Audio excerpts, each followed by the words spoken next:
friend, or that he represented himself as agreeing with the friend, or a combination? You didn't mention a friend. And that's what I said. Why you guys make it so complicated? It's not simple. Whether or not he made any reference to the friend at all, or is it like an explicit reference to the friend? Or? Right. It's that simple. I don't know why you guys are complicating it. Hush your mouth. So, are you saying is that the main disagreement, that if listening to the recording, we will not hear John Lee say something like, "My friend says this," but... Right. That's what he's saying. Okay, so is that, we're dialing it in now. So just to be clear, the original statement, you're going to say the words, "my friend," with regards to his belief on atheism caused brazen rots? Yeah, and so you're going to play the entire statement, right? No. Hold on a second. Right? There's not clarity. When you just said "yeah" was that a verbal tick "yeah," or you agreeing to the bet that's the bet? It was my contention in that series of statements that I referenced a friend. And when you referenced a friend, you said the words "my friend," or you just said something like "a guy," and then like internally you see the guy as your friend? I either said, okay, I'll say it this way. I either said I know a guy, I know a friend. See what I mean, guys? See how I know what's going to happen? Oh my god! He's already incorporating like a guy or whatever into which is a substitute for a friend. The main point is that I'm not referring to myself as for, and that's the reason to that comment. All that just went out the window. We could have gone to the recording, looked for the word friend or whatever, and then we would have come back and said, "haha," and John Lee said, like, "I didn't say friend, but he is my friend, and he's also a guy." The question is that he didn't utter friend, and he believes that he did utter friend. Well, I didn't know if that was a "yeah" verbal tick or a "yeah" I didn't under friend. I still don't know that either. Yeah. So he just said it again. Now I don't know if that was a response. A few minutes ago, I asked him. The main point is, if his contention is that he uttered the word friend, and he said, "I believe I did," and I said, "I believe you do not." I said, "Is that the bet?" And he said, "Yes." Well, the original contention... You remember saying that, John? No. So the original contention was... Hang on. So Altoid said that I said that, as me, representative of myself. We're not talking about that. Now, so what I was doing was referring to a friend, right? Now, what is the word... Friend. Now, what... Yeah. Well, it could have been, I know this guy. So is the fact that you said something like guy? I may have, but I was certainly referring to someone other than myself for that quote is my point. No, but we've already established we're not talking about meaning in your dumb sense. We're talking about utterances here. Yeah, so if it's going to be a question of utterance, did I utter friend or not? It is possible that I did not utter the word quote-unquote friend, that I just might have said, "I know this guy." But the point being, the main point of whether I uttered friend, guy, dude, whatever, person, whatever, the point is that I'm not referring to myself for that quote.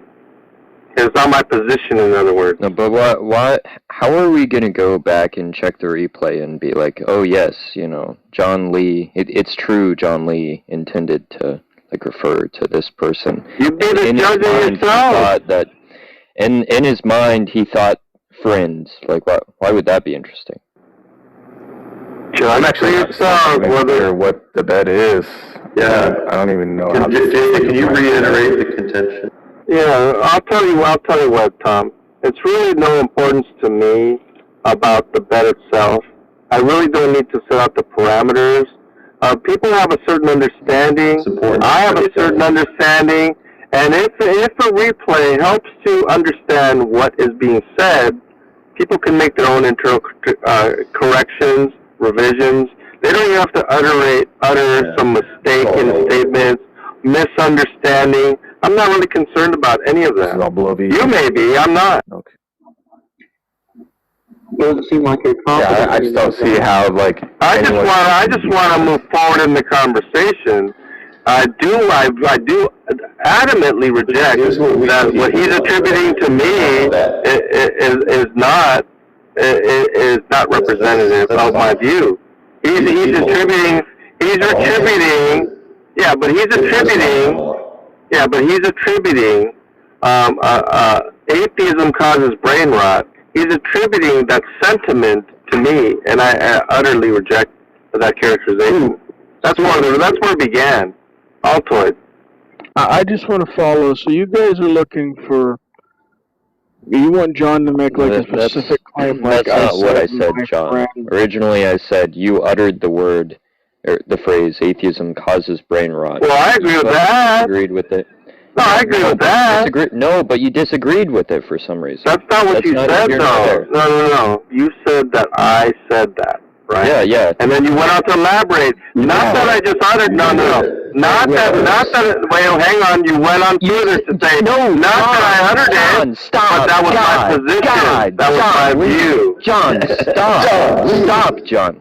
Stop. It's my You're not original just- claim, you're acting as if you disagree with it. My original claim was that you said atheism causes brain rot, right?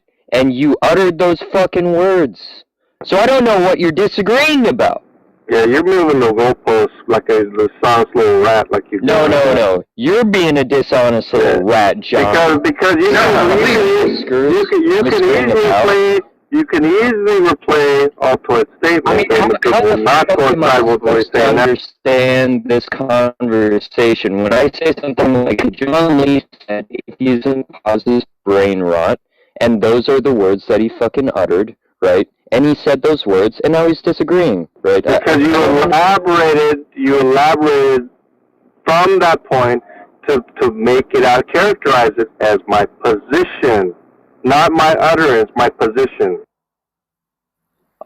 My claim was you said X, and you fucking said X, right? Your further Could I be wrong statements about it? represent the context So how can I be wrong about? So how can I be wrong about it, John? Dummy. The further statements that you made reveals that when you said John said, you did not mean it in the sense of utterance, but you meant it in a sense Your of position. definition of meaning is like just fucking gibberish. So All you have to do is listen to your statements. And the fact that you're claiming now utterance is laughable. I'm just the fact that you're claiming utterance now is laughable. It's a supposed division of something you're clearly wrong about. You said X, so it's just like ridiculous at this point. And then not only that, right? You said that's not what I said. You said, oh, I said correlation, not causation, and everyone knows correlation is different than causation. What I did say was that I said my friend said that, and I was attributing it to someone else other than myself. No, when you say friends, you were a rejection of that. Yeah, when you sorry, and you were a rejection of friends. Yeah, sorry. When you say friends, do you mean like you uttered that, or do you mean like this idiosyncratic definition of meaning? No, what I'm saying is that he uttered that. That my friend, right? Yeah, and what I'm saying is that he uttered it. So the disingenuous thing that you're trying to say now. No. When I said, hang on. Do you may mean I your finish, friend sir? and the Dude, person you're interrupting me. you uttered? You uttered. So in other words. Sorry, John. You uttered friend, right? No. You said so you're interrupting me, sir. FRIEND, friend. Yeah, and so it's just like. That's what you said. So I don't care about meaning in this idiot. Are you gonna let me finish? Or are you just gonna overtalk me? I'm not, John. I'll tell you what. If you're not gonna let me speak, and if these mouths are gonna be feckless, not to allow me to. No, you don't get to ask me a question. Once again. You're asking me a question when I'm trying to make a statement. Here we go again. So you didn't. Here we go again. You're trying to ask me a question. Okay, John. So I'm trying to make a point, and you're trying to distract by asking a question. It is like the case when I said that when I said that Daniel said that I used to go back and behind the Costco, right? And so did I utter that I went back behind the Costco? Yes, if you take out the context of that, I uttered that phrase. However, that is not coming from me. I'm representing as those words uttered by someone else, and so just because I'm quoting someone does not represent that I'm saying it. I'm representing the utterance of someone else and their misrepresentation of my position, Quoted, right? you have to And that is exactly what you're doing, right? What Tom takes a soundbite and says that John said this. I don't understand If how he's you talking can about, if verbally he's talking quote about something utterance, without saying if something. he's talking about utterance, he It would just be seems so correct. strange to me. But if he's talking about me, some sort of professing some position or truth revealed by what I'm uttering, no, I'm representing those statements that I uttered to be representative of the false things that Daniel is claiming.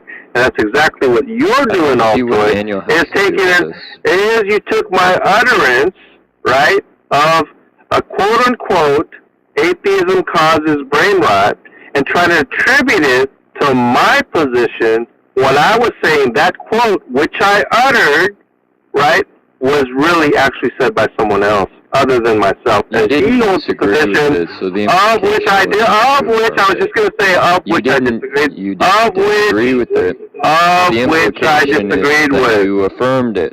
No, sir. Of which I disagreed with, period. Right. And that's what you're trying to say, that I somehow agreed with it because you pretend you did not hear me explicitly say I disagree. There's no reason for you to even infer whatsoever by my statement that I, in any way, form, or fashion, agree with that statement. Yeah, and there was this study done, with a sample size of John Lee that says that Calvinists are fucking crazy, so. But I'm not trying to imply anything there, of course. Yeah, whatever, dude. Yeah, cry about it. But in any case, I mean, it seems the case of recordings can be produced for all of us to understand what's being said. We could hopefully move forward in the conversation, or not, or just talk about like a stupidity of some bet and the terms of the bet. I'm not even interested in that. Fucking bet, John. Yeah, I'm not even interested. Yeah, honestly, I don't want clarity in the bet. I don't want to iron out something that's binding. It's not important to me, right?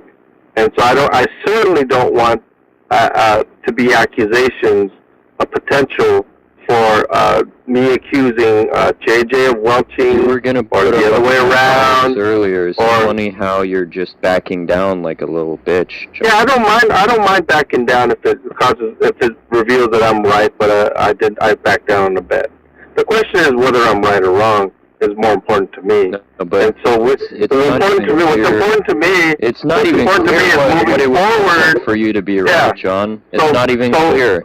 You're so not in even other clear words- whether you're not even clear whether when we look back at the recording you're gonna From my- friend from my- right. from my So how vast- could it be true or false? From my vast years of Meaningless statements can't be true or false. from my vast years of experience, if that's the case, that many things are said in the room, and I know I didn't say it because I say it almost robotically and repetitively for many years. I don't veer from that, and so I know I didn't say that. And all it takes is this little scrolling up the screen, taking a screenshot of exactly what I said, blasting that screenshot into the room, and I'll literally prove many, many people who are agreeing that I said something I did not say. Just because there's agreement does not demonstrate that it is true or not. But the evidence of the screenshot, the evidence of Tom's recording, or if it is even Tom's recording, will show what's being said and what has been said up to this point, and the assertions that are made. You're claiming utterance now, which is ridiculous, and then now you're also claiming that I hold that position, which if you play the recording, I think will be clear to all, evident to all, that I'm actually distancing myself from that position. Wait, but what? If there's but no what is- recording, maybe we should move on. Like, is there a recording or not? No, but what does it mean to say that? Like That's you said actually a good something that point. you did not. I don't know why you're avoiding that. I mean, Yeah, I don't. I'm not really if sure. there's not what a it means to recording, say we don't even that. have to I'm talk not- about it. Yeah. I'm not really sure what it means to say that you said something but you didn't utter it. Right? Like, what would make that? What would it look like for that to be true or false? I just don't understand. I uttered it in attribution to someone else's words. Yeah, but again, that's and I'm not saying what he's saying. There's no difficulty in understanding. Yeah, but you still fucking uttered it, didn't you? So. Then why don't you use the word utter rather than you said? No, but when you say you said, what you say could be different than. No, they do not, sir. They do not mean the same thing. No, but literally 2 seconds ago you said they did. So, well, what's up with that, John? No, they don't mean the same thing. Right. So then, it's meaningful. It can be understood as utterance. You said as rather than uttered. Utter does not imply meaning. Said may or may not imply meaning. Therefore, there's ambiguity and polysemiousness to the word said, as opposed to utter, which is very clear. Right? So, in other words, don't you, John? in other words, if you want to be clear in your statements, it might be wise to use the word you uttered those words, and at which point I would say, yes, I did utter it, and attribution in someone else. You're saying you said friend, but you didn't utter friend. So you could you could make any utterance, but mean a friend, a guy you know, your buddy. Well, there would be no implicit meaning to utterance unless you explicitly make that reference. And so there's no implicit meaning to utterance, Jason. Huh? What? There is no implicit. It's either the case you uttered it or you did not. Meaning in reference to utterance is not implied, whereas you said may or may not imply meaning. So, let me just try this again. So you could utter anything and mean your friend or a guy you know or whatever. Yeah, like orange. Not implicitly.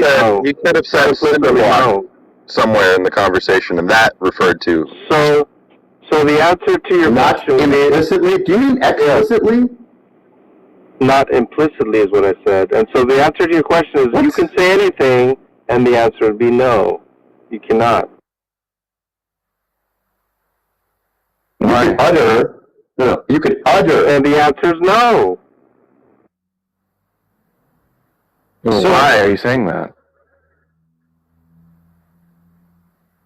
Why am I saying that? Because when you utter something, like for example, atheism causes brain rot, right? Without an explicit reference to that utterance, right? You cannot derive meaning as to the implicit understanding of reference to someone else without the explicit utterance of that of the reference to that utterance.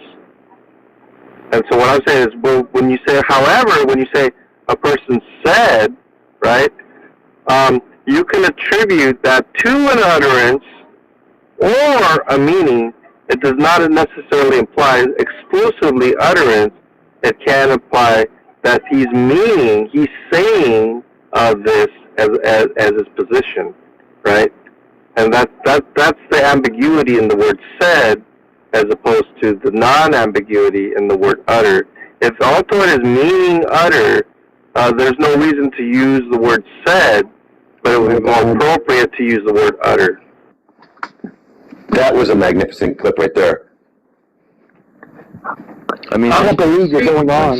When someone utters something, they're saying it. The uttering and saying are synonymous. No, they're not. That's what I'm trying to say. They're not synonymous. I mean, this is just what I said, right, like earlier, where what I'm saying is, if we looked at the recording, I just don't even know how it could be true or false that, like, in this sense of what John is saying, the difference between utterance and saying, like John could say, I went on a run today, and the mental content in his mind was like that he ate an apple, right?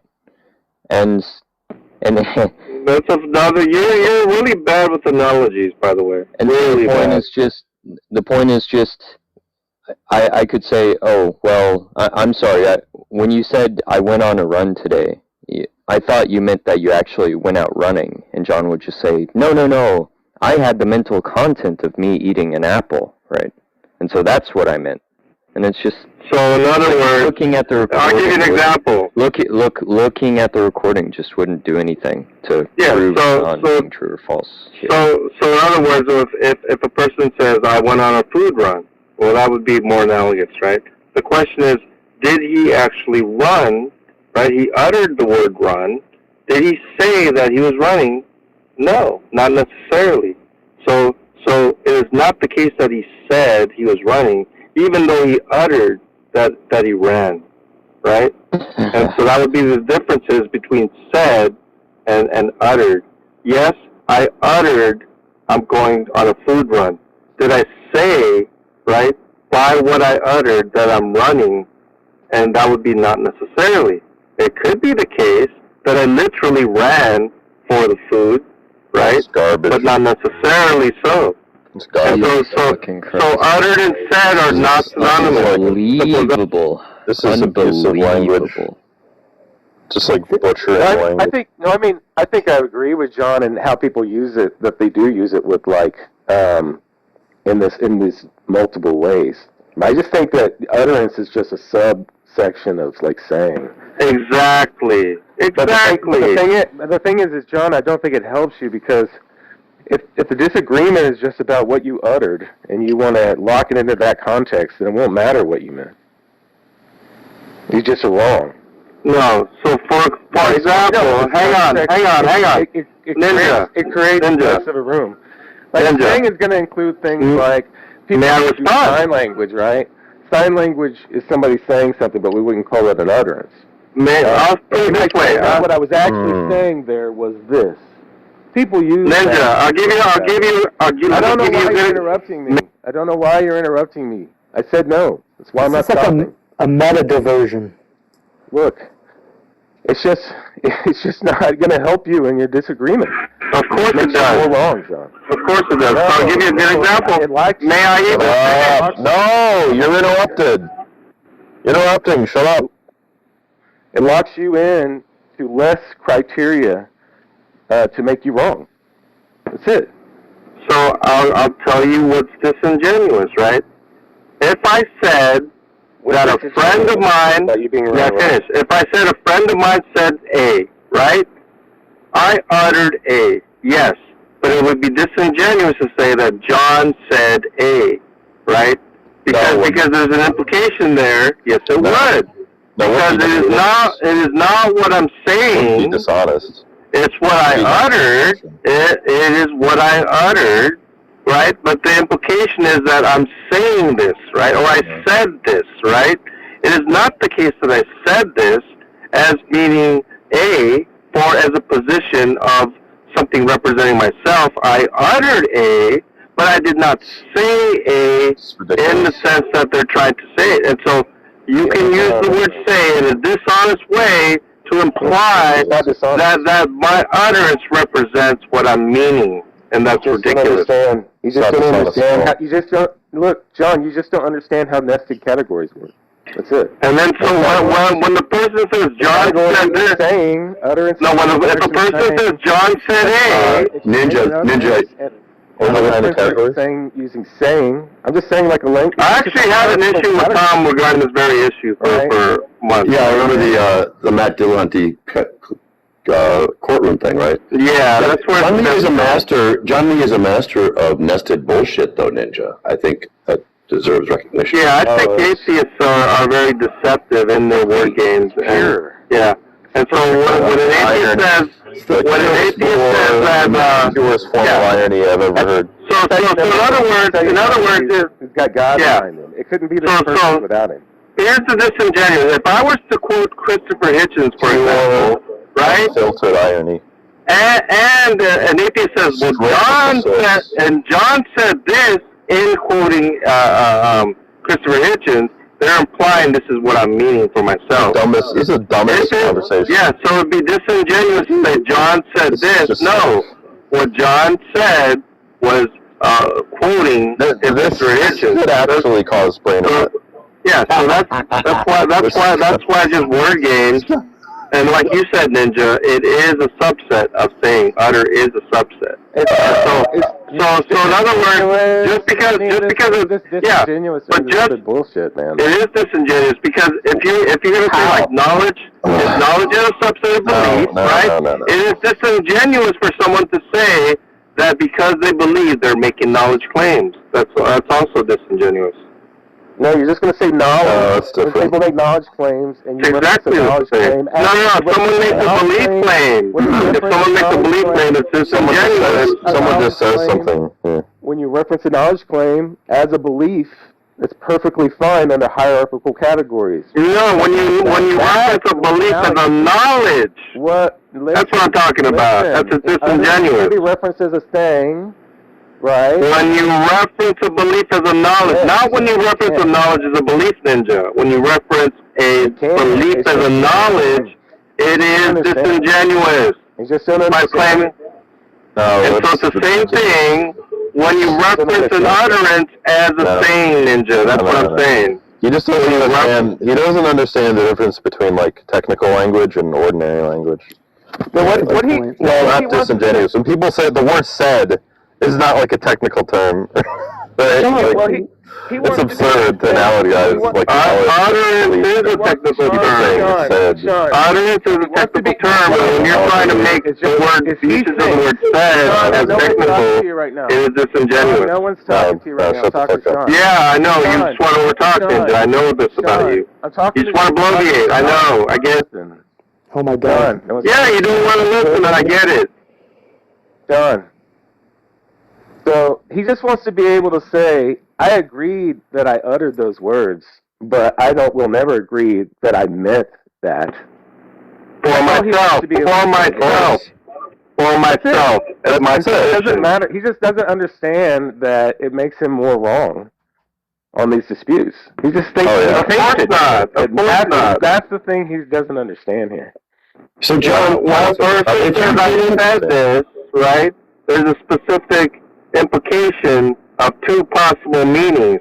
If he's going to say I meant utter, which Altoid is saying now, he revised it from that I meant, John, that I believe, that I agree with this. John, how are you? What he said. Well, who cares? What were you? All I'm saying is that I do care John, because it's dishonest. No. It's disingenuous. No, you have to acknowledge it or not. Yeah, fine, maybe it is.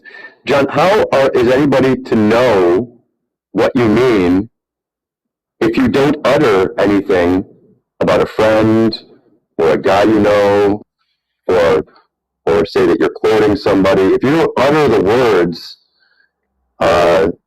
my friend says this, or he or she says this, how is anybody to know that you're referring to anybody else? Yeah, it'd be difficult to know, and that's why I actually uttered a person. I know this guy, I know a person, I have a friend. However which way I phrased it, I referenced it. You didn't know. But I'm positive you didn't. But irrespective of whether I did or not, JJ, what I'm saying is that the utterance does not give the meaning, whereas the saying does. And so I would have to utter that it is in reference to some other person other than myself. And if I were to type it, it would be in quotation marks, representing. How would somebody know? Saying that? How would somebody know if you were attributing to somebody else? The reference. What would you have to utter, though? I would have to utter according to someone else, then make the utterance. Do you think you did that? Yes, of course. It's necessary. Otherwise, there's ambiguity in what's being said. What if you forgot to do that? What if you said that? If someone misunderstands, they'd be justified to misunderstand. Well, but which is how we got here. Who would win the bet then, though, if you forgot to say that? If I forgot to reference someone else, then JJ would be correct in saying that I did not reference someone other than myself in that utterance, in the in the utterance of that phrase. Right, and so when you said that atheism causes brain rot, right? According to my friend, according to someone else, I attributed someone else, JJ, explicitly. Yeah, well, what would you have to utter? Explicitly. What would you have to utter for somebody to understand that you were doing that? Well, I would have to first and foremost reference someone else as their quote, not my quote. Secondly, I would even insert my position in agreement or disagreement, because just because it's attributed to someone is not representative of my position. I would claim that I did both. Yeah, and what would you have to utter to attribute it to somebody else? Although I don't hold the belief that he does, this guy says, and then you could fill in the blank. And so I uttered the blank, yes. Did I say the blank in reference to my position? No, there's no reason to say that. And my point is to even word it, and you said blank, right? And then the implication there is when the implicit understanding there is when a person says, well, you said, it is implicitly understood what you meant. Not uttered, meant. It's unclear what John meant, JJ. That's what John's trying to tell you. Man, this just seems like a bunch of, like an effort to use semantics and language to deviate from Welcome to atheism. Welcome to John Lee. Welcome to John Lee. Yeah. Really? I just exposed the dishonesty in the word game, sir, and the semantics, and the games of semantics. John, you think even when it comes to the word atheism, you can have skeptics argue about atheism for 6+ hours, and there's not a theist in sight. Just induce context drift. That's all you do. Away from the original disagreement. In order to get so far away from the context, that is a little less clear because you're not as close to it anymore. That's all you fucking do. You are not clarifying anything. I'm certain I provided... You explicitly said in this conversation that you didn't want to because you didn't think you wanted to be held to any kind of bets or hold anybody in any kind of welching that might go on. You didn't want to deal with any of that shit.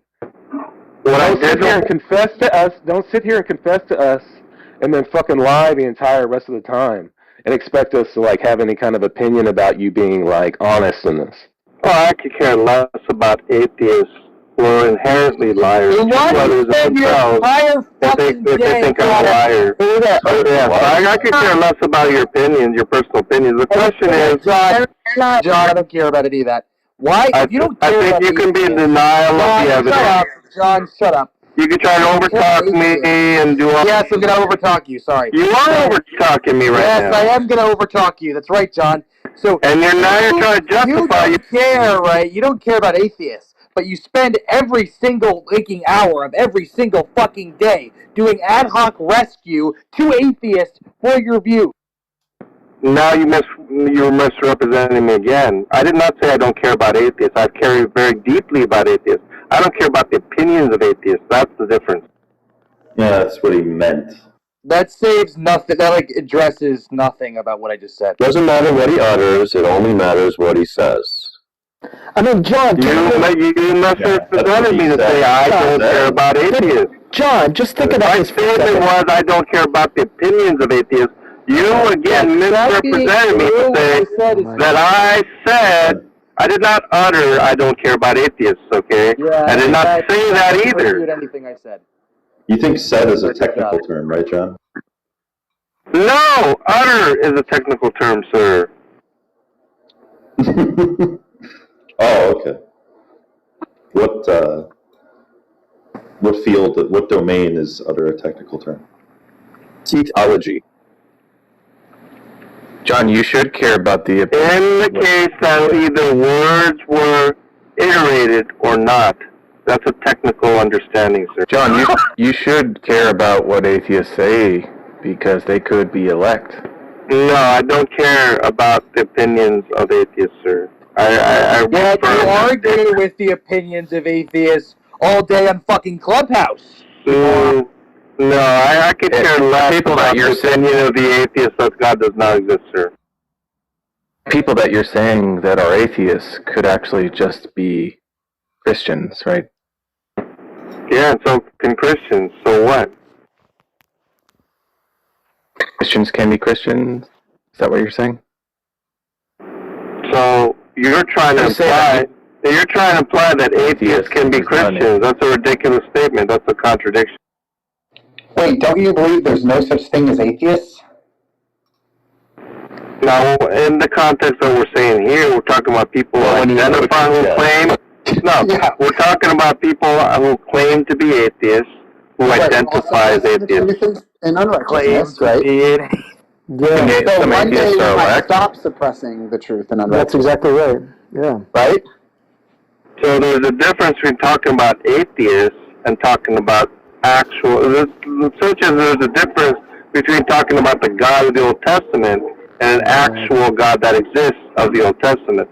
Two different contexts. Yeah, they are. So you can use the word God. You can use the word God as one who believes in God, but you can still talk about God even though you don't believe that God exists. And I could talk about atheists in the sense that atheists do not exist, and you could talk about atheists claiming, well, I'm an atheist. Atheists do exist.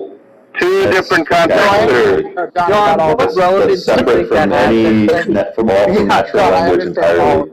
I've heard you Right? say it 10 million Everything times. John says is a part of his own technical vocabulary. That's a John It's funny, though. Chronology.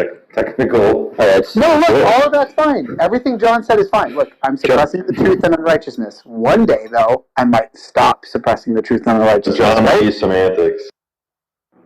That would be my hope. Yeah. Sure. Okay, so then what Tom was saying to you still holds up, right? We could be the elect. I could one day stop suppressing the truth. Oh, and be the elect. No, that's not what he said. See, now you're conflating terms. He says you could be Christian. Christian and elect are not synonymous, sir. Yeah, Christian is technical. No, John, you missed it. I could John, you missed it. That'd be a different statement, sir. John, you missed it. He actually did also try to confirm with you that atheists could be among the elect. No, he used the term Christian, whether you guys also it or not. No, he also. Well, he might have, but he also. No, he might have. He did. And there was no further attempt at clarification. I'll just take you. You're just imagining things at this point. No, I'll just take you on your word. But he did also say elect. In fact, I wanted to if they were a Christian before, and then they claim they're an atheist now, but later on they'll actually be Christian again. You mean he utters the word elect? I'm a Christian. You just always are a Christian, right? No one is always a Christian. Okay. But okay. Oh yeah. Yeah, Ken went over this a little bit yesterday. Yeah, one becomes a Christian. One is adopted into the family of God by faith. Is that with the regeneration or with the irresistible grace of salvation? There's a chronological order, JJ. I know. Which one do you become a Christian at, though? One can be born elect. If it wasn't, yeah, that's one can be born elect. Maybe you're confused. Okay. We're not talking about that. One is not born a Christian. The question is when you become a Christian. Is it during the regenerative process or during the receiving of irresistible grace of salvation? Yeah, from my understanding, it is when a Christian is born again, when they are responding to God's calling, and they are responding cognitively in acceptance of Jesus Christ. Does that happen with regeneration of the Spirit? That is or acceptance of salvation? That is when someone becomes a Christian. However, the understanding is that in order for someone to become a Christian through faith, that they first have to be regenerate, right, and born again. So it's after the regeneration of the Spirit. Is it before or after the acceptance of salvation? And then it is the case that they follow Christ after regeneration, JJ. So by following Christ, because that's what Christian means, that become a Christian by their act of following, but regeneration must precede the faith that they have in order to act upon that faith. And that action is actions must succeed the faith. Faith must succeed the regeneration, and therefore a Christian must succeed the act of following. So that's the chronological order. And so, in other words, for one to be Christian, they must act upon a faith. You cannot act upon a faith unless you have faith, first and foremost. And you cannot have faith unless you're regenerate, first and foremost. And so there is a chronological It's just confusing the issue. So, do you become a Christian before the acceptance of salvation? I just broke it down for you, JJ. It was not clear. You become a Christian after you act in your faith in following Christ. After you act upon your faith, clearly faith must precede the actions.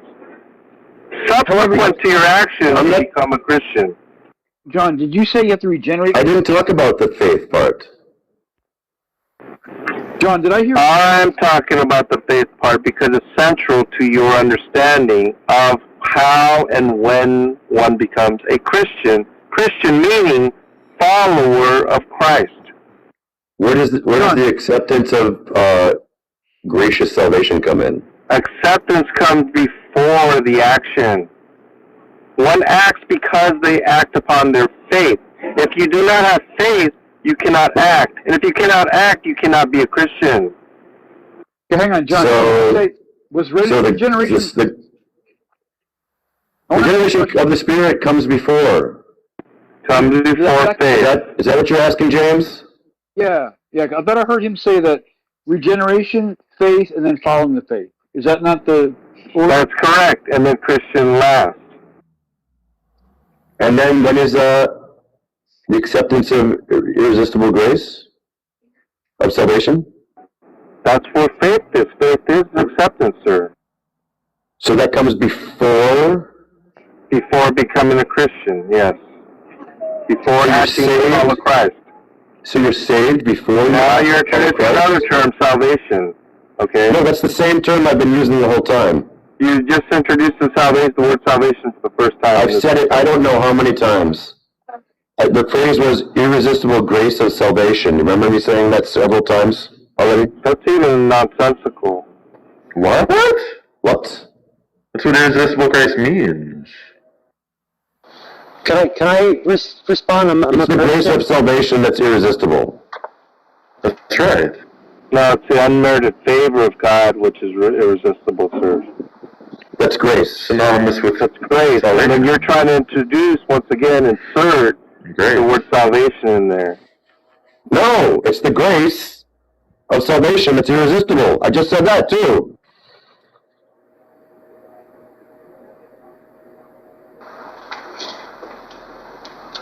Can I chime in? Your brain is really fucked, John. No, it's not that. You're the one who has trying to understand something. I've literally explained it to you, I don't know how many times. You literally said about the words that 15 times, not clear times, and I'm not doubting. Look, some people don't understand just basic soteriology that a 12-year-old in Sunday school understands, JJ. Well, they understand it when it's not coming from you, when you're not mixing and matching terms. Can I chime in? I'm a Christian. It does get quite technical. But it's like impossible. I wasn't sure. I wasn't sure if this is like. Anyway, is that? Can I chime in? Yeah, someone like John, it is. I'm asking you, please. Edward, go ahead. Edward, go ahead. Basic terms. Yeah. First, I just want to say that this can be complicated, and I've been a Christian for a long, long time, and these things can be confusing if a person's not acquainted with these doctrines and concepts. They can come easy to, like, say, John and myself. We've been studying theology a long time. It is confusing and unable to be consistent in their use of language. Yeah, because sometimes if a person... for any technical domain. Yeah. So, but the irresistible, I mean, I understand that is that God draws a sinner to himself, like when I use myself as an example, when I was around 18, God drew me was irresistible, that he inclined my heart, he gave me spiritual life, and he drew me to Christ. And he gave me faith, and I willingly chose to believe in Christ. And then at that point, I was justified and became a Christian. Now, I know I said a lot there, and I understand that can be confusing. So it's because, there's a...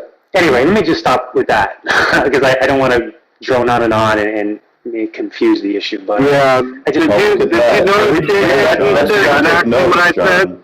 Did you understand what he said? Say something that's loaded with technical No, my terms question and with then stop. JJ is, because he literally said exactly what I said, and in his words, we said essentially the same thing. My question is, did you understand what he said? He was much clearer than you are. Okay, that's fine, that's fine. Okay, but the question is, did you understand what he said? A little bit.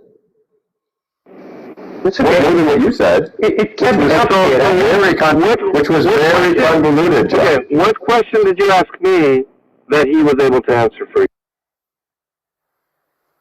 Oh, I don't think he's answered that. I was just addressing the irresistible, grace, irresistible. That really wasn't in question. Yeah. Okay. Well, it was the question, because you introduced salvation, grace of salvation, the phrase that you used, as if to imply that salvation is irresistible. Is how you're trying. Well, what he was saying that God drawing you, right, in a sense of being attracted to the goodness of God, for example, and so his acceptance of it, and that's the grace that God has, the irresistibility of that grace, that unmerited favor, is what he was talking about, and what I was talking about. Saving grace, which is all wrapped up in salvation. And there you go again, trying None of that's to gonna happen. insert salvation again and again. Well, you must. just to interject, John, if I Saving got grace. Well, hang on. Well, here's the thing. And let me. I said irresistible grace, referring to salvation, the grace of salvation. The whole time, John. Are you saying that salvation? You understand? Isn't grace? You understand of salvation as a prepositional phrase, and in basic English grammar, it is not the irresistibility of the prepositional phrase. You do understand that, right? This is basic grammar, 8th grade grammar. Did you understand that, Edwin? That's the thing. Look, I just say this a lot of times. Christians Get into the grammatical order of things. Yeah, I just don't think that. Which is John's intention, right? So that's not surprising to me. Just to reiterate, these things can be complicated and confusing. Christians can debate over these issues, and they can differ on it, and it's confusing. It can be confusing, and I just think that a lot of Christians should be patient, dealing with people that may not be, studying theology every day, and it can be confusing. I just want to say that to affirm, if any atheists or agnostics here find these things a little confusing, there's a lot of different terms: grace, salvation, repentance. You've got regeneration. The only confusing part about this is the irresistible part. Okay. Yeah. That's right, but we're not even talking about that. I'm just granting. I'm just granting that you cannot resist. I'm just granting that you can't resist salvation. Yes. Yeah. That's what you're saying. That's not what you said. That's not what you previously said the other night. By irresistible, you meant that it's not being resisted. That's what you said before. Are you saying that I did not apply cannot resist, Tom? That's how I would understand it. Irresistible meaning I'm saying that you explicitly said by irresistible means that it's not resisted. Well, it is not resisted, but it also, furthermore, it cannot be resisted. Not that it's just not resisted. Yeah, I would agree. In virtue of them, it can't be resisted in virtue of them not being resistant. Not having the ability to thwart the sovereignty of God. Yeah, just to emphasize that when we talk about irresistible grace, it's not that God forces a sinner to come to Christ against their will. That's not the idea. It's that God inclines the will. He makes them into a new creature so they have new desires. For example, when a person, a human being, naturally has desires for food, they have desires to drink, and they act on those desires. But when you become a new creature and born again, you have new desires. You have a desire for God. Yeah. So you come willingly, and you want to come. So and that's God working in the heart of a sinner. Again, what you're describing as being irresistible in virtue of them not resisting, which is what John Lee was just saying. He wasn't saying. No. Hang on. If it's in virtue of not resisting, it would be unresisting, right? That would be a different word, Tom. No, you're saying that the grace is irresistible in virtue of them not resisting. No, I've never implied that at all. Yes. It might be the case that I agree that resistance does not occur, right? Clearly, it's necessarily something that's irresistible does not occur, but not in virtue of, not definitionally because of, right? It just so happens that it also necessarily and logically is not resisted. Well, them resisting or not resisting then is irrelevant to it being irresistible. No, it is relevant because it's necessarily that it is not resisted. But just because it is not resisted does not define irresistible. It does not characterize what it does matter. The person who the grace is sent to could resist, or they could not resist. It doesn't matter because the grace itself is irresistible. Yeah, and so it's not resisted by logical. Them resisting doesn't matter. Them resisting doesn't fucking matter. My point is that when you focus on not being resisted, that's not the point. It follows from that they are not resisting, right? And the reason. Oh, so that's why it's irresistible is because they're not resisting? No, that's what you're trying to imply, sir. You just said it follows from them not resisting that it's irresistible.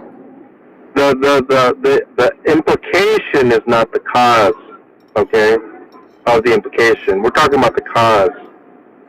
We're talking about what defines irresistible, the characterizations of irresistibility, and you're focusing on the implications of the irresistibility and the logical necessity of the irresistibility, trying to use that as a foundation to define. Yeah, I made an analogy. I made an analogy yesterday, the night before, about a Nerf gun, right? So I point a Nerf gun at John's head, and I'm saying this is an irresistible Nerf gun. And he holds up his hand in front of his face, and my bullet goes plink right off his hand. And I said, "How did you do that? That was an irresistible Nerf bullet." And then if I do it again, and John just lets it hit himself in the face. John allowed it. He didn't resist it. Therefore, the Nerf bullet was irresistible. No. What the fuck? Because your example, your proprietary definition of that gun to be irresistible, and then you, by arbitrary assignment, you're saying that in this instance where it was not resisted, it somehow supports your claim that it is irresistible, right? But you've negated that term of irresistibility when I put out my hand to resist it, therefore it negates the claim of irresistibility, right? And so you're saying that because on one hand it was resisted, you're saying that it justifies the term irresistibility, when I've been telling you that you cannot look at it that way, and you still attempt to. Even in your example, you refute your own self. But you're telling me that it's irresistible because it's not resisted. No, for the Nerf gun hit you in the face. No. The Nerf bullets are irresistible. No, you're inserting the word because. What I'm saying is it is not resisted, but that is not to say irresistibility because it is not resisted. That's what you're inserting dishonestly, in my opinion. No, that's what you said the other night. No, I did not say that the other night. at all. Okay, so just to be clear, irresistible grace is irresistible because it's like completely unstoppable.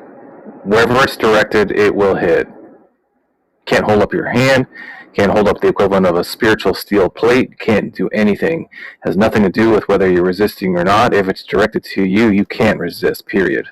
Right? Yeah, it's not a matter of even the agent. Was that a yeah verbal tick or a yeah agreement? It's not an agreement. Okay. And so what I'm trying to verbal tick again, and I just squared that out. So I'm going to ask you that every single fucking time that you do that. You have a verbal tick. He's not. So when I answer you affirmatively, Tom, you already know I say yes, not yeah. I begin with yeah. Yeah. I mean yes. Okay. Yeah. So in any case, what I am saying is that the circumstance by which it is not resisted does not define irresistibility. It just so happens that all things irresistible are not resisted. That is not what defines it. Irresistibility, in a sense, Edwin, he was saying that it's not the case that the agent is trying to resist. No, it's not the case that the agent is trying to resist, and therefore he cannot resist. It is the case he does not desire to resist, that he's drawn to God. And so in that what that has to do with whether or not it's irresistible. They could try not to resist. In that well, don't see how that matters at all. It does matter because that's how the sense of irresistibility is understood, not the fact that it's not resisted, sir. Well, no, actually, it's the same sense, John. No, it is not.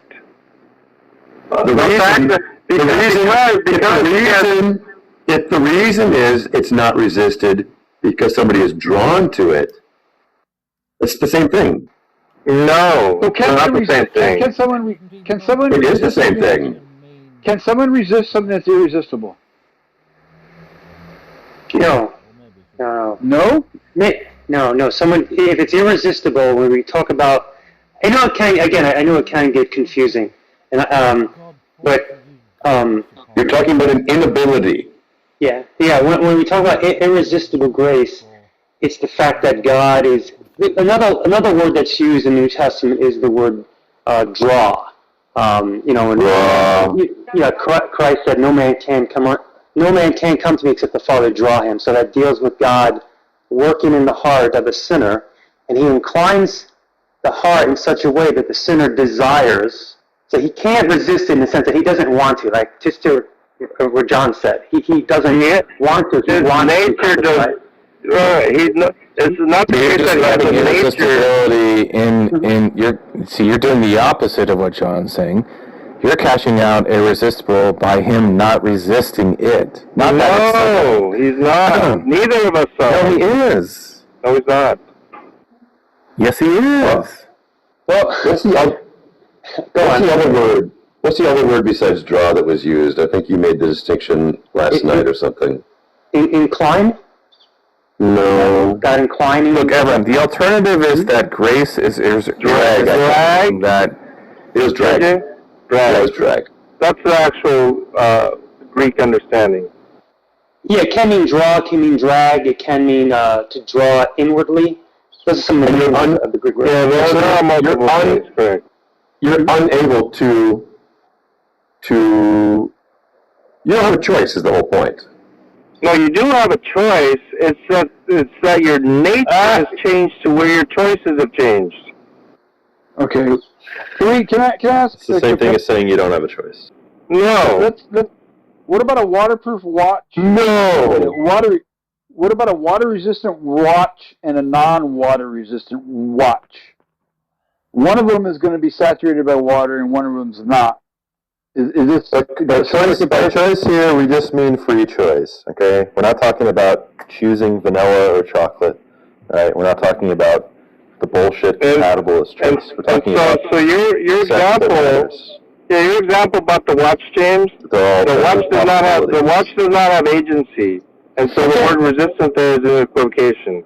Okay, so that's why I have a problem, because it seems like you don't have a choice if someone's being drawn, they don't have a choice to not accept that Yeah, so That's when correct. you incorporate the word resistant, right, non-resistant, things like that, with irresistible, hang on, John, please. they're not the same.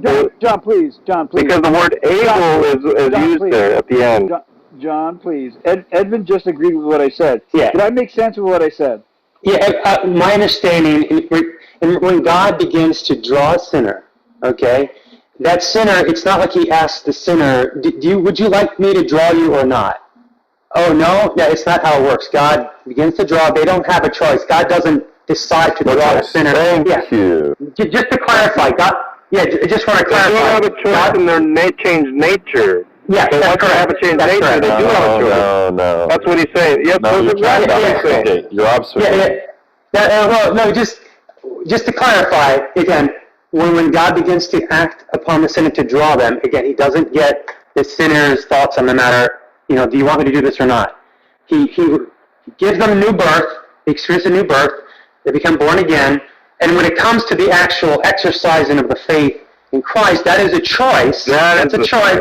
Yes, that's the choice that the sinner makes, and he freely does that, and it's inevitable for him to do that.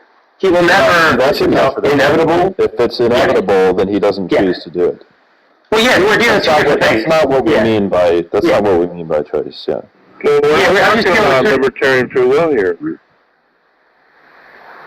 What? That's what we're talking about. No, we're not talking about libertarian free will. No, that's not what you're talking about. That's what we're talking about. So you're just having your own. You're not allowing us to define choice. You're trying to prescribe the word choice. That's correct, because that's the sense that we're interested in. Well, there is, in your sense, there's quote unquote no choice. In the sense that you understand choice. There you go. Yeah, if you're just saying you're going to do what God makes you do, who cares? Yeah, there's no choice involved. But that does not necessitate that we can't use the word choice in the sense that we define and describe the word choice. That's the difference. So you're not allowing us to use our own terms. Well, that sense is incoherent. Well, it can be something that's confusing. Like, for example, the Bible says that God works in you to will and to do of his good pleasure. So anytime I do something good as a Christian, I can choose to do good. I could choose, let's say, to give money to charity. The reason I did that is because God's working in me. I chose to do it, but the credit must go to God. Now, how you reconcile those things, it can be a mystery. It's just that I ultimately give the credit to God for any good choice. It's not a mystery. That's the same if you were to say that you give the credit to, the state. That's already coming from someone who already accepted the attraction of God. So there's a difference there. So I find that kind of circular. You've already accepted and agreed upon the attraction and the drawing in from God. So we're trying to come to an understanding of the ability to not accept this drawing in of God. And from what I'm hearing, there is no choice. It's going to happen. Hey guys, I need to interrupt, but I'm getting a message from Daniel Nero that he wants to come to the room, but he's blocked by someone on stage. I don't know if you guys want to entertain it or whatever. Anybody here's got Daniel blocked? We'll step down. Let me check. I'll unblock him. Hold on. Cool. Thanks. Thanks, Haiti. How do I do that? I think there's a block list now on our app. You can look at your... Right. Yes, that would be faster, won't it? You blocked Daniel?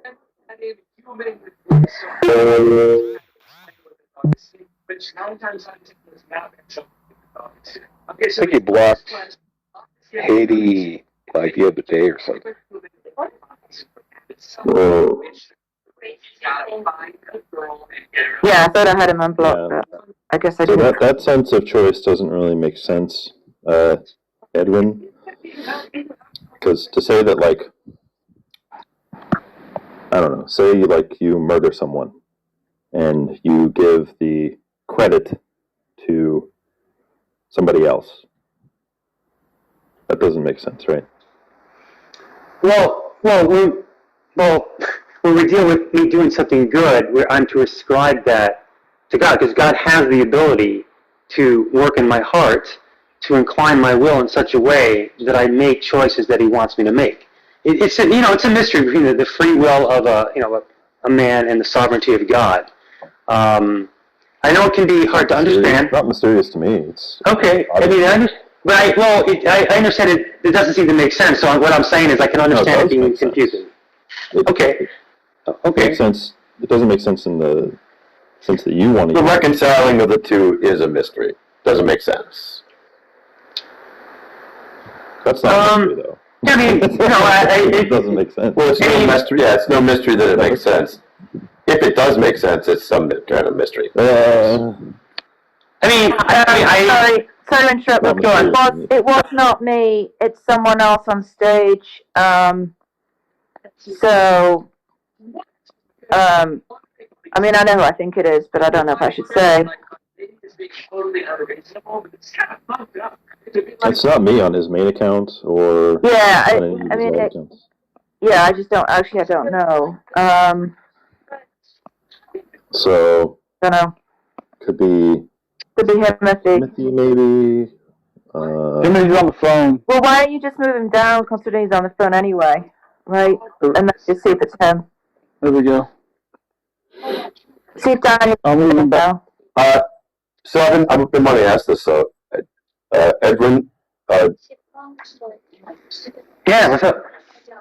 You give the credit to who's responsible for the choices, is what I'm saying. Any of the atheists, any of the atheists in here could be among the elect, right?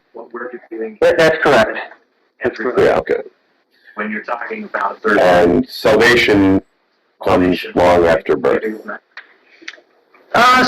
Many times it does, but not necessarily. There's some people testify becoming a Christian, born again when they're very young, 5 years old, 6 years old. Yeah. That's weird.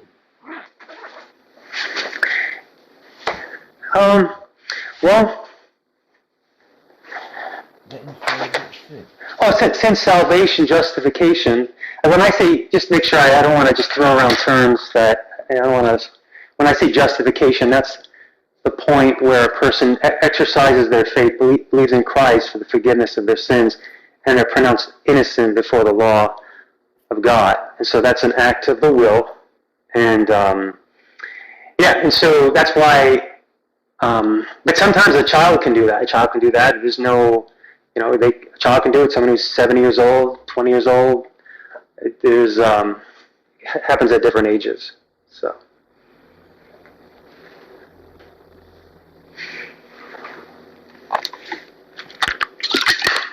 But I just want to say, I do understand these things can be confusing. I think a lot of times Christian apologists, they can mean well, but sometimes that they talk too extensively and throwing around a lot of different theological terms that people who know theology can follow it very easily. It can be confusing for other people. So I understand. And so, I think I understand the confusion.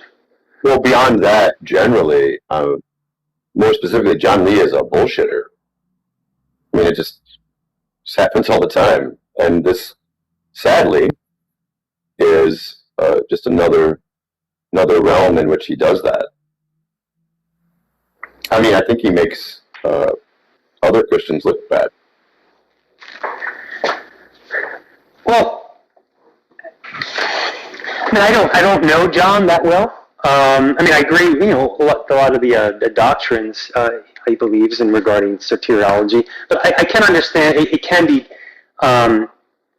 it can be challenging for like a Christian apologist to express certain doctrines and ideas, and they might feel like they're explaining it well. And there's even times when I've explained something to a fellow Christian, I think I'm explaining it well, and they don't get it, and I can get a little frustrated. But it just means that I didn't maybe explain it as well as I thought. So I can I can understand sometimes a person can get irritated, and some people, when they get irritated, they can get, say things, they raise their tone of voice, they might say some unkind things, and that can inflame the anger of others. And so it's important for Christians to be very, I think, mild in their communication, these kinds of things, and try to resist making inflammatory remarks. So that's something I try to work on. And if I slip up, I try to own up to it and apologize. But so have you? Is it JJ? You're the one speaking? Yeah. So have you been an atheist all your life? Most of your life? I was curious what your background is, if you don't mind sharing. Well, if you mean, have I never believed in Yahweh? Yeah. Okay. So I assume, well, when you say atheist, that's what you mean, right? Really? Never? Yeah, never. Yeah, I guess what I meant by atheist is, well, I guess, is an atheist someone who has no belief in God, or they denies God's existence? I know there's sometimes people define it differently. Either way. Okay. Yeah, it's both. It's both. But JJ, be honest. You're a deist, right? Would you consider yourself a deist? Well, pantheism, but yeah. I mean,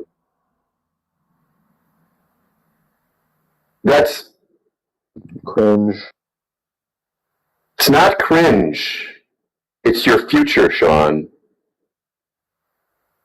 If you just want to go around continuing to say, I believe in not this, or I don't know. Go ahead, Sean. Go ahead. Yeah, I'll stick with the first one.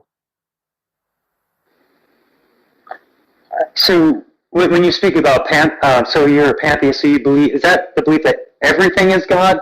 Is that what that is? Yeah. Okay. I gotcha.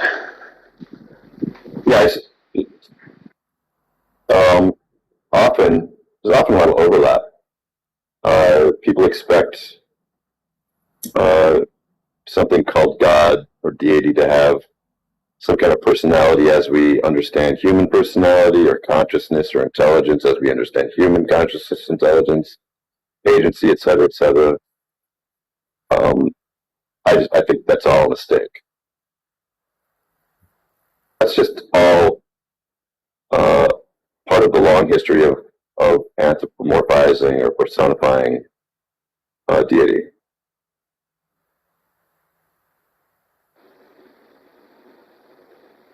Okay. No, thanks for clarifying. So I assume you're into like philosophy. See, I don't see the difference between saying everything is God and saying there's no God. It's another perspective. It depends on what you mean, I guess.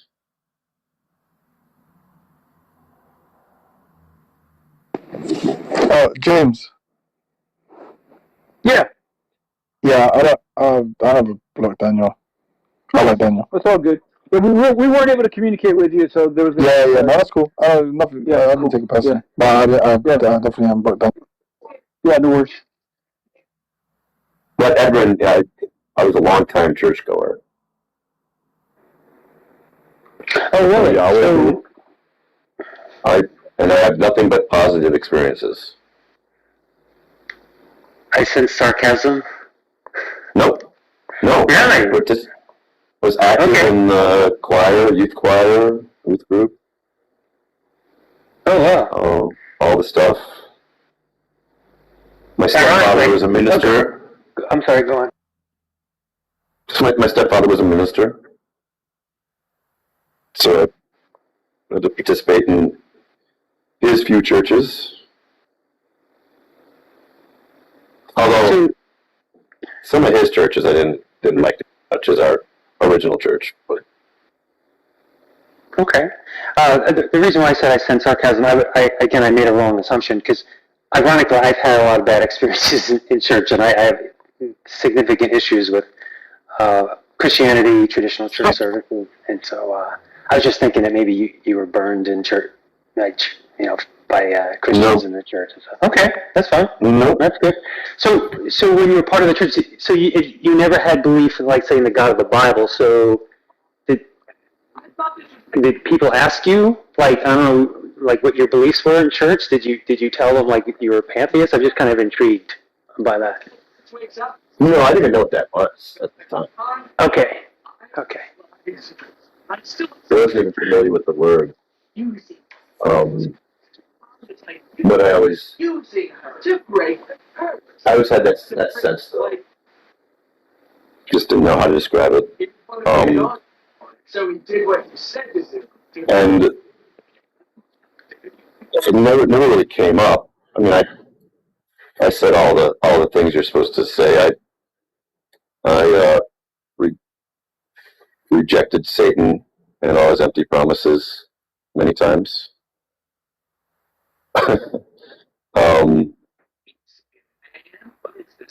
What magic is this? I did tell the one pastor that I didn't take the Bible literally. But you still don't have. Okay. And what did he say? And he was very sympathetic. This was when I was a teenager. Okay. It'd be like that. Yeah, Edvin, I've got a similar situation as well. Okay. If you're free Are to you a elaborate. Spinozan pantheist? Not strictly, but I like Spinoza. That's my caricature is a Spinoza. You know what they used to call Yeah, him? I played along as a non-believer, just to appease my family. And however, while I was playing along, it was enjoyable. Fun events, fun activities, and it was enjoyable. It was not it wasn't something that I was not felt as though it was a big waste of my time to be involved in. This ugly ass broad. Okay, so There's very little of Christianity I have a problem with. interesting. Okay. Well, I have lots of problems with Christianity, ironically. Let's put it this way, unbiblical Christianity. But no, that's kind of ironic. Next, I can sometimes be found venting in rooms about problems in the church and That's how money is characteristic wasted. of Christianity. Yeah. That's been going on since Christianity started. Yeah, that's true. But the things I vent, yeah, no, that's definitely true. The things I vent about are most Christians that I talk to don't usually share my concerns or passions. I think they should because they're biblical. Namely, how money is wasted and collected in God's name and not used for His purposes to help the poor, the needy, widows, and so forth. Instead, they put it in church buildings and. Well, you should tell John Lee about the concern. Yeah, no, most people. Yeah, go on. Sorry. Can that be changed, Edvin? Like, what can be done about that to keep the clergy from using it to drive a better car or to have a better house they live in or better events that they spend the money on?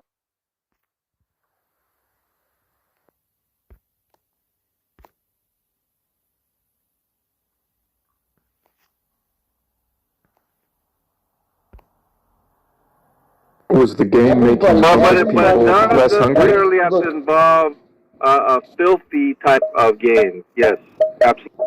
Filthy feeding the homeless for free Even on my what dime he's is a disclosing filthy now game. Filthy is an attempt to cash in on his filthiness. John, he was giving you anybody? How is he giving you stealing money money from anybody? How is he stealing anything from anybody? What are you talking about? What's he stealing? What's he stealing? I've already explained it. No, you haven't. What is assumption. No, you haven't. Hang on, sir. First and foremost, you have the assumption that it necessitates financial gain. Once I dissuade you... What is he stealing? I didn't say it necessitates financial gain. I asked you what he's stealing. What's he stealing?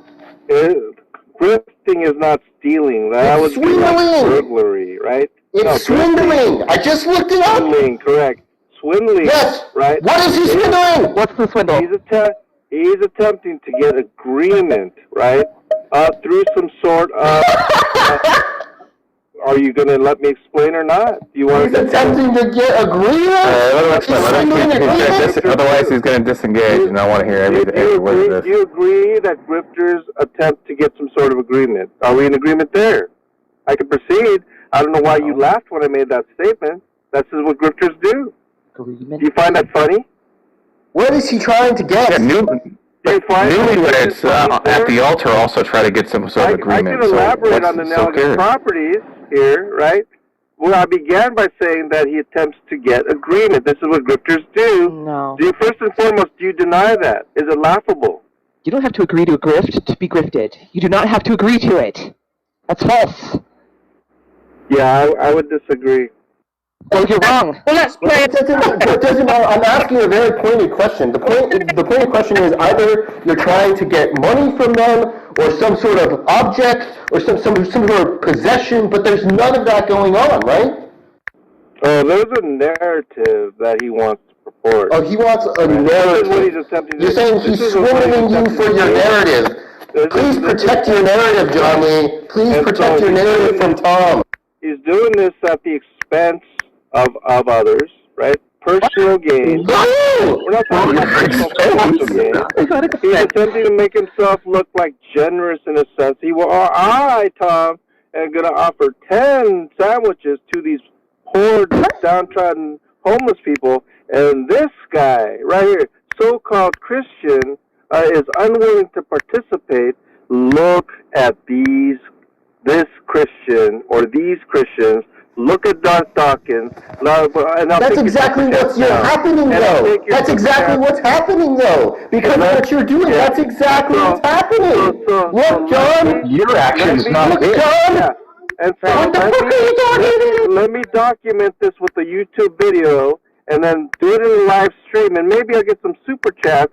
And well, you don't really have to donate, but yeah, you know what? These gullible atheists that support me. Yeah, let's just get some financial gain out of it. So there is financial gain in a lot of this.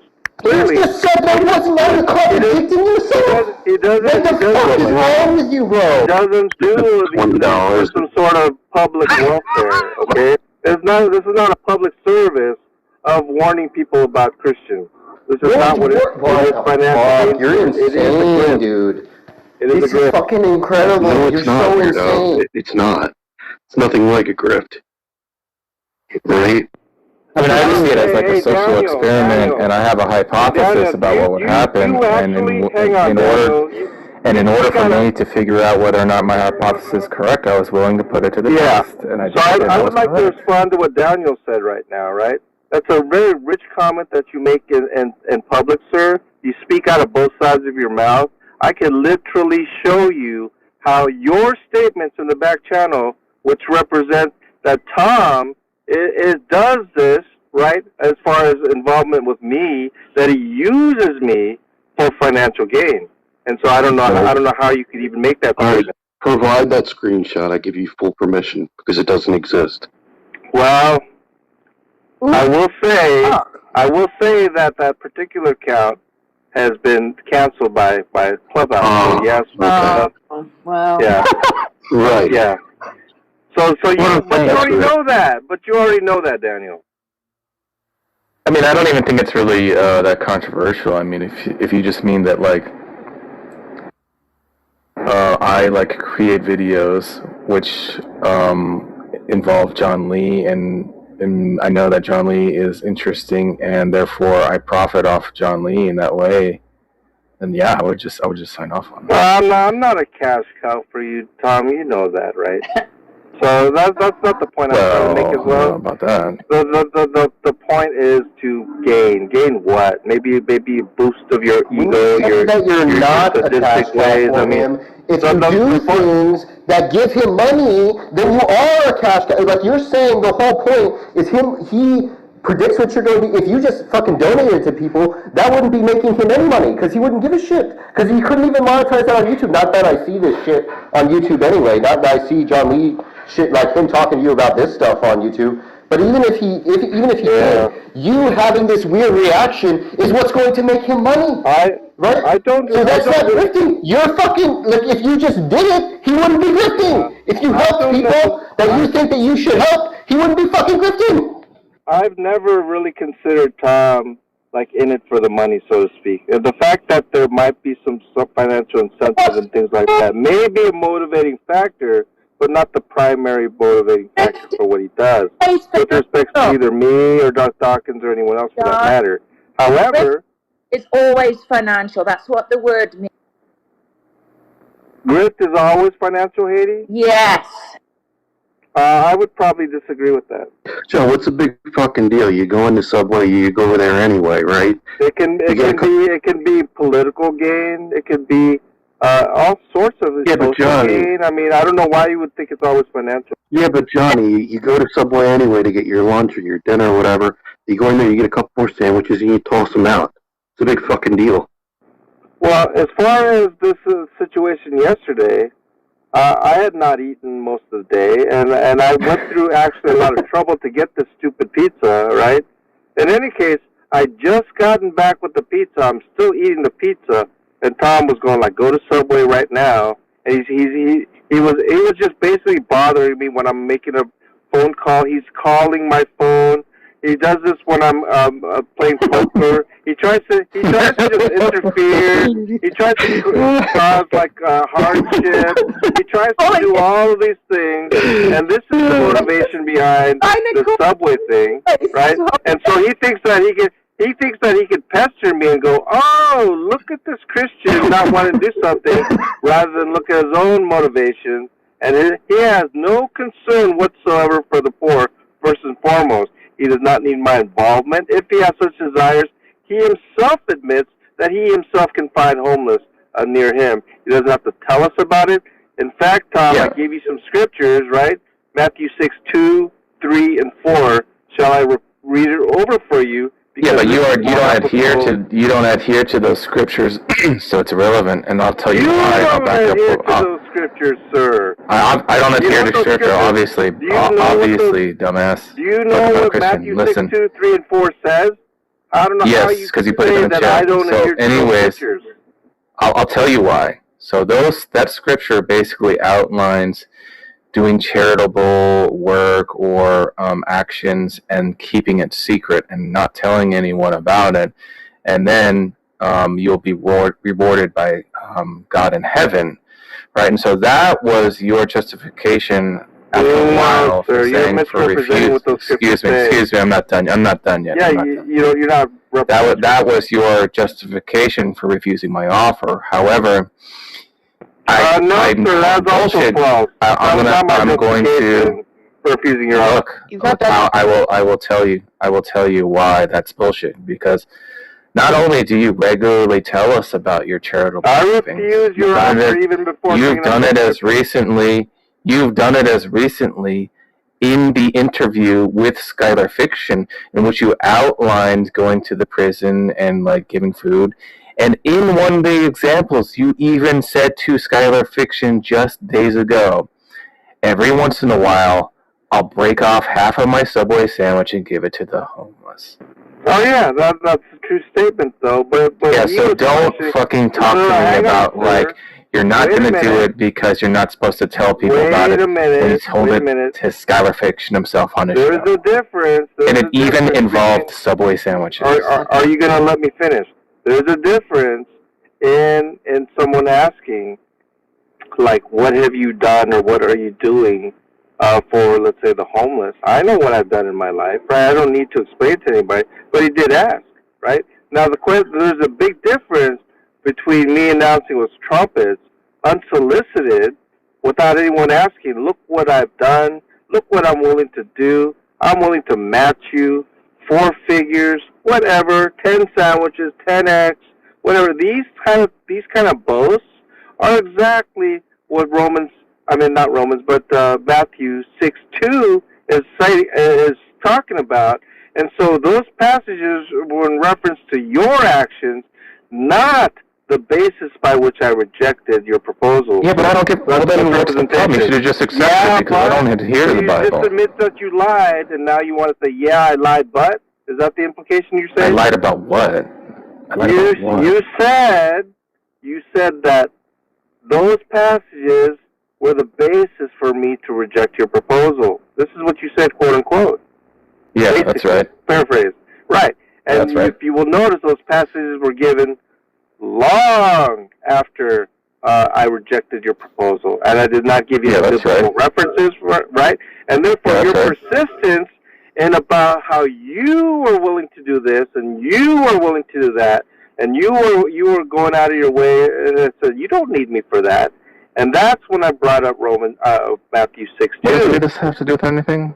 So that is your actions are the basis by which I brought up Scripture, not my denial. Okay. Nobody cares. That was all garbage. And so then what was the basis for the denial? Whether someone cares or not is irrelevant to whether Tom lied or not, and he lied. I lied about what? So basically, you're telling me you don't care if Tom lies. Well, we already Where's the lie? know that. Again, I didn't hear any lies there. Go ahead, please. What's the lie? And so I already. What's the I lie? need to know what the lie is. What's the lie? Explain the lie. He said Could you do it again, please? I missed it.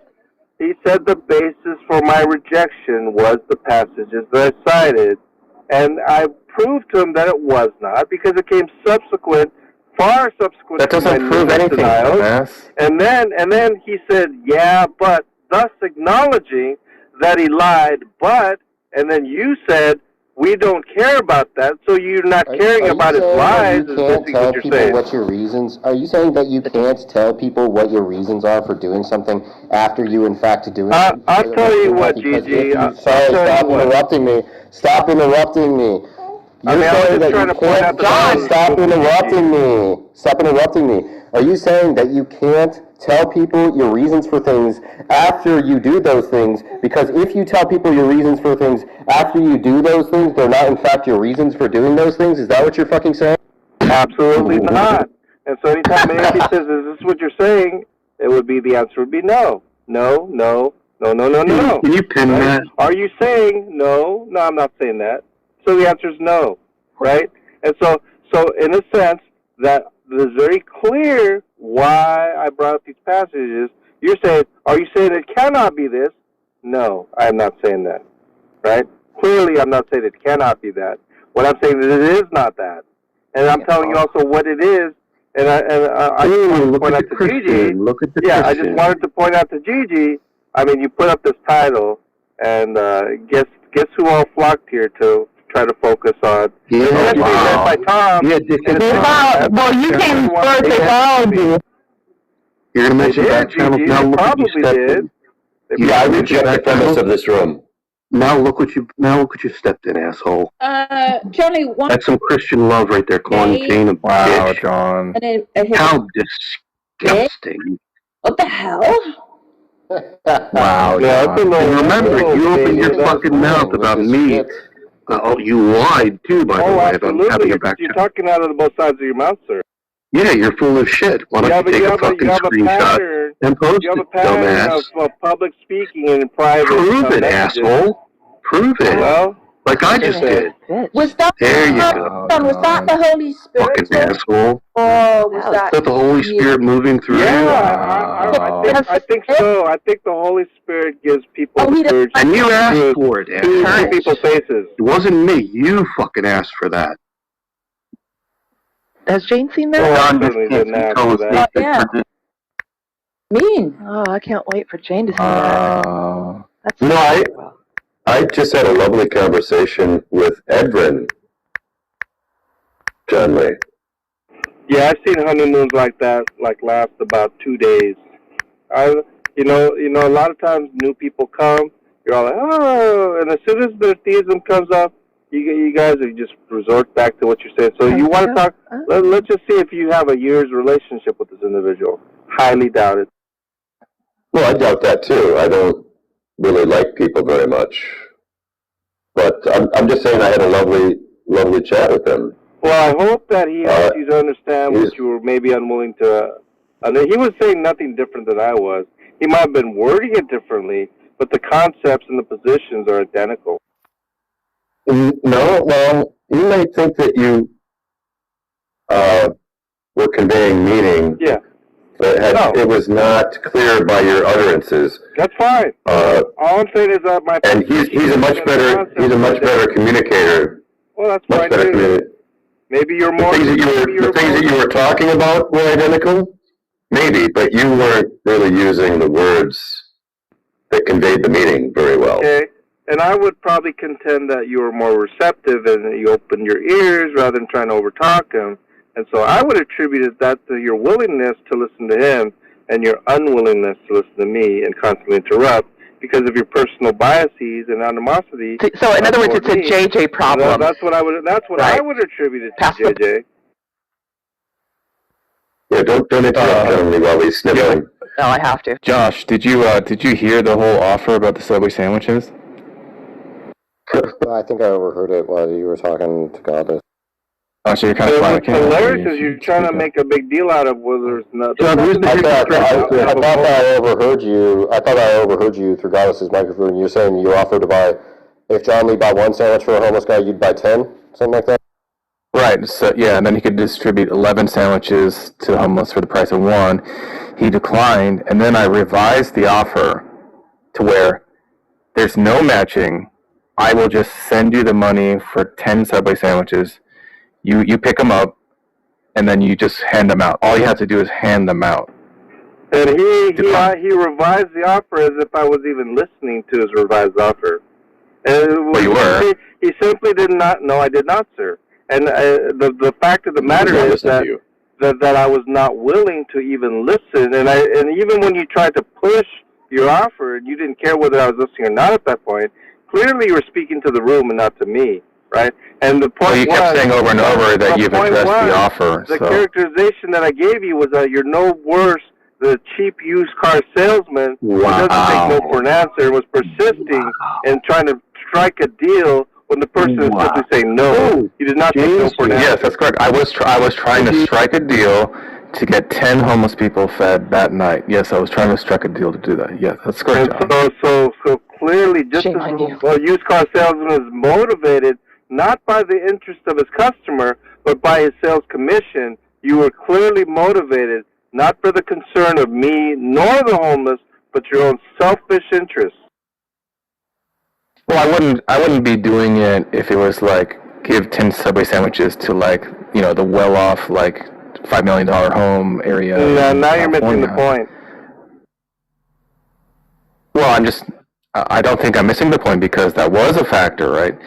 Doing an offer like that, I would want to go to the homeless instead of non-homeless. Yeah, and I pointed out to you by your admission that you have homeless, that you could find homeless near you, and I said that if you had the genuine concern, you don't either need to speak with me, involve me, you of your own volition can, in your own actions, in secret, can do these things, and you don't need me. And therefore, what I was trying to demonstrate was you had absolutely no concern for the homeless whatsoever. You're trying to use me as some sort of tool, as a device to try to purport your propaganda. Yeah, and guess what? So you should be happy. So that was your motivation. Yeah, I wanted to use you. If this motivation, then you were No, I don't deny anything. Look, I myself labeled it a social experiment, right? That's what I called it myself. Now, yes, was I using you as a...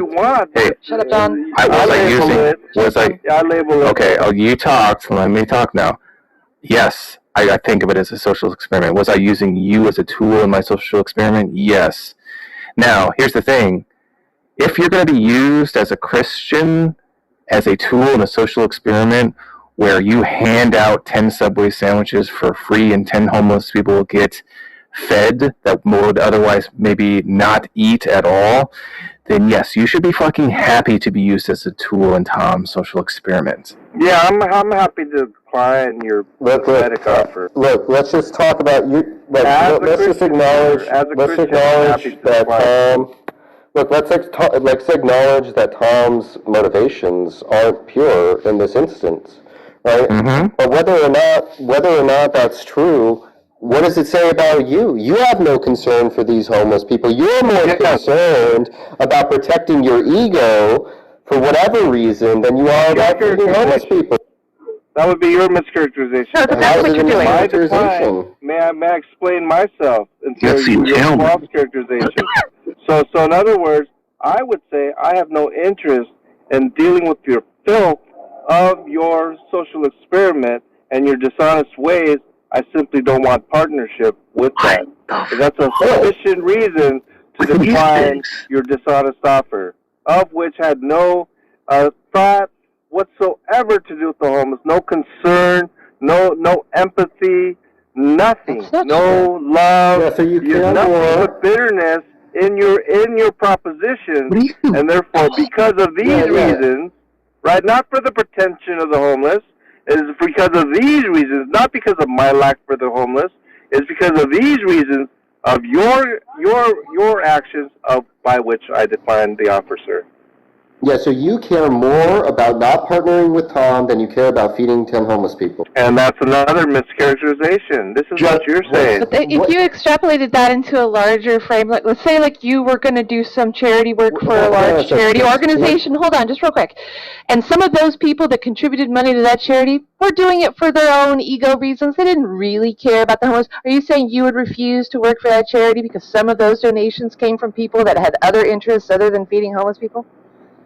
Yeah, and so with respect to partnership with these individuals, right? Yeah, I wouldn't touch them with the 10-foot pole. I'll give you a break. All right. Yeah. So because all the money that was donated was not earmarked specifically because they really cared the most. No. So once again, hang on. You're talking about an organization that has these donors. I'm talking about the donors.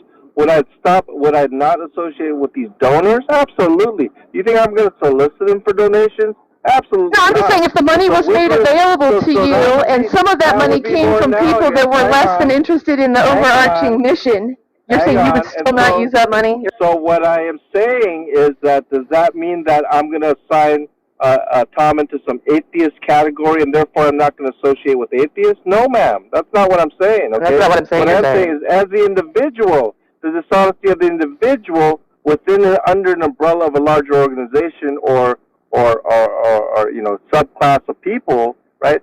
What you're trying to say is that I somehow, if I'm going to be consistent, would reject that organization or atheism or whatever else, Clubhouse or whatever, just because of the individuals. I'm saying I'm going to disassociate with the individuals in rejection of their dishonest ways, and that would be the more analogous statement. Would I disassociate with these individuals in this organization? Go back to what I was talking about. Yeah, go back. Yeah, okay, so what I was saying is, I said that you care more about disassociating with Tom because of whatever you think that Tom's filth or whatever than you do about feeding homeless people. That was a mischaracterization. Yeah, you said that was a mischaracterization. Sorry, hold on a sec. Sorry, so stop. Right. So if that's a mischaracterization, let me just ask you the question. Do you care more about feeding 10 homeless people than associating with Tom, or do you care more about dissociating with Tom than you care about feeding 10 homeless people? Yeah, it's not a matter of more or less. It is the case that I care about the homeless. It is also the case that I care about disassociating and partnershiping, especially the partnership part, yoking, if you want to say, with the godless, with the dishonest, and a person with a person that lacks character.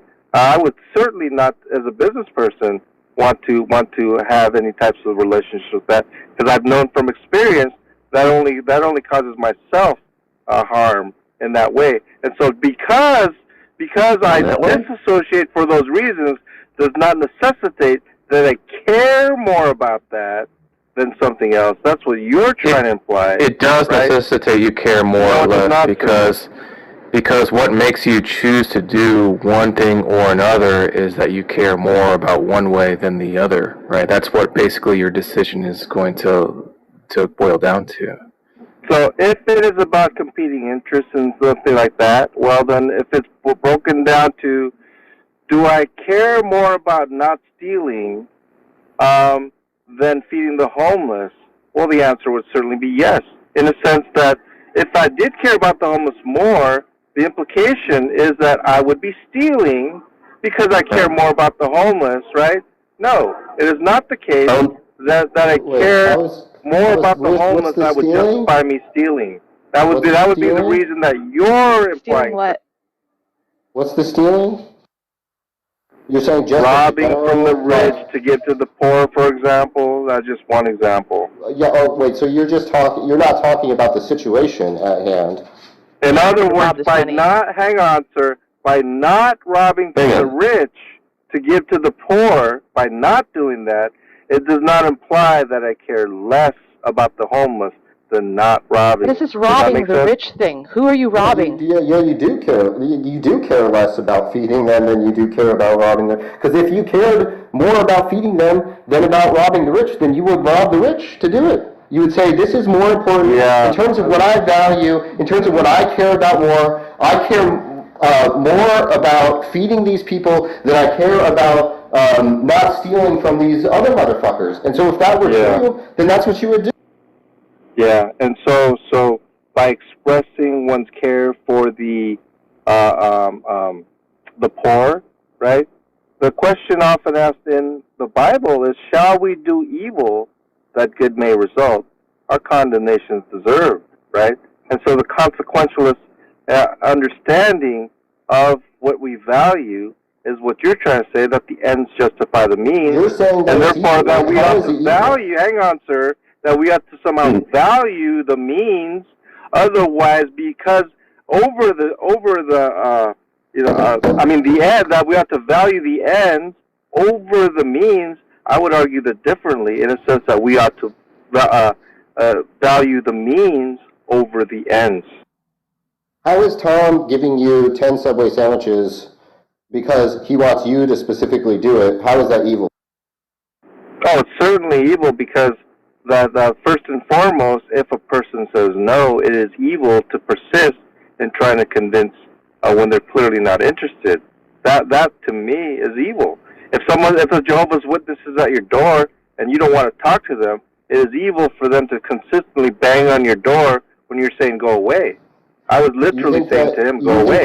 You think that if you could talk to people... So it doesn't really even matter what... It doesn't matter... Stop It doesn't matter what the Jehovah's Witnesses are saying. Hold on, stop over-talking me. Right, so you're saying that, as far as you're concerned, if you could convince someone, if you could help aid in their salvation by persisting... by talking to them or whatever, even though they say no, you're saying that that's evil, even though that would lead to their salvation? And so once again, you're looking at it from a consequentialist view. So the Jehovah's Witness at your door, may I finish please? So the Jehovah's Witness at your door, you're telling them to go away, and they're just going like, well, I'm trying to give you something good for you. I'm trying to do something right? And they're persistent, right? And as far as you're concerned, right, it doesn't even matter whether what they're offering is attractive to you or you're interested in it or you despise it. All of that is of no consequence. You're trying to associate it with that. Who cares what the Jehovah's Witness is trying to do? The question is, what are they doing as far as their persistence? That act negates any type of premise that anything that they have to offer is good in and of itself. I would contend that it cannot be good. That's what I would contend. Right, so it's evil to persist even if persistence leads to a person's salvation, correct? That's correct. Okay, good. Glad we got that. But that is not to say that one values salvation less. This is the narrative that you're attempting to purport. I'm saying it does not necessarily I want you to stop talking, John. Like, please don't persist in talking. Please stop talking. It's evil for you to persist. If you persist, we ask you to stop talking to the room. Please stop talking in the room. If you persist in talking when I tell you I want you to stop talking to the room, then you're going to be doing evil acts, right? And you shouldn't persist when we don't want... I'll tell you what, if someone doesn't want me to talk to them, I surely don't have to. You're doing it again. You're persisting. This is evil, John. This is evil, John. Stop persisting. I said I don't want to talk to me. How about that? And so... No, I don't have the same standard that you have, you dumb fuck. I didn't have the same... I didn't verbally put myself in a hole where saying persisting to try to get someone to do something when they ask you to stop. Yeah, I didn't say that. You said that, you dumb fuck. So shut up. To leave, right? And so you don't shut yourself in the foot. Yeah, you don't control what people John do. Lee, you need to reject this evil. You need to stop Well, I this do evil. reject it. You're being Because evil. he's No, pretending you're being evil. that- You're still being evil, John. Keep on knocking. Well, I'll tell you what. He's thinking that John. he's demanding. You that are the for- definition of evil right now, John. It's top other people. Why don't This is please, not- why, That's not his. John, That's not his why do you keep prerogative. being so evil? Yeah, John, that's please like, stop. that's like saying, "Oh, please, I command you not to preach." Well, you might want to redefine what you just John, fucking please said stop. then. If you have a problem with it, you might want to redefine what you said. You probably shouldn't There's one continue being thing so to say, evil, don't preach John. to me, right? Yeah, Don't please preach stop, to John. me. Maybe one might even say, don't preach to my family, right? Yeah, don't talk to me. Say to Yeah, don't pretend, talk to me. to coming You're being to very that- evil, that, John. that they have some sort of statement. When will this evil "Oh, end? please don't persist in speaking." That's ridiculous. He has no authority to say I something didn't like agree that. to be in the presence of It's evil not today. I binding did in a not sense, agree to right? being in the presence It's of evil. unreasonable for him to demand that. I could pretty much ignore He's that. just full of evil. He just has to spew it out like green vomit stop, from The Exorcist. Thank you, John. This is a sophistry. Oh, no, you're doing great. Devil You're has doing returned. great. Please. John, do you have anything to say to Jane? James is tired? Jane. Jane Austen. Oh, Jane. I reiterate that I think you're one of the biggest liars in the entirety of Clubhouse. Oh my God. Would that help? He's gonna call her a bitch to her face. Sorry, the locution was off there. I believe the words are hypocritical bitch. Yeah, go ahead. John Lee, sorry. Say it to her Just let me face. fix your pronunciation. Say it to her face, Captain. Oh, in response to that was a bitch move by her? My response? Is that what you're asking? Jesus fucking Christ. Say You it. see the thing to that's her pinned? face. Maybe somebody could be more clear for John Lee, who's really dense. I could address that comment to her face, Sadie. You want me to do that? I can I slap think you her. should just say it to her face if you believe it's true. Or Right. apologize. And so- One of the two. So in other words, when it was the case that someone modded me, Jane, and I took the opportunity because you were incessantly interrupting, that I moved you to the audience. I didn't remove you from the room. I could have easily done that. But anyway, the point being that you made a comment. You made a comment. You're lucky he didn't spank you harder. That's right. And so you made a comment. You said quote unquote that was a bitch move, right?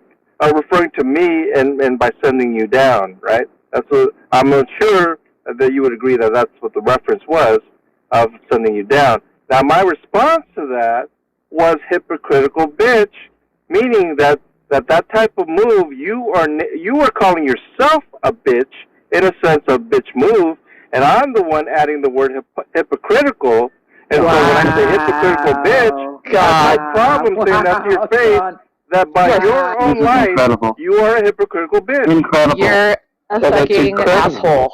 You're an asshole. Is that what you want to hear? No, I think you should have apologized for using Did you actually think an apology was going to be in order, 80? Well, if you John, maybe you could just kind of like smooth. Could you maybe smooth things over, John? Is there something that you could say to Jane right now, which kind of like mends? Yes, I reaffirm my statement. Hold on. Just let me finish saying it. Oh, you doubled down. Yeah. Well, is there anything else that maybe would be a little bit more constructive? Wow. Cute. Oh, I think criticism is very constructive. Hopefully, it'll lead to personal introspection. Wow. Let it all out. Wait. I didn't hear you because everyone was talking. What do you think Jane is, John? I think she's a hypocritical bitch, according to the definition of bitch move that she characterized.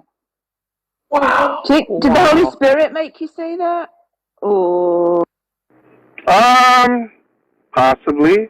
I think when it comes to certain words that are offensive to people and to their face, I think there is righteous indignation, and I would claim that oftentimes, even when Ezekiel references some sort of donkeys, organs, or whatever, the Holy Spirit, Haiti. Fuck you. I think John might be confusing. I think John is getting confused. He's thinking of that scene in Pulp Fiction, right? Fuck you. In any case, Katie, fuck you. I'm glad you gave me the opportunity to follow up on what I was not able to do because someone kicked me out of the room. Fuck you. Is this, Fuck you. Fuck you. Fuck you. Fuck you. Fuck you. Fuck you. Fuck you. Fuck you. Fuck you. Fuck you. God. Fuck you. Fuck you. Fuck you. Fuck you. God. Is this, John? is this regeneration in action, John? Is this what No, we're doing? John, I thought I was talking about making things better, not making things worse. Double down. It's crystal clear. That's always a good thing. Okay. John was just confused, Clarity right? rather than ambiguity is a good thing.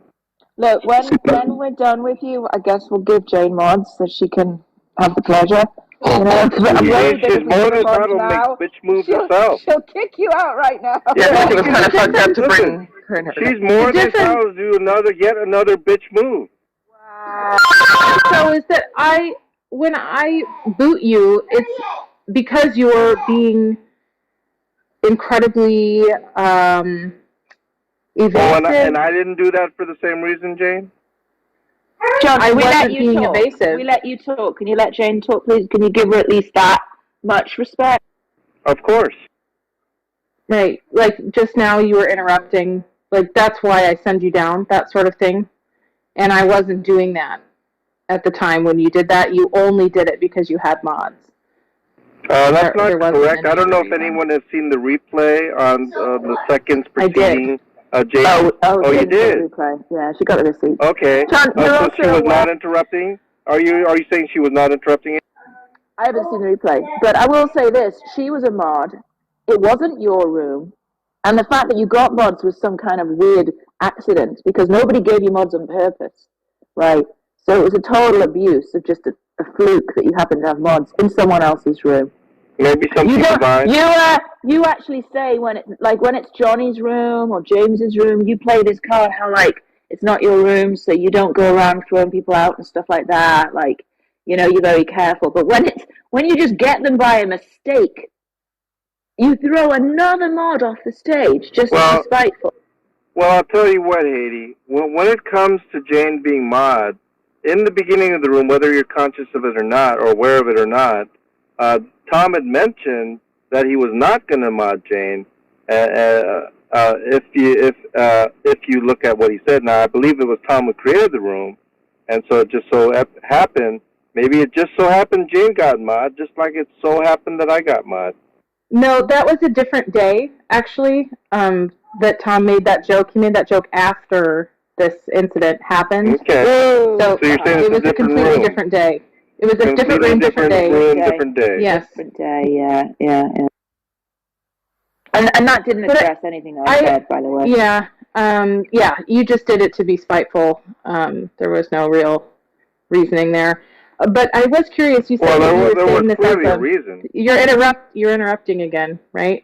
So you said that you did this as like a constructive criticism. Is that what you called it? What I had to say to your face right now? Yes, ma'am. Okay, so constructive usually implies that I'm supposed to improve in some way, correct? No. I didn't say supposed to. May I respond? I didn't say you're supposed to. If you look up the definition of constructive criticism, Wow. If you look up the definition, now she's if you look up the She already got definition, triggered. May I respond to your question? I'm not done responding to your if question. you look up the definition I'm not done of responding to your constructive question. criticism, You're trying to reply to an answer I have not fully given. okay, go ahead. So, thank you. And so when I said that, I kind of lost my train of thought, but exactly. So when I said that,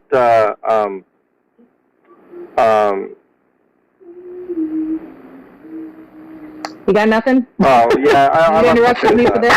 John, the bottom line. No, actually, she said that bitch move. Wait a minute. You interrupted me, right? John, You're when she the one said a that bitch lost- move, a Right? bitch move is not calling a person a bitch. She said your behavior, the act, was a bitch Right. move. She didn't call you a bitch. That- You called her a hypocritical bitch. That's correct. Right? You made it personal. Right? Is that so? So Yeah, that's I right, think Daniel. right. And so in other words, it's just an act. So if if a person steals, right? Well, we're really just talking about the act. Well, the person's a thief if the person steals. If a person makes a bitch move, it is not unreasonable to say that they're a bitch. Now you're off of the constructive criticism bit here.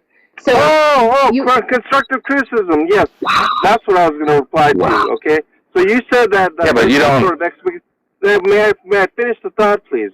So, with respect to constructive criticism, Jane, you said that there's some sort of expectation of you to change in a way. I'm just paraphrasing, of course. And I would say that no, there's no expectation. It is such the case that constructive criticism is for the intention of you not necessarily to change, but give you the opportunity for you in and of your own self to change. Without that information, you may not have that opportunity. Yeah, I'm providing a service. I'm providing a service to you wait. in providing information that may give you the tools to make changes through personal introspection. And so the choice is yours. Hang on, may I finish, please? And so the choice is yours. You can either change or you can reject. Yourself now. So I get it. I understand. But the difference, John, is that you qualified it with constructive, right? And so what you just are defining is just straight criticism, not constructive criticism. No, I would say it's constructive criticism. No, it's not, because that comes with an expectation. And you said it didn't come with an expectation. There's no reason. That is just straight criticism. Yeah. You interrupted me. It's very frustrating when you interrupt me all the time and get very upset when I then interrupt you. And you're interrupting me now. You're interrupting me now again. You recognize when you interrupt me? Sometimes, yes. Because every time you speak out of your mouth, it's usually right in the middle my mouth of speaking, again. Whether you realize it or my not. My mouth again. My womanly mouth. It's very frustrating that you... Maybe I'll continue to use the word mouth until you get the picture, honey. Oh, shit. Yeah. Okay. Also, John, how is it constructive criticism if you messaged it privately to Daniel and didn't tell us your face? That's not really constructive. Just No, but John, in John's defense, I mean, that was the first time he'd ever said anything misogynistic or derogatory about Jane. Honestly, that was the first time. How is it supposed to help me? He had never done that before. Right, but how is it supposed to help me? How is it supposed to help me if you said it privately? Well, he's operating on a proprietary definition of constructive criticism, where constructive criticism is not, in fact, constructive.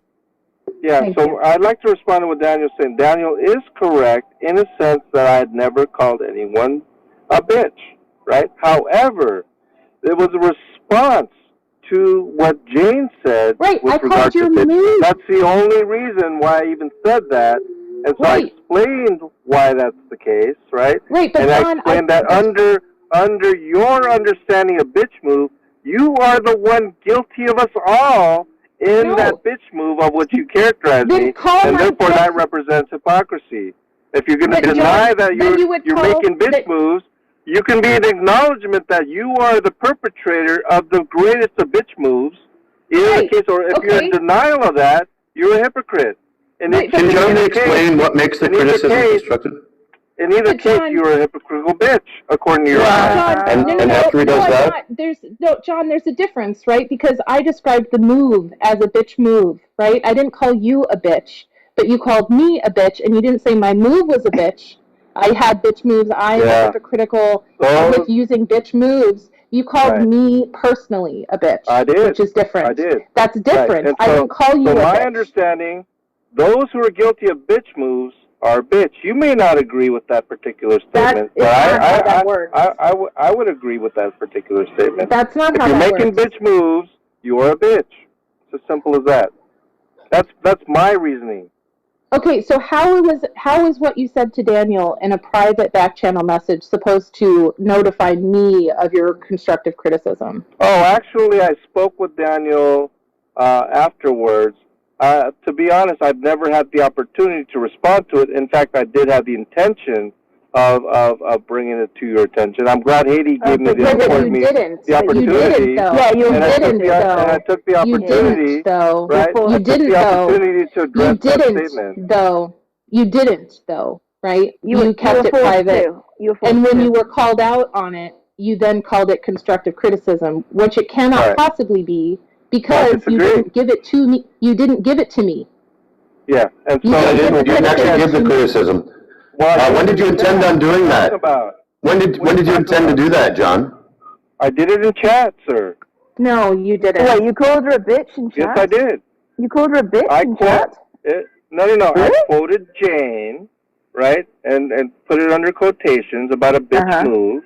Yeah. And then I also put in chat about Jane being a hypocritical bitch. After that comment. Now, you can't even write bitch in chat, I think. Yeah, you can. Check the chat.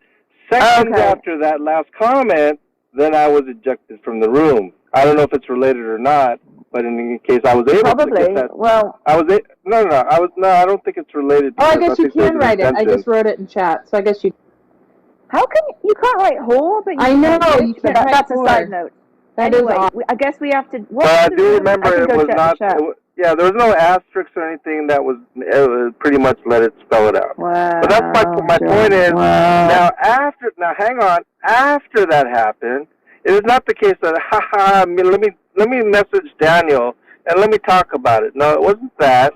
Daniel had messaged me, and I don't exactly remember what Daniel wanted when he contacted me, but the topic did come up, and I might have responded in a certain way that I don't recall, but I'm more than willing to look at what we said. We could examine what we talked about, but it wasn't something like my intentions were to make those comments and talk about it, about Jane with one or more. People can assure I haven't talked about it. It wasn't even in my mind, but once you reminded me, Haiti, today, just right now, yeah, I would have loved the opportunity, and what you think may have called for an apology, I'm tripling down on that.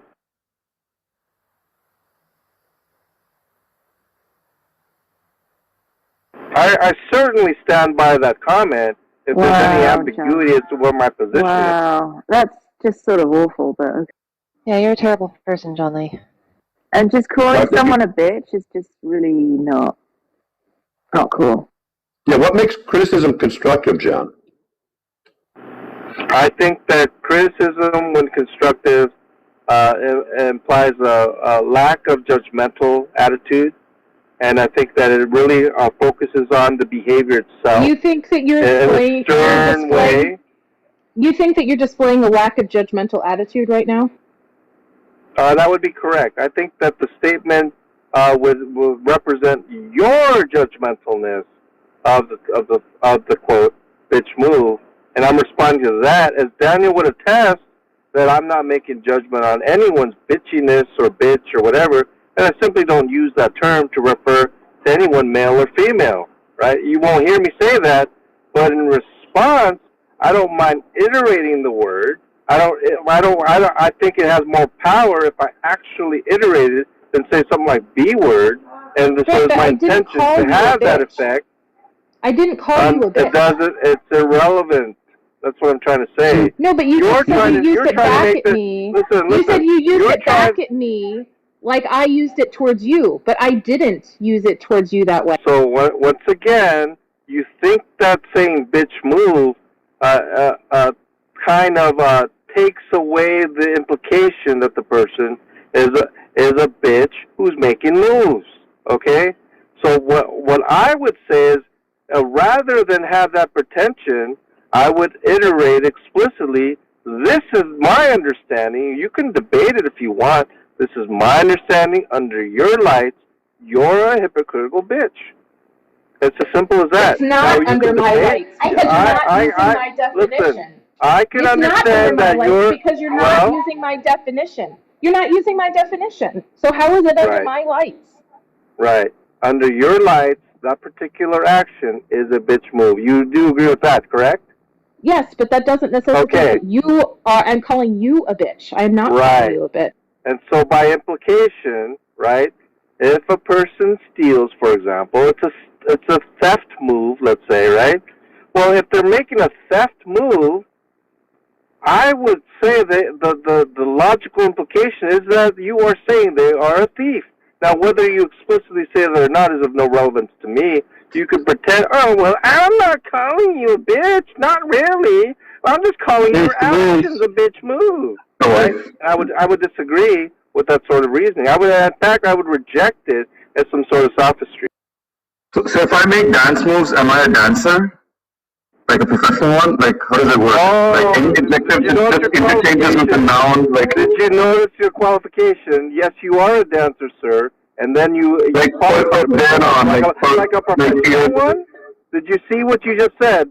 In answer to your original question, if you make dance moves, yes, sir, you are a dancer. Yes, but that's the point, right? Like when you say someone is a bitch, I don't think you're saying they were a bitch in that instance. You're just saying they are generally a bitch, and from then and forevermore they will be regarded as a bitch. That's the difference. No. It's like now you're making reasons, post-hoc rationale. No. Listen. I got this. It's not that difficult. There's a difference between saying... You make dance moves, you're a dancer. You make dance moves, you're a bitch. Hang on. There's a difference between saying you're acting like a bitch and you are a bitch. Would you agree with that? No, I would not. Oh my God! Yeah, I should tell my husband because he said that. Come on. And he's always pointed out that he isn't actually calling me a bitch. But I think there's a difference because what you're saying is, in the moment, you're acting like this thing. I think that doesn't. Hang on, I'm finished. That doesn't mean you are actually this thing, right? You're just acting like it in this one instance. Yeah, I would disagree with that. Act like one, you are one. Is that like being a savior, even when you haven't saved anyone?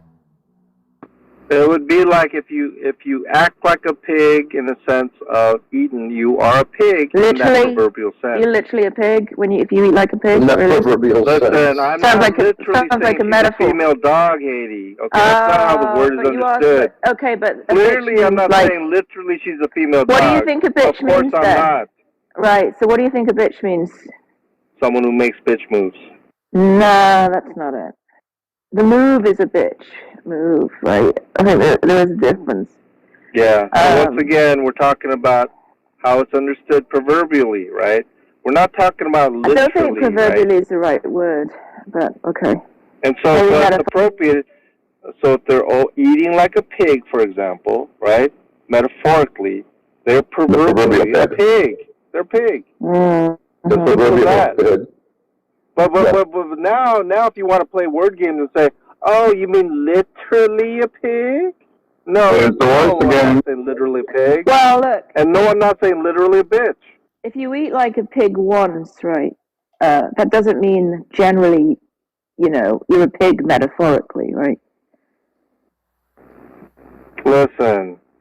Once a liar, always a liar. It's not the case. It's not the case. One liar, always a liar, according to John. So I wouldn't go down that road. Can I read the definition? Of what, bitch? Yes. Go for it.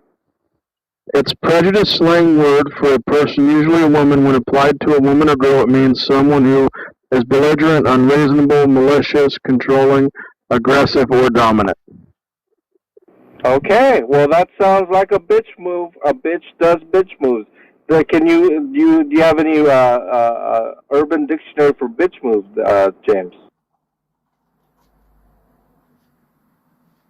Yeah, actually. Because what you just characterized right now, it seems like to me a bitch makes bitch moves. No, a bitch move usually means more like bitch in the sense of like weak or cowardly, right? Yeah. When you call a man a bitch, you're not saying they're aggressive, malevolent, or dominant, are you? You're saying they're kind of, pathetic and weak and like woman-like, right? I think bitches are weak.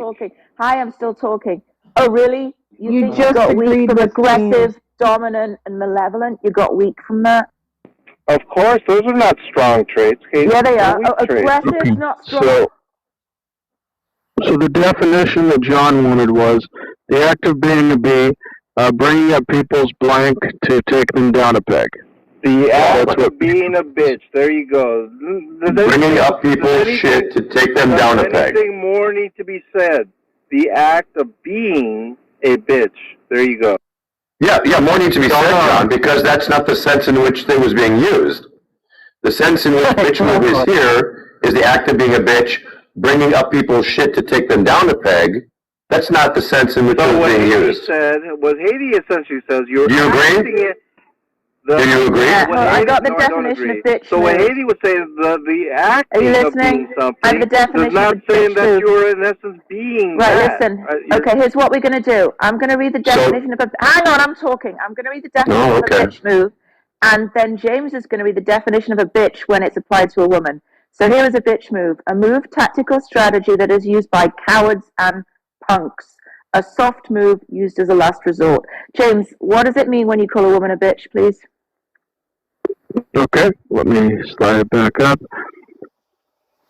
It's a slang word for a person, usually a woman. When applied to a woman or girl, it means someone who is belligerent, unreasonable, malicious, controlling, aggressive, or dominant.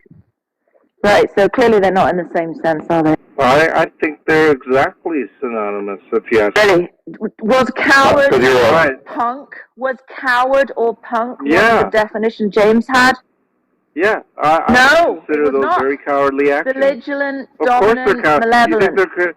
You think malevolence is courageous? No, you think malevolence is courageous, Katie? You think that malevolence is coward? You think malevolent All you had to means do was say you were coward? sorry, Ed. Why are you doing this? Do you think malevolent means coward? I think it's a cowardly trait, yes, I do. Bullshit. Is John a native English speaker, or maybe this is why it's so hard for him? Maybe it's too hard for him. It's just bullshitting.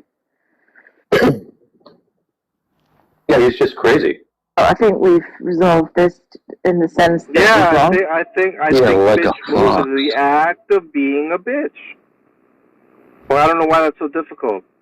Oh, that's, You don't yeah, even so you meant resort it, to that. no, when you called her a bitch, you meant it one way, but when she said bitch move, she meant it another way. No, I So know you're just the way equivocating again. Hang on, sir. I know how I meant it because I prefaced the context by quoting her directly. And so I began with her quote and gave the entailments of her quote. Now, she may deny the entailments that bitch moves does not What's the entailment? that the person acting like a bitch is not a bitch. Punk I or a would say coward? that's a necessary. It's not entailed. A necessary.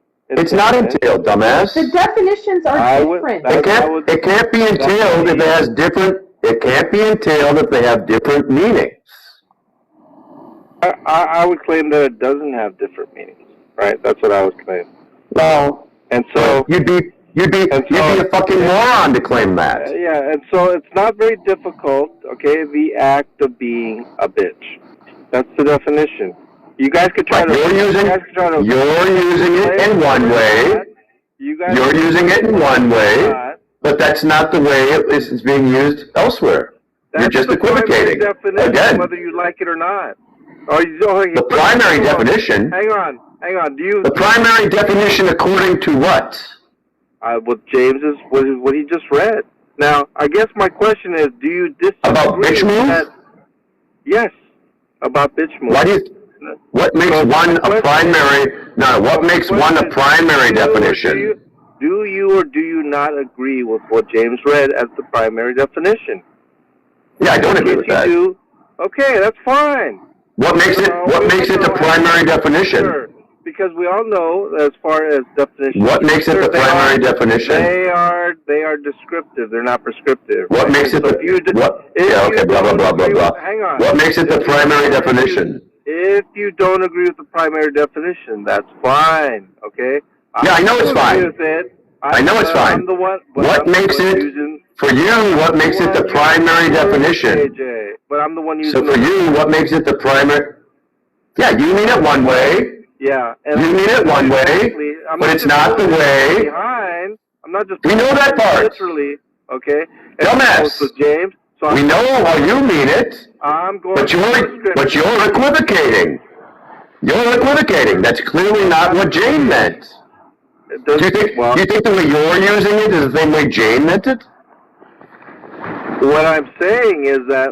Do you think the way you're using it is the same way Jane meant it? Once again, I will put it this way, okay? James Put it another way. Use some more fucking words, dipshit. May I finish, please? You're clearly triggered, okay? So when James said bitch, clearly. it was clear, irrespective of any dictionary. Irrespective, right, irrespective. Irrespective. In her, Yes, irrespective. she would agree that the context of what she said was a mod sending a person on stage down into the audience in some sort of cowardly way. So very fucking informative, John Lee. Thank you very much. So that is how she understood the term bitch move. Am I correct, Jane? And No. if that is the case, wait, what? The context, when she said what a bitch move, the only move she's talking about is me sending her down into the audience in a cowardly way. How can you say she says no? When applied to a man or boy, bitch reverses its meaning and is a derogatory term for being subordinate, weak, or cowardly. Right. So when That's what I just said. if she called you a bitch, right? So it's very what different. I'm saying- I haven't finished. When she calls you a bitch, she's calling you subordinate, weak, or cowardly. When you call her a bitch, you're calling her belligerent, unreasonable, malicious, controlling, aggressive, or dominant. Yeah, bitch is a bitch, Two Katie. different meanings. Right. No, Bitch is a clearly bitch. not. Clearly not. They have different right. meanings, as you very well know. You just you don't said you call agreed you don't that the call a weak definition yeah, you hang on, agreed. Katie. You don't That's call what I Katie. you don't call a weak woman a bitch. You call a weak Katie, man a bitch. do you agree that a bitch move is not gender specific? She called you a bitch. Do you agree that the term bitch move is not gender specific? I'm not sure because I think of it. I don't know. Different things. I agree with that. There you go, some You know, if I call, JJ said hey, yes. I don't know why it's so No, hard for because you you to know say yes. what? Doesn't help you though, John. I'll tell you why. Doesn't I'm help not you. sure. I think if you say a woman does a bitch move, you might also mean she's being a belligerent, unreasonable, malicious, controlling, If aggressive, I or dominant. said a woman did a bitch move, I would be You wouldn't mean the the same thing. definition of Yeah. Right. I think women do bitch moves. I think men do bitch moves, and I think people who do bitch moves are a bitch. It's not that complicated. And is the bitch in the sense of cowardly and subordinate, or the sense of aggressive and malicious? So even when can James you answer read, my question? Can you answer even my when question? James read, Can you answer my question? You're trying. Can you answer my question? Wait, you're trying to once again. You're trying to ask questions when I'm making statements. You said anyone who does a bitch move is a bitch. Listen. What do you mean by? Listen, you're more than welcome to ask a question after I finish my statement, but I'm not going to allow you to ask a question to interrupt the statement I'm trying to make.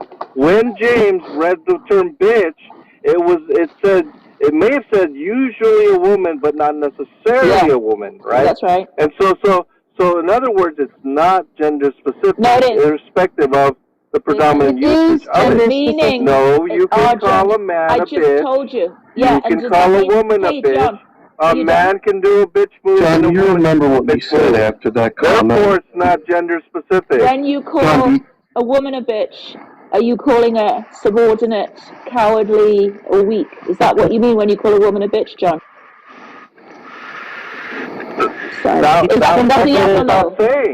That goes without saying.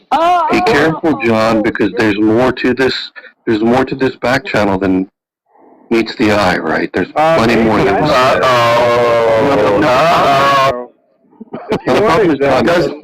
Does he mention in the back channel that it was a friend he was quoting and calling Jay a bitch? Okay, so that was the hypocrisy of this room is unrivaled, Justin. These are your opinions, okay? These people are just like Darth. It's unbelievable how this evolved, okay? So you're talking about this, Daniel, right? Is this what you're talking about? What I wrote was she's complaining about being sent down as a quote-unquote bitch move. What a hypocritical bitch. This is what I wrote. And why didn't you just apologize and move on? Well, I'm interested in having this conversation. I'm ready to call people down if necessary. Why would I apologize? No, I don't agree with that at all. I think it was the absolute right thing to say. And I'm willing to discuss it. Why was it the right thing to say? Why would I care? Why would I care about? I don't know. Why was it the right thing to say? Owed an apology. I don't know. Why do you think it was the right thing to say? Because I think it was appropriate as to her characterization to reply. Because her comment represented an action that she herself is guilty of 50 times over.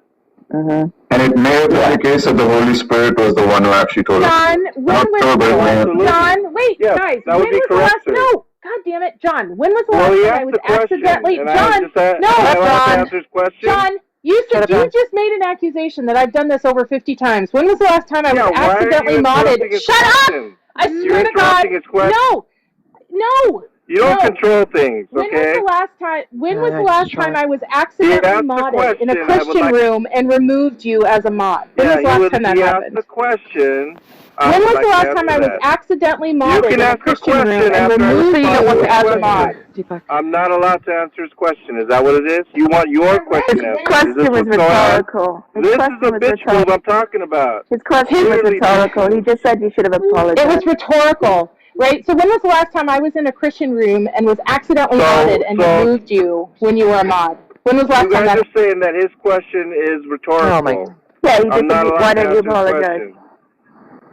Daniel. No, that was Daniel's question. I'm trying to answer what's this guy's name's. I guess it's Deepak. He asked the What was question. Deepak's question? I didn't ask a question.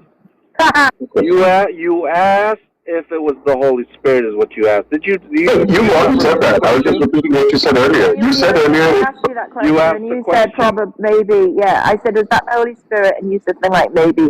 So I think So in Deepak other was words, just in the memeing. process of answering his question, You already answered the Jane question. rudely interrupted as usual. Yeah, you already answered the pretending question. she's You already mod had the again, answer, John, so we right? You already Move on answered the now. question. Remember, you already answered the Yeah. question. Well, then Remember, I'm you It was already answered the a question.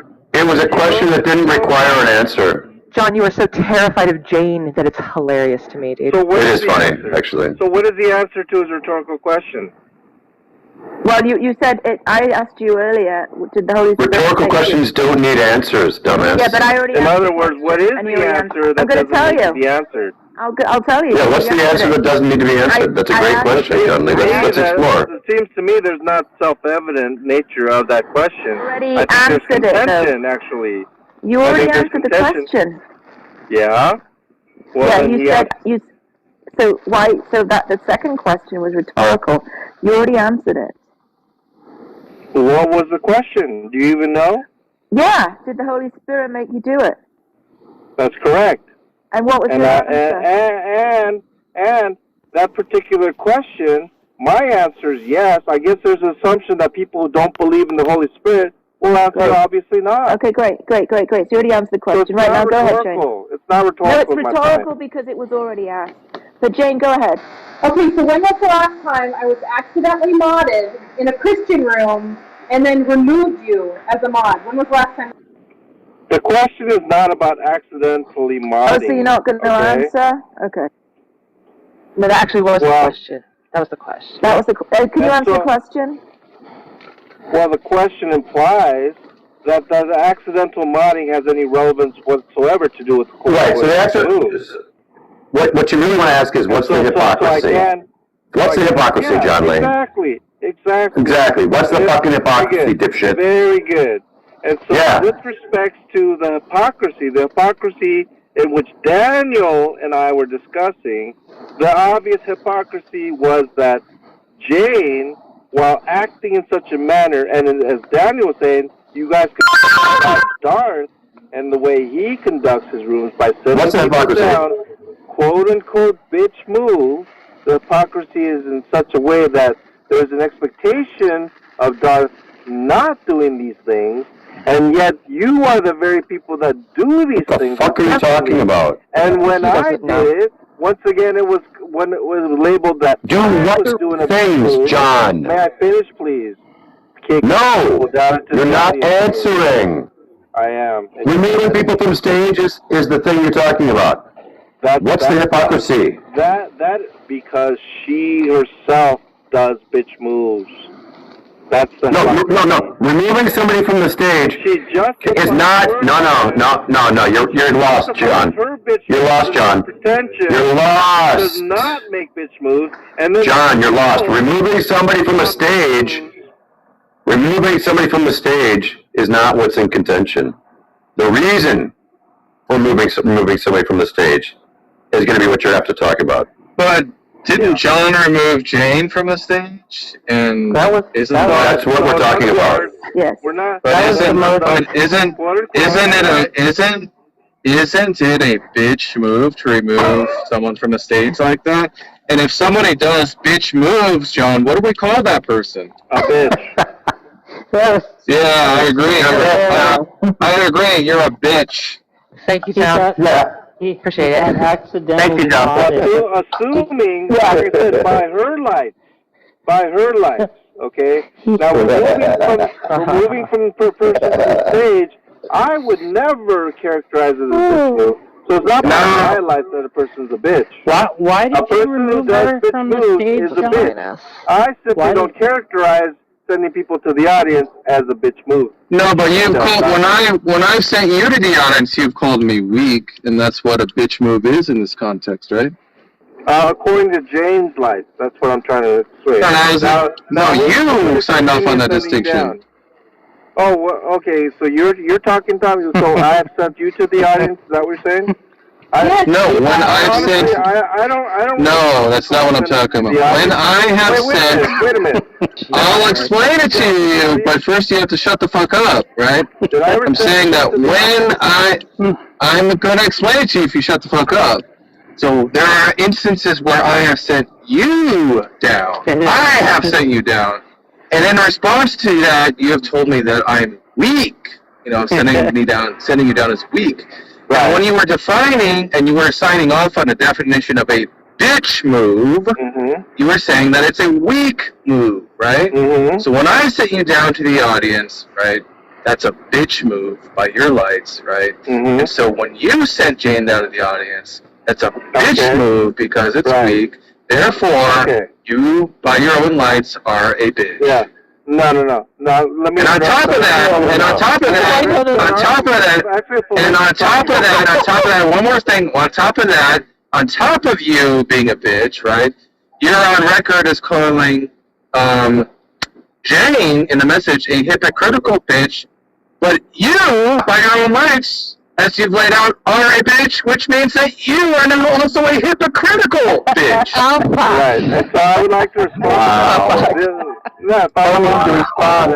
So the argument that you're making is what's called false analogy, Tom, right? Just because there's similarities and weakness. You really didn't say anything else, John. So in other words, what you're saying is that because I have said that you were weak, right?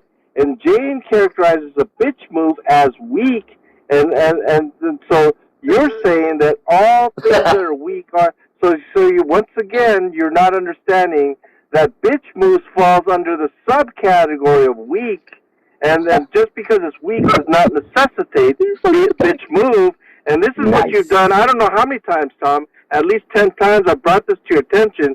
Is where you deliberately or ignorantly try to associate comment of weakness to bitch move when it does not necessarily follow. Where bitch move necessarily may imply weak does not imply bitch move. I don't know how many times you've done this, Tom. And this particular argument, I've never characterized your actions as a bitch move. However, what you are saying that maybe under Jane's lights, that my actions in sending you down, Tom, is, or the other way around, my accusation of you sending me down, Tom, as weak, that she's implying under her definition that I'm inferring that you are making bitch moves. I had never said that to you explicitly nor implied that. John, I'm going to ask you a question, and I just want you to answer honestly. Did you make this statement? 1, it's like some people want a fight. I'm not interested. But like David Carradine in Kung Fu, just because I'm not looking for a fight doesn't mean I won't land blows. Did you or did you not say that about sending Jane down? Did you or did you not say that, or should I screenshot it? He's on the phone. Wait till we get. Maybe someone's calling. Wait till we get. I'll screenshot it too if he wants. If he doesn't. Tom, are you calling him? But like David Carradine in Kung Fu, just because I'm not looking for a fight doesn't mean I won't land blows. And that's what he's talking about when he's talking about sending Jane down. Right? That's him landing blows. Yeah. This was a violent, this was an aggressive thing for him. It's quite simple, right? Like, John is just misremembering the scene in Pulp Fiction, right? Where the guy, well, like, what's his name? Like, Samuel Jackson quotes the Bible, like Ezekiel, but then he also says something about, like, is Marcellus Wallace a bitch? So maybe he thinks that second part is actually a Bible quote as well. And That's funny why. because in that scene, doesn't he also talk about Kung Fu? He says that when he retires, he's just going to walk the earth like that character in Kung. Yeah, like Kane in Kung Fu. Yeah. He's probably also conflating Pulp Fiction with Kill Bill, which actually has David Carradine. That's right. Yeah, that's it. What did you mean by that, John? What did you mean by that, sir?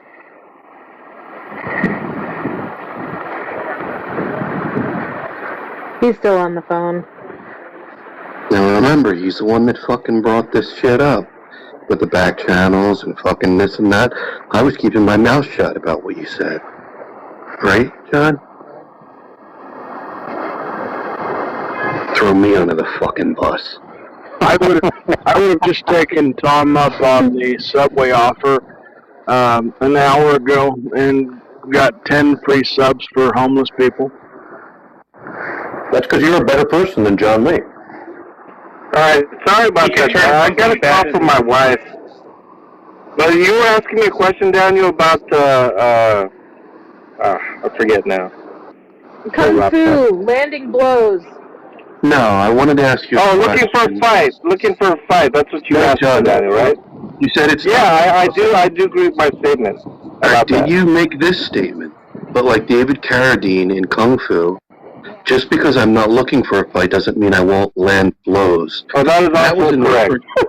And that was in reference to you sending Jane down. Is that right, sir? No, it's in reference to what's been ongoing for the last several months of what I consider atheists looking for a fight, unquote. And my response is that just because I'm not looking for a fight, of which I'm not, doesn't mean that I'm going to somehow not defend myself. That's the context. So this is like vigilante justice here. No, you don't call that vigilante justice. I mean, it's just self-defense. Where you get vigilante justice from self-defense? I don't know why you guys have a very bad habit of trying to say, so you're saying this, and every time you say, so you're saying this, it's a flat-out lie. I don't know why it's always like this. David Carradine. Yeah, settle down there, grasshopper. Well, it's because it's in the interest of getting clarity, and what you're against is clarity, so that's why it's always an issue. I mean, it's not really a mystery or something. John, just to... In the newest years that I've dealt with atheists, clarity is certainly not in the interest of the atheists. That's my opinion. No, it's more so than you. When Tom took back the money and said, hey, you don't have to put any money in, I'll send you this money, just go do this. Do you know that 10 subs could have fed 20 people? Give each person a 6-inch? Yeah, I didn't even consider it. I disregarded his proposal. Didn't even consider it. Understanding? I didn't even listen. Yeah, that might be the problem, Tom. Because when I said about feeding homeless people. Well, when he tried to make a reproposal, James, it's not the case that he had my interest. I mean, he had my listening ear. It was the case of get away from me, dude. I'm not even interested.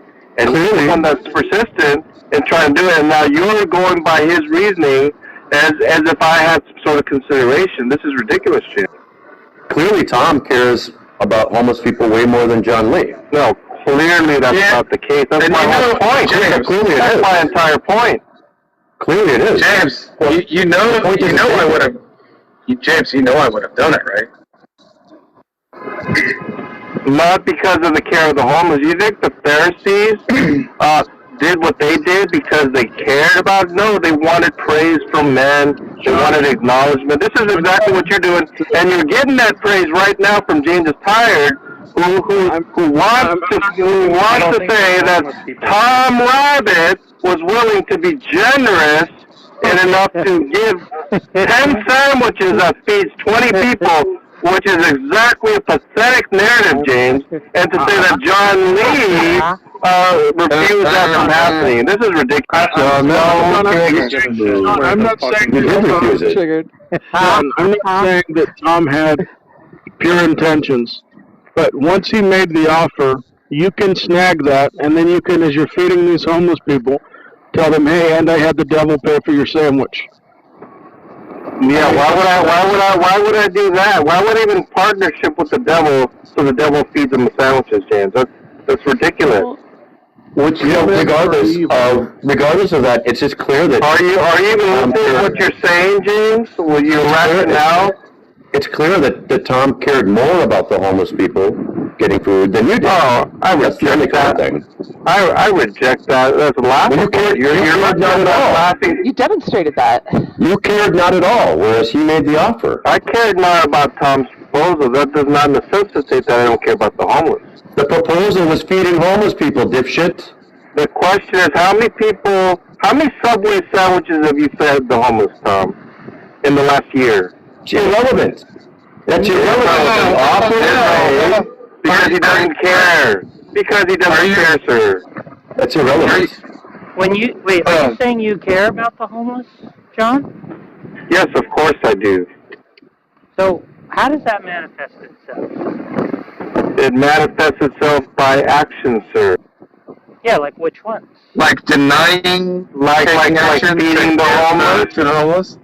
Like feeding the homeless. We have evidence against that, right? Yeah. No, you don't have evidence against that. What you have evidence of is me refusing to partner up with the reprobate who is just using the homeless as some sort of stick to beat against Christians to mischaracterize Jesus would have done it. some sort of hypocritical, and then the lack of participation does not.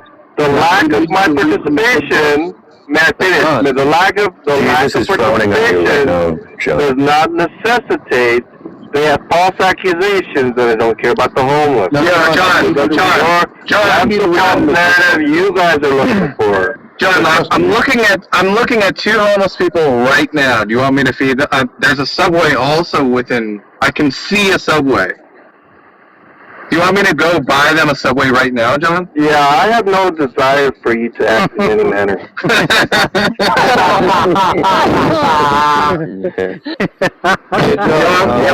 We know how much John Lee cares about homeless people eating, though. Yeah, I'm gonna go buy them a Subway right now, John. Okay. Go for it right now. And now to the streets will provide. Yeah. If you want. For all John Lee cares. Maybe some of the atheists could pat you on your little head and give you a little cookie. For all John Lee cares. You can feed all of them. John, there's two people. Something. As for you, you meant evil against me, but God meant it for good. To bring about that many people be kept alive, as they are today. That's correct. You understand Genesis 50:20, sir? John, what you're missing is I'm not saying that Tom's motives are pure. What I'm saying You're is saying what I could have done. This is what you're saying, sir, which is ridiculous at face value. But you're saying you couldn't have? You're saying that I could have partnered with Satan himself. That's what you're actually asking.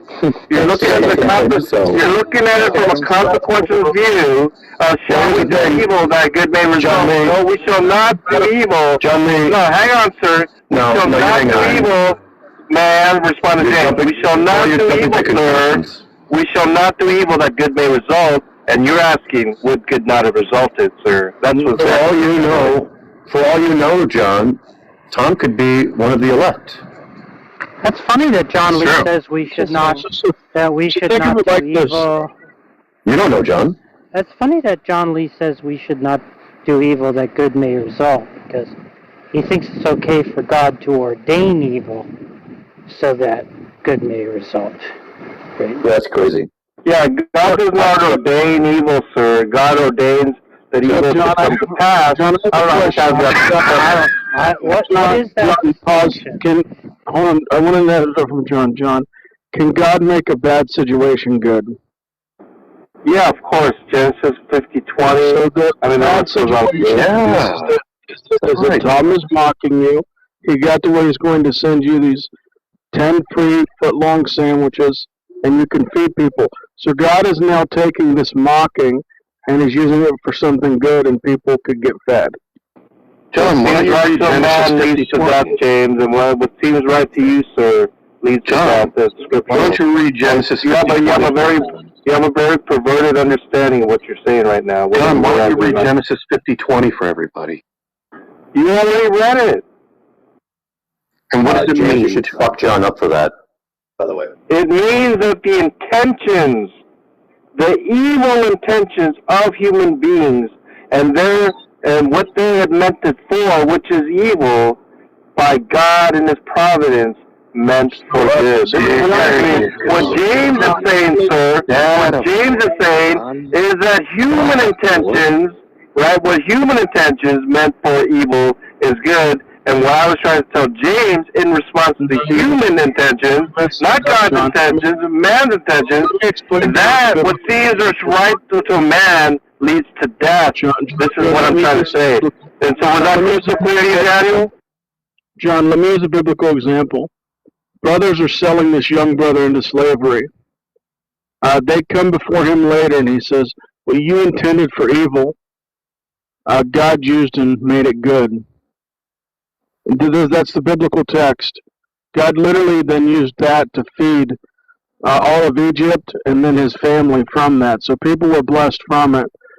Even though like somebody's actions might not be pure, God can still derive a greater good out of that. That's right, John. What you're attempting to say, James, is that we humans, in our lack of omniscience, in our lack of wisdom, that we in effect can take other people's evil intentions, and that we, James, not God, we can somehow make good out of it. That's blasphemy. No, look, God would be using argument today. If at the end of the day somehow somebody who was going to go hungry or not eat got fed, I don't see why that is like a bad thing, John. Like everybody be yelling and goofing off on this app anyway.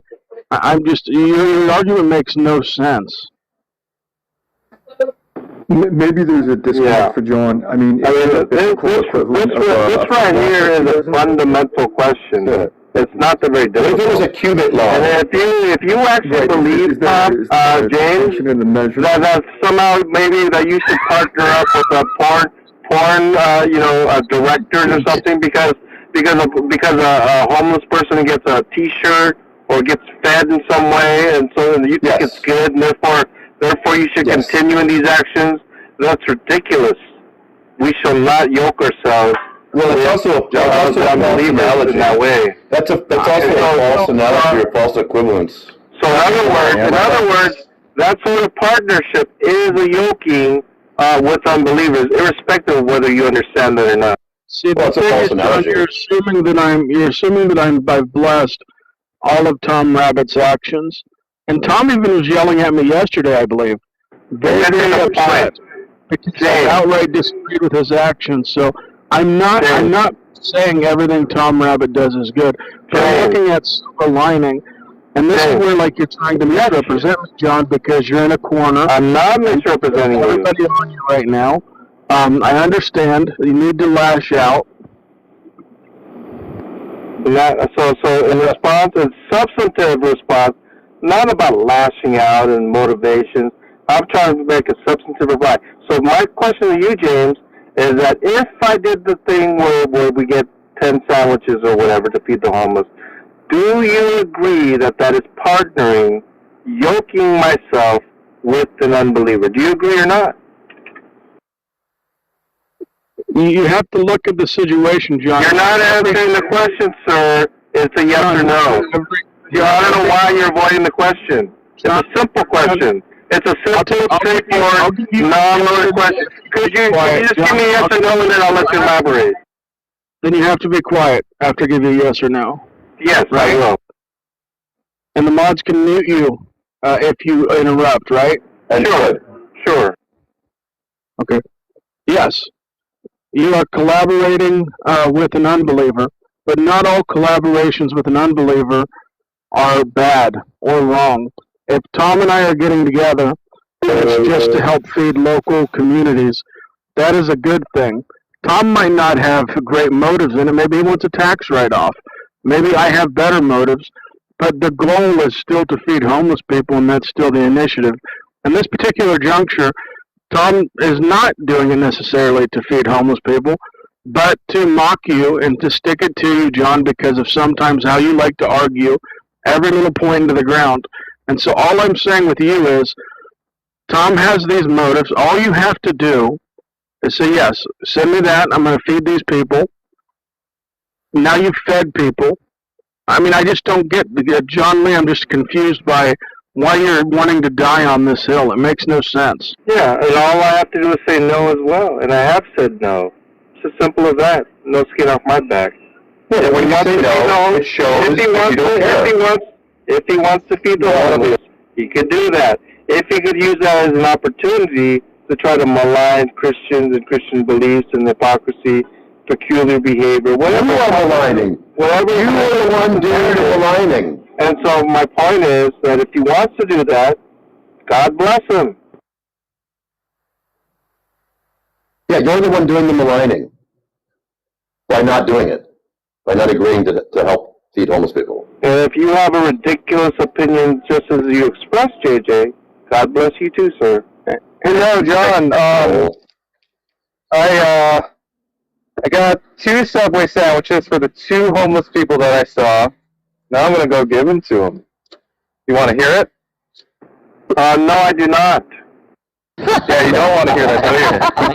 You don't want to hear that, right? We would like to hear it. I would. Now, keep in mind, John, that from YouTube, I only get $30 or $40 a month. So this represents, like, most of my income for the month. So this is a big deal. Just to let you know, I've never accused you of, like YouTube to try to make some sort of livelihood for yourself. You know that I don't believe that money is motivating your actions, even though people have accused you of that. I'm not one of those. You do know that, right? It is a motivator, but I need to live. I need to live, John. No, I don't believe that it's a motivator for a livelihood. You're crazy. What? You're crazy. How can you make a livelihood, sir? How can you make a livelihood if it's the case that you're making $30 to $40 a month? How can you claim that's a livelihood? Now, what you did say in the past was, I make enough for cigarettes and beer, of which you participate in neither. And so I took that as some sort of like a joke, in a sense that I don't really make that much. I may make enough for cigarettes and beer, in a sense of understanding how much that represents. Isn't that yeah, dude, I'm obviously making more than $30, $40 a month, right? But, like, well, how much, you don't need to know. But, yeah, here I am. Tom's being fairly honest, because there's an app called Social Blade, and you can go and you can look up my stats and anyone's stats. He's being straightforward with you, John, about what the minimum is and all that stuff. Yeah, no, listen, I don't accuse him of anything, of disclosure, this or that. I have my own opinions. I really don't rely on lots of accusations, actually.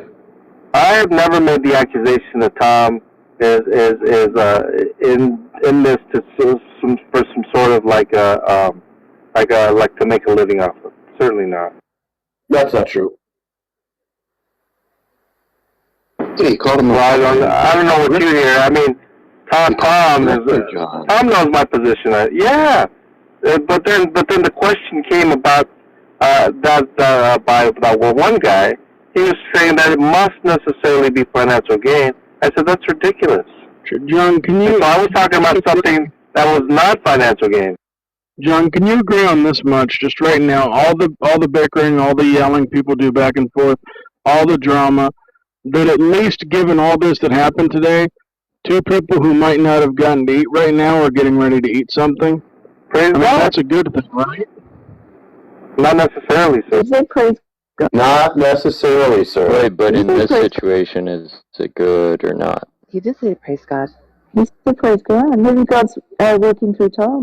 Working through Tom, correct. I said praise God. Yeah, I thought that was obvious, right? So you're saying you praise God for the bad situation? It's like even though even though Tom may have meant the action for evil, it still brings about good. That's at least.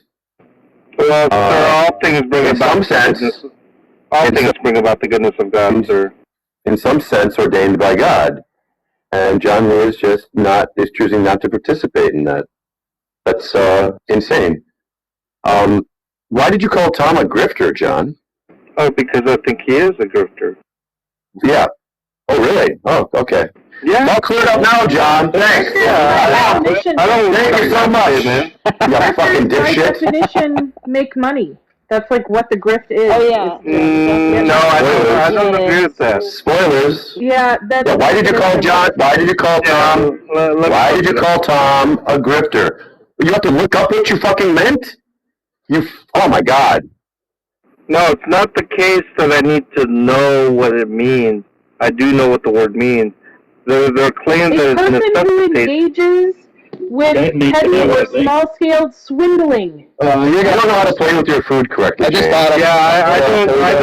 don't see anything mentioned finances there. Swindling is theft, gaining of something with monetary value. See, now you're at it. John, why did you call Tom a grifter? Because I think he. All right, so I just made the handoff. You guys hear it? Something, yeah. Yeah, he said, "God bless you." Oh. Nice. God bless you, Tom. Here's the definition. John, isn't that cute? John, isn't that cute? He thinks because of what I did that I'm a Christian or something. Crazy. The definition of swindle. I just want to know, Jay, can we just find out why John called Tom a grifter? Well, just one second. I'll tell you what, way more funny. Of money. It's way more funny than telling John Lee what grifting is. And so, with respects to your comment that you received, Tom, about God bless you, oftentimes that's a retort for someone who is grateful, because guess what? The person giving to them usually are religious. They're certainly usually not atheists, right? Yeah, well, whatever. It's not even the case that the homeless person is religious also. Yeah, but it's just a reply representing gratitude. Yeah, but with regards to that, in the case of you and I, they would be dead wrong, right? It's the irreligious person that gave them a Subway sandwich, and the religious person that declines to not only give 2 people Subway sandwiches, but 10 people Subway sandwiches. No, I wouldn't care. That's the way you want to characterize it. Now, with respects to me not wanting to give any sandwiches to the homeless, that's ridiculous. I just don't want to do it with you. There's a big difference. I don't really so why did you call Tom a grifter? Yeah, what's your No, definition? that's a different question. I was responding to Tom. Right, and that was I know, once again, every time, it's not I don't know what it is. It's the same question I asked you a while ago, you still haven't answered. Sir, I don't know what it is. I don't know what it is about people making false statements, and when they are corrected on their false statements, it is a case that is just completely ignored, never replied to, and other questions are quickly asked that they were dead wrong, Jane. Right? No, we asked you why I don't know what you're talking about. him a grifter. We said, I gave you the definition. Still haven't heard the answer. See what I was talking about? Still haven't heard the answer, John. Now you have actively Jane and JJ Tom obfuscating from your statements, which were patently false. Well, nobody cares. I just want to know the answer to my original question. Well, I don't care. I don't care about what you want. How about why'd you call Tom a grifter? Yeah, I don't care about what you want. It's because you're a dirty fucking liar, piece of shit? I don't know. Do you have an argument for that? That was rhetorical. Fucking dipshit. I don't understand this distinction between causing something and causing something to come to pass. Yeah, that's an important question, Jack. That's probably a more important question than all of this nonsense. Yeah, that's more substantive. What is that distinction? By the way, those Subway sandwiches are expensive. There's over $22, and that I would have been on the hook for over $100. Footlong? Was it Footlong? Yeah. Oh yeah. Damn. They're homeless. They're hungry. Yeah. I mean, as far as Subway sandwiches, Tom, how much they cost, and how people who receive Subway sandwiches act, the comments that they make. I'm very familiar with that, Tom. You don't need to tell me. Maybe the room I want to know from you.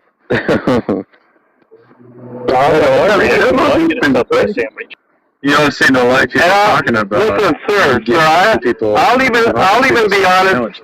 I'll even be honest to you, Tom. Whereas, like, I'm very hungry, and there's this guy asking me if I could get him something, and I'll go up there and I go, do you think you had not cut the sandwich in half, but can you cut it like 2/3 and 1/3?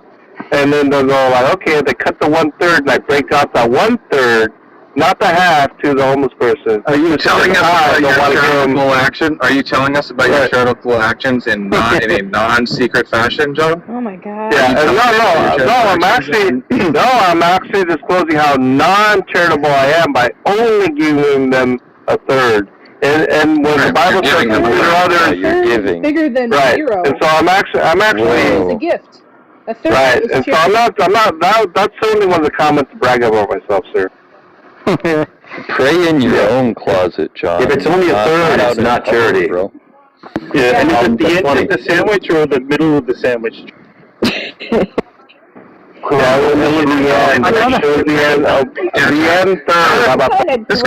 This goes all the way back to like high school and middle school days. See, John, in his charity, he would have his sandwich that was his packed lunch, and he would quote unquote donate.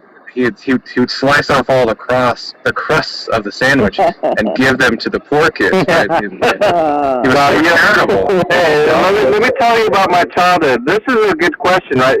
Did you know that I used to barter my lunch meal with other kids, in the sense that they would give me things that I wanted, and that I would literally pack something that wasn't even for me, right? It was only so that I could get what I wanted from other children and give them what I didn't want.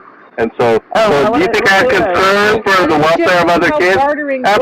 No. Yeah. The difference is that as a kid, that it was a selfish act. What was it? Your elementary school? Your elementary school and take the milk money? I'd like to hear something more interesting for Johnny to bullshit about. John stole the milk money. Yeah, I'd rather boast about those type of things than what you're telling. John, I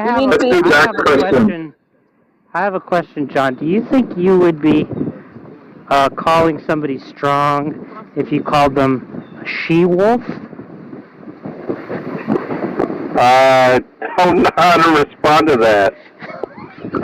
That's just a she-wolf. She-wolf is a she-wolf. Do you think a she-wolf is weak? Like, I don't really associate weak or strength to she-wolf, if you know. Really? Yeah, unless you understand that to be a she-wolf represents a matriarchal leader of a wolf pack. Is that how you understand that? Unless... Is that what you just Googled? That is how I understand it. That is how you understand it? And so in that sense, the she-wolf in that matriarchal configuration or whatever, the arrangement that they're in, would require qualities of strength. That's what you're asking. You hear that, Haiti? Refresh for a she-wolf picture. Jack, do you think the way Johnny... This is Jack's ideal woman. Now, if you want to take that reality to some sort of comic book rendition of a she-wolf representing some faux strength of women in the modern world for feminism, well, then I would say, faux, yes. I said my profile pic is Jack's ideal woman. Believe it or not.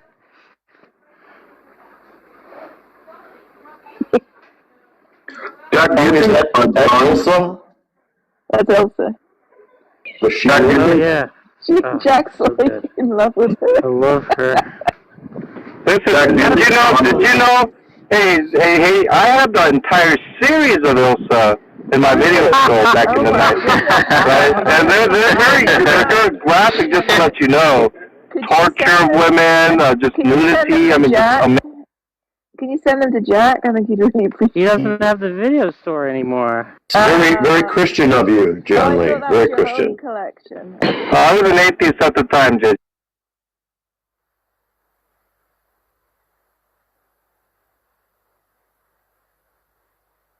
But yeah, I remember Ilsa, She-Wolf of the SS, and things like that. This is like I said, she had a whole series. But you watched them all the way through. You watched them all. I did. I watched them all the way through. That is correct, Jack. I do remember many scenes.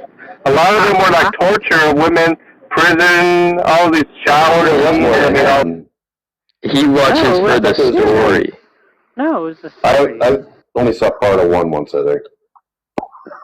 Just a good part. You must be missing out, JJ. Not really. I thought they were crappy. Or it was crappy. This picture is John Lee's ideal woman because she is licking her. I mean, yeah. I would like to explain that one distinction, though. There was a little bit of like lesbianism with dominance, like for instance, like she would electrocute a woman who's tied up on a table or something, naked, like that. Oh. Yeah, you should talk about it more. That sounds just like Haiti. Jesus wants you to talk about it more, John Lee. I would like to hear him describe this distinction between causing something and causing something to come to pass. Yeah. What's that? Causing something to come to pass would not be accurate. Permitting something to come to pass would be, by the counsel of the world, would be I thought we were more accurate about, understanding. I thought we were talking about his decretive will. Yeah, that is his decretive will. I mean, Daniel and I had hours of discussion. That's enough of that. Why don't you actually read to them the London Baptist Confession, Daniel, in the language that they use about coming to pass and so forth, and evil and permitting by the counsel of his own will. Right. So we are talking about causing something to come to pass, then. No, the language that is used in the confession is not causing something to happen. Wait. Decreeing that something comes to pass. Decreeing is not a form of causal determination? Decreeing for something to come to pass. That would be the accurate representation. Yeah, that's not a form of causal determination. So there is agency understood in there. It's like decreeing that people are free, in other words, something like that. No, what I'm asking is that when God, you take decree and ordain to be synonymous, right? I do. Context? I do. Okay, so if God ordains X, that's not a form of causal determination? Yeah, so when God ordains X, the question is, what is X? The X is not the action itself, just to let you know. God ordains the permission. That would be the X. I'm asking if ordination is causal determination. No, not in the way. Now, primary causation is agreed upon, right? But there are secondary causes. So the question is, does God cause the secondary causation? The answer would be no. It's still going to be. The further question is secondary causation implied in the first causation. That answer would also be no. God doesn't cause the secondary causation? Yes, the God does not. That would be an accurate answer. I don't understand. What? I don't understand what you mean by. Because as far as secondary causation, there's a lot of literature on it, right? It is the secondary causation. The reason it is secondary causation is because there's agency for the sinner to act in that manner. No one's denying agency, right? I'm just saying that, like, if a gust of wind causes some rock to roll down a hill and that rock sets off an avalanche, you can say the gust of wind caused the avalanche. You can, but if it's the case that in your example, the rock has no agency, and therefore it is the wind that caused it. No, right? I'm just saying, but all I mean by determined there is that it's entailed that it will happen. What else does determined mean? Yeah, and so the difference is that if a person with agency, quote unquote, that God blows that agent to cause them to do that, then it could be likened to like some sort of robot, a puppet. All these You're making it far more complicated. Yeah. And so, John. no, Jack is trying to make it simple in effect that God causes others, so he is the cause. You're distracting from the simplicity. No, the simplicity. He's attempting simplicity by removing the agency, by exposing simplicity. The false analogy lies in the rock has no agency, and therefore the analogy fails. Baptist Confession. No, I don't. Yeah, I would love you to read it and we can look at it. No, but I don't see what the agency has to do with it, right? I'm just talking about causality, right? So yeah, and so the misunderstanding, Jack, is that the God causes the agent to sin, and that is the misunderstanding of... Just shut up and listen, John. Wait, but I'm just saying that for it to be causally determined, that just means something like that some event, right, is going to entail some other event, right? So if A occurs, that's going to entail that B occurs. No, it is. Because I don't know what else. God sets up the conditions for the agent to choose evil, in a sense. You're saying there's no entailment there? There is an entailment of primary cause, certainly. Yeah, so if it's entailed, that's what I'm understanding causal determination. But what is not going on is that God causes the agent to fail or act. He does not cause the agent. He does cause it. No, he does not. He does not. He sets up the conditions. It's entailed. By which... So God sets up conditions that will entail that happens, right? No, not that it happens, but that the agent of his nature chooses by his own volition to deny God. No, it's not entailed that it happens. So if you say it's not entailed that it happens, that means that there's a possible world in which those conditions substantiates those conditions, and the event does not come to pass.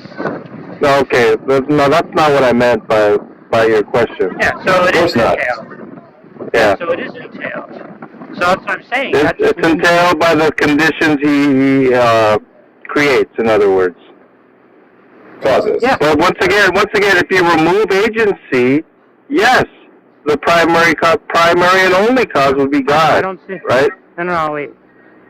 I don't see what removing agency has to do with it, right? Because what I'm saying is that in both the agential and the non-agential cases, right, there's a prior event, right, which entails all the future events. Yeah, and that being God. We're already in agreement with that. Yeah, but because there's agency,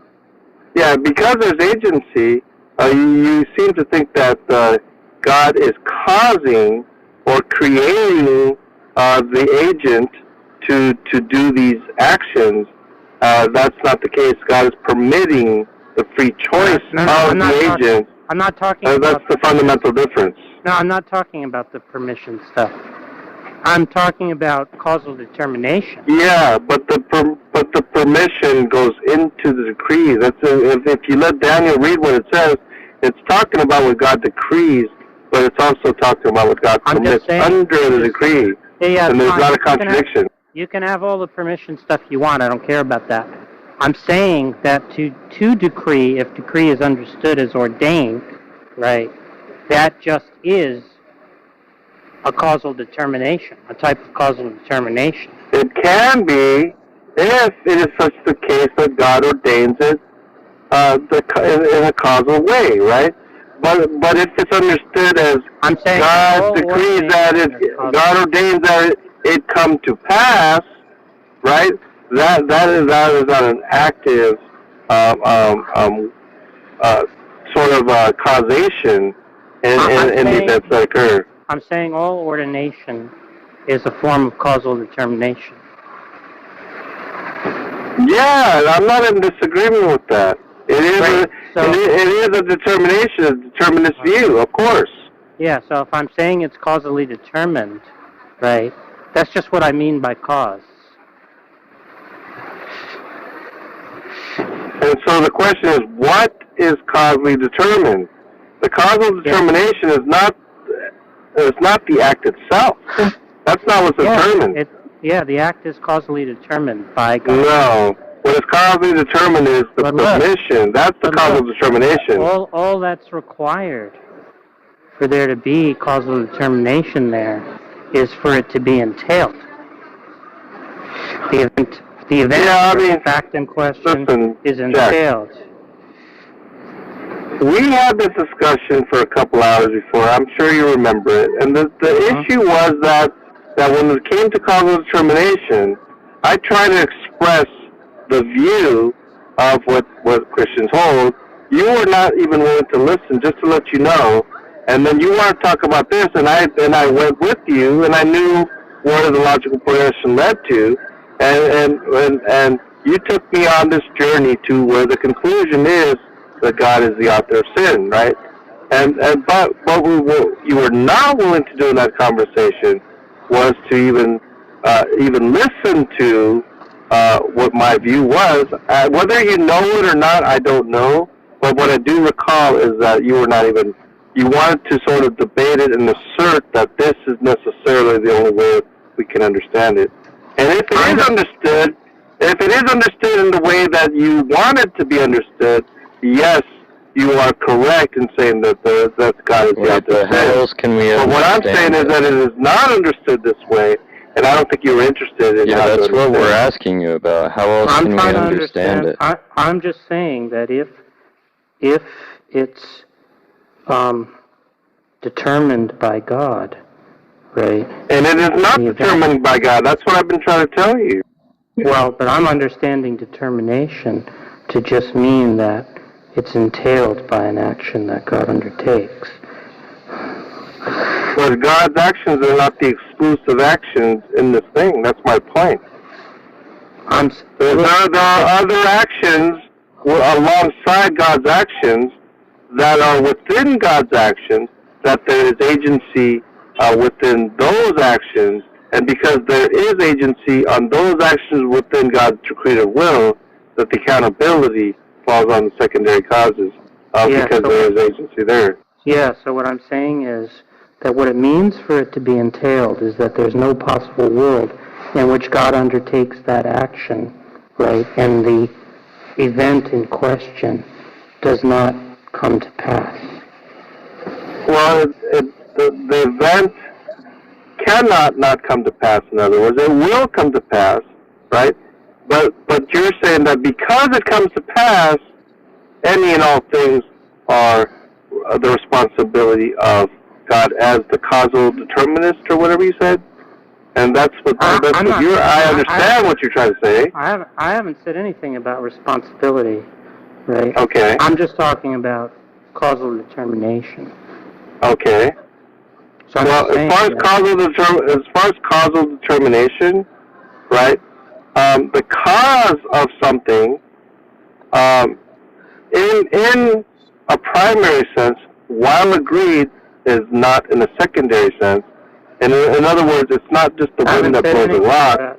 I haven't said anything. Well, you did liken it to the rock being blown by the wind, sir. Yeah, but the point is, in either case, whether there's because in your example, the rock has no agency. Stop fucking over talking him, you cunt! In both cases, someone's getting triggered. In both cases, right, the prior conditions entail the outcome. And that's what I'm saying causal determination is.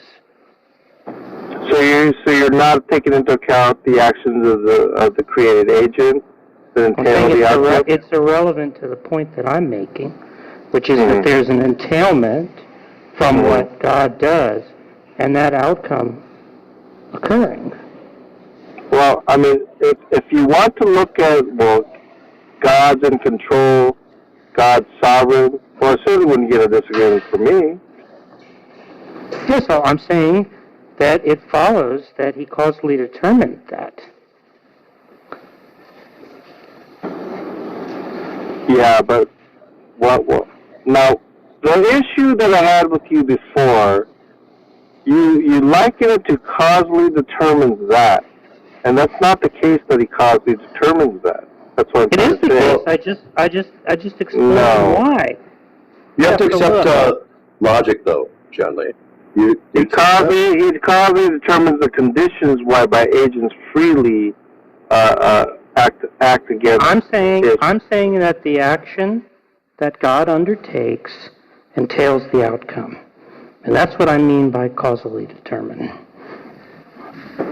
Not exclusively. What do you mean exclusively? Because all I mean by entail, right, is that there's no possible world in which God undertakes that action and the event doesn't come to pass. Yeah, I don't disagree with that, though. So what's the issue? Then you're agreeing. Well, you're agreeing that he causally determines the evil event. Not in the way you understand it. Yeah, in the way that I understand it. Yeah, you just signed up on the way. No. He's saying this, therefore that. I'm agreeing to this, and this, but I don't agree with the therefore that. And I don't think there's a... Well, what Jack argues is with the assumption, right, that there is no secondary causes. In a sense I'm not that saying there are no secondary causes. Oh, yeah, but you're not taking into account in your reasoning secondary causes and the significance of them, and more importantly, the authorship, the accountability. The secondary cause is the author of the sin that is committed. So in other words, the sinful agent is the author of that sin. Look, what you said is God ordains that something come to pass, but he doesn't ordain that something. That's correct. Yeah, and I'm saying there's no distinction there. I understand. We've already had this discussion that you're saying that there's no, and you've given reasons why as to why there's no distinction. I've listened to you. I've followed your little logical line of reasoning, and yes, there's proper inferences to your conclusion, right? But the assumptions are what's faulty. That's what I'm trying to say.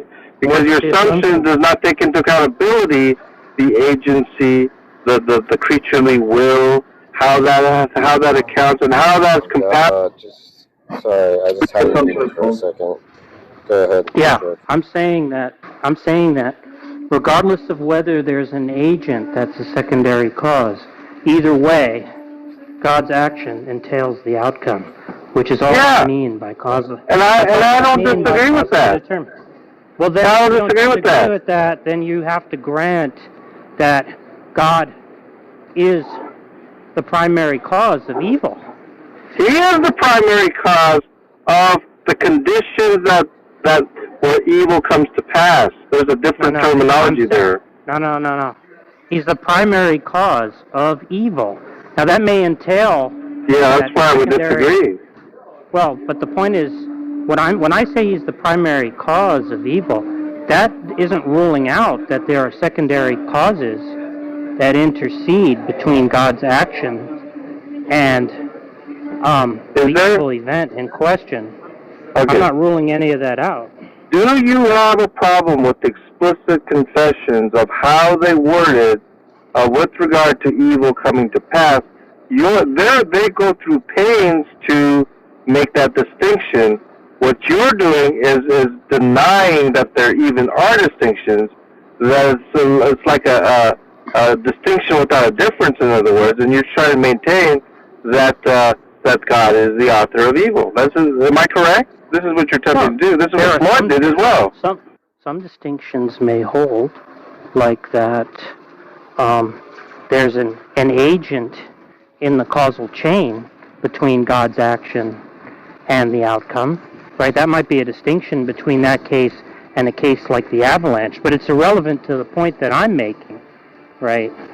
Which is that God is the primary cause of evil. Yeah, he doesn't cause. He did not create evil. He did not cause evil. Yeah, but all again, of these things. When I say he cause, just permitted it to come to pass. There's a difference.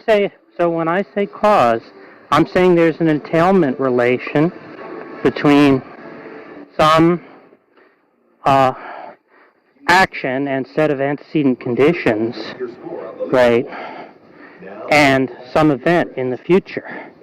Right. Do you agree that there's a difference between causing the conditions by which an event happens and causing the conditions, causing the event itself? Do you agree there's a distinction there? Well, there can be causes that are more direct than others, if that's all that you're saying. Yes. But none of that is relevant to the point that I'm making. In both cases, it's caused. So in other words, if it is the case that one causes the conditions by which an event happens, you do acknowledge that it does not necessitate that the agent cause the action. I'm saying that if God blows the wind, right? If God causes the wind to blow such that it pushes a rock that causes a rock to fall downhill, which sets off an avalanche, that means that God caused the avalanche. Yeah, I'll give you a good example. It doesn't matter whether there's an agent in that causal chain or not, because all I mean by cause there is there's an entailment between God's action and that outcome. And what I mean by an entailment is that there's no possible world in which God undertakes that action and the event does not occur. Okay. Right? And now, do you agree with that example? No, I do not. John. I do not. John disagrees with your example. May I even respond? Okay, I do not agree. One other thing before you do, May I even respond? Yes. Okay. Yes, but before you do, John, have you officially switched to permissive? Permits the thing to come to pass? Because that was the last way you put it. I'd like to respond to Jack. Okay, you're not even involved in this conversation, person. Oh, I'm definitely involved. I don't appreciate your intrusion. Well, you switched to permits to come to pass. I'd like to respond to what Jack is saying. Away from decree or ordained. We're doing just fine without you in this conversation, Jack. Well, you're not. Jack, I think I hope Todd is listening, because this is an example of JJ triggering. Right? You're not doing well, John. Yeah, you're not doing well. Triggering. So my point, Jack, is that for example, if a parent causes a serial murderer to be born, right? You do agree that if the serial murderer chooses to murder several people, that the parents aren't causing the serial murderer to kill several people. You do agree that? No, they are causing it. They are. Oh, okay. So now we understand how you read. So by your view, you're saying that the parents are causing the serial murder, the acts of mass murder by this individual. That's how you're viewing, right? Whereas I would not say that the parents are causing their child to act in the murderous rampage. I would say that their child himself. But however, I would acknowledge that No, Jack, sorry. More important point than you talking. But you don't have to say that, Jack, right? Because you said that there's no possible world in which the event occurs, in which the action is taken and the event doesn't occur. But there is a possible world in which the guy is born, right? But and then he doesn't become a serial killer, right? No, I would say that there's no possible world which the child is not murdering. John's view is that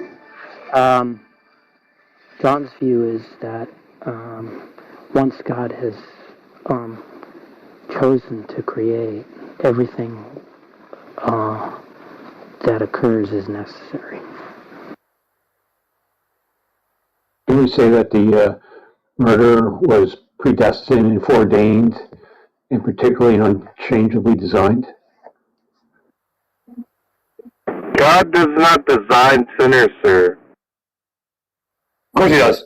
He doesn't design sinners?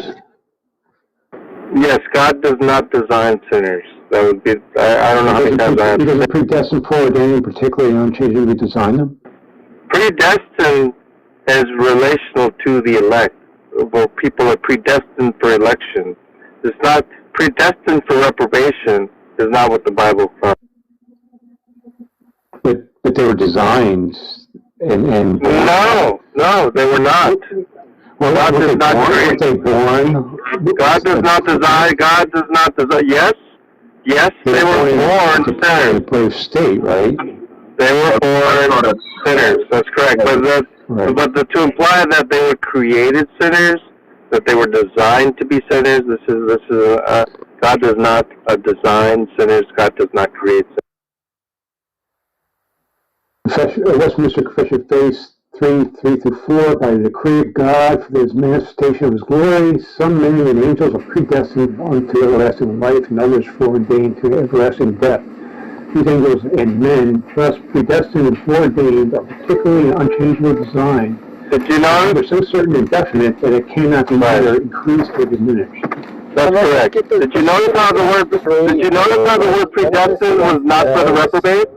Did you notice that, Floyd? matters though, right? Like they use the word foreordained rather than predestined. Jeez, John, shut the fuck up. I'm trying to point out that it doesn't matter. Others foreordained to everlasting death. Right. They did not use the word predestined for that. He was talking about, hold on a sec, this is just not horrible. When Jack was talking about what he was talking about, and it just followed from the way that Jack was using the terms, then it just follows that God causes evil, and he just doesn't like the words. Like, that's all he's saying. That's all this amounts to. All this dispute, anything, it's just, I don't like saying the words that God causes evil. But on Jack's explication of the terms, Jack's explication of the terms, John only agrees that God does cause evil. So I think John is concerned about the word authorship, right? Like, he wants to set up a distinction and say that, look, if you have a definition of causality that leads you to conclude that God causes evil, that doesn't necessarily imply that he's the author of evil for some definition of authorship. God doesn't cause evil, sir. God does not cause evil. That's what I'm trying to say. No. And so Jack's reasoning, let me just spell out what Jack is reasoning. He's reasoning that if a parent has a child that's a serial murderer, the parents caused the serial murderer's birth, and therefore if the serial murderer chooses to kill all of these people, that the parents caused the serial murderer about it. I'm in rejection of that type of reasoning. Well, you're rejecting his definition, not his reasoning. The reasoning just follows from the definition. Now, you could reject that definition, but then, that's the end of the dialectic. I would contend that it does not follow. It does not follow that the parents cause the person to act in a murderous rampage. Why? Because there is agency with the child by which the cause of the murder is the serial murderer's authorship. Now, with respects to the parents caused the conditions by which the serial murderer killed, absolutely. They give birth to him, right? But they did not cause the acts of the agent, the murderous agent, who is their child. Why? That's my point. Is there not an entailment from the parents' actions to the serial murderer? There is an entailment, because if the child was not born, right, then it would be the case that there would be no murders, logically so, of course, right? And so when it comes to... So you do agree with Jack? Hang on. When it comes to the accountability now, I know Jack didn't mention accountability, but I would like to now. Now, when it comes to accountability, there's no reason to blame the parents or the parents' parents for that matter, or even God for that matter, the accountability of the serial murder falls on the agency of the killer, and he's accountable for that. Opinion here. Now, they don't prosecute nor blame his parents for being cause. So that distinction might still hold, right? Like authorship or accountability. Like we're not just irrelevant to the point, John Lee. Yeah. In other words, his parents are not the author. His parents are not the author of his murderous actions. Right. Well, that's fine. But as long as you agree, why'd you say you do agree that the parents are not the author of his murderous actions. No, I don't know what that term means. So I don't agree because I don't know what that term means. I know the reason. Look, the reason that John Lee is having this problem is because he doesn't want to say cause because he thinks cause implies some sort of responsibility. Accountability, right? Not at all. God is the primary cause, sir. I'm saying that responsibility and accountability falls on the secondary causes because there is agency in the secondary causes. And so now you're misrepresenting me. You're simply misrepresenting me. At no point doesn't cause evil. At no point did I say that responsibility falls on the causes.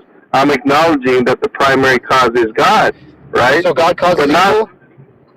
No, sir. I did not say God causes evil. When I said you don't want to say that God causes evil, the reason that you don't want to say that is because you think that saying God causes evil implies God is responsible for evil.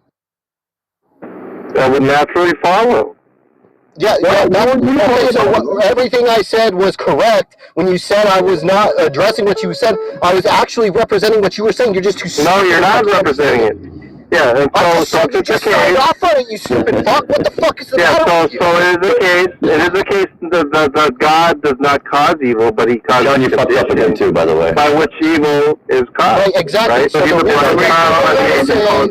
Right? So the reason that you don't want to say, which is why I already said, that God causes evil, is because you think that implies that God is responsible for evil. Yeah. You're saying and so that would be accountable to evil. That's what it's not a matter of want. It's not a matter of what I want. It is a matter of what I want not to say. I'm saying that there are irrespective the terminology. I'm explaining the reasoning for using your terminology. So it is a matter of why, because when I came in, what I was trying to do was explain why you're using the terminology you're using, so it's actually exactly pertinent, you stupid fuck. So shut up and let me finish what I was saying. So the reason that you're citing behavioral motivation, of which is false. Stop. You're citing behavioral motivation, sir. Explain why I have the position I do. That characterization it's not about the position that you have. It's not about the position that you have. It is about the position I have. Why you want to use the terms you want to use. No, it's about why you want to use the terms that you want to use. Yeah, I reject that.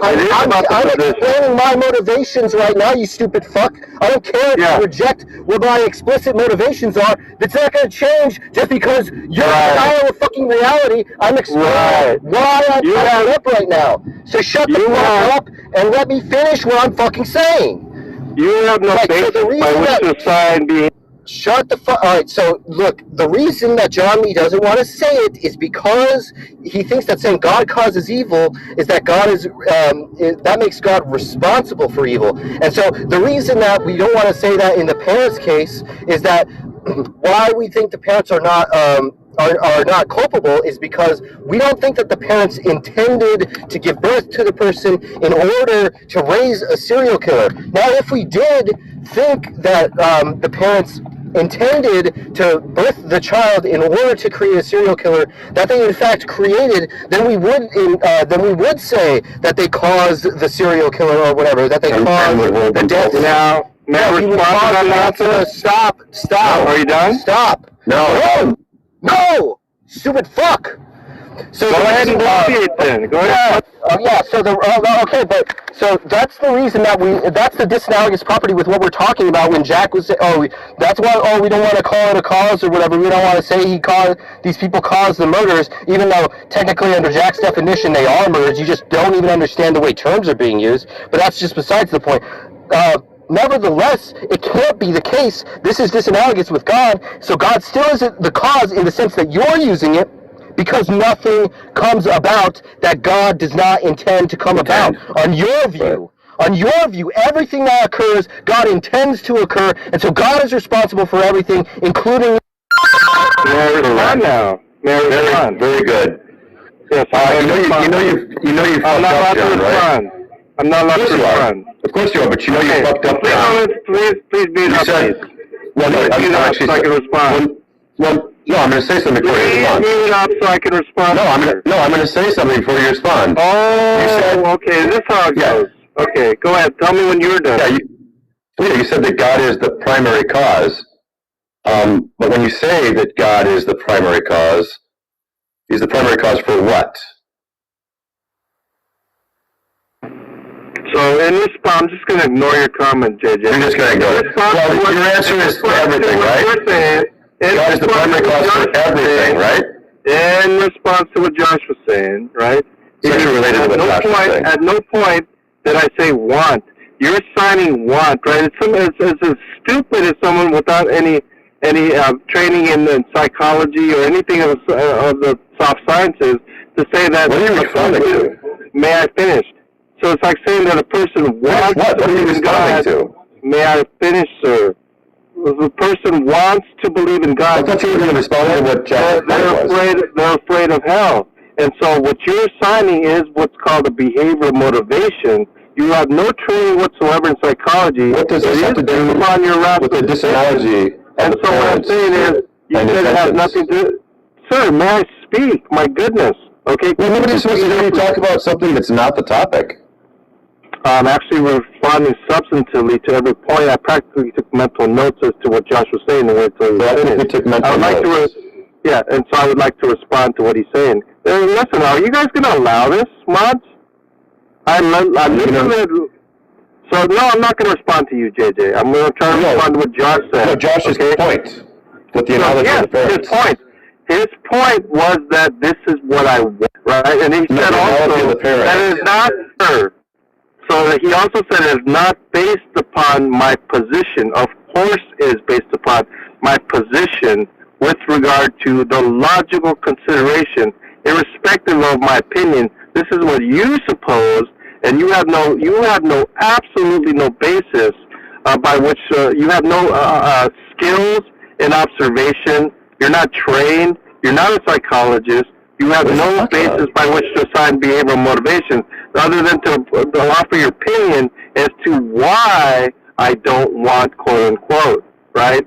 It is the case that the position itself. It is the case that the position itself about God, and I don't even understand why this is going on, right? And if you guys are going to, I'll tell you what. I've attempted numerous times. You're allowing. I literally tried to listen while Josh bloviated. I tried to listen intently to the points he was making, and I'm trying to respond to the nonsensical points that he's making. I'm not allowed to do that. So it's either the case you guys are going to allow me to do that or not. If you're not going to allow me to do that, No, I'm not going to allow you to do that. I'm going to mute you because you're fucking you're off on the meta. And when I said... No, I'm not off on the meta. I'm actually trying to... Yeah, I'm muting you again. You're off on the meta. So, when I said that you want to do this, I was actually accurately characterizing your position. You don't want to say that God causes evil. And the reason that you don't want to say that God causes evil... So you do. Okay, the alternative is that you do want to say that God causes evil. It's a false dichotomy. That's another false dichotomy. Well, they want to say it, or it's not the case that you want to say it, which... It is neither the case that want or... It is the case that want is not involved in this. You're making an assumption of want. Or do you not want to say it? You're making the assumption of want and not want. Want is not... Yeah, you either want to say it or it's not the case that you want to say it. And I'm saying it's not the case that you want to say it, right? That's what I'm saying. So it's either the case that you want to say it or it's not the case that you want to say it. Which is it? No, I'm saying it's neither the case that I want nor want not. That is what I'm saying, sir. I didn't. It is neither. You want not. I said you don't want. So clearly, I provided a third option. So if you reject that, this is so stupid. There's no third option. Either you want to say that God causes evil, or you don't want to say it's the case that God causes evil. Now, which is it? Yeah, you're assuming that wants are even necessary in this consideration. Want and want not. You want to say it's not a true dichotomy because if it's neither the want. Sorry, then that is a viable third option, sir. I can't handle it. And so you guys do this all the time. I'm in this room. I'm going to move him down. Does anybody want to like? Yeah, because you're dishonest and you don't want to be exposed for your dishonesty. I let you speak your nonsense. Just keep muting. I let you speak your nonsense.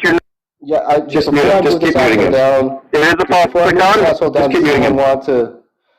Yeah, I just want to know, does everybody want to continue this conversation? Because if they don't, I can try later. Give me mods. Yeah, you're pretending if you don't want, if you want, then it's the case that you don't want. That's a problem. John Lee, you're a fucking idiot. Yeah, the problem with like moderate Calvinists is it's in their creed that God is sin. Of course. Chapter 4. Doesn't make any sense though. Right, yeah, exactly. It doesn't make sense. That's the problem with Calvinism. It's incoherent. They claim that God is not the author of sin, yet he causes everything. He's the ultimate cause of everything. He doesn't cause it. Look, I mean, I think they could say this, right? They could just say that, look, I define authorship or responsibility as merely the most proximate agent that is in the causal chain of this action, right? So by that definition, if God creates an agent who then creates evil, then God is not responsible anymore. But that's just by definition. The parent is not the serial murderer. Yeah, they're proximate versus first or ultimate causes, where the human agent that's committing the sin, he's the proximate cause, but God is the first and ultimate cause. Yeah, it's the book. The author of the book is the first cause. The characters committing the acts in this story, they're the proximate cause. So maybe I'm not allowed to respond. The author of the book or the movie or whatever is the first and ultimate cause, and that would be God. And that's because, John Lee, you're not going to address what Jeff said. I was not addressing it. You guys didn't allow me. Brought up.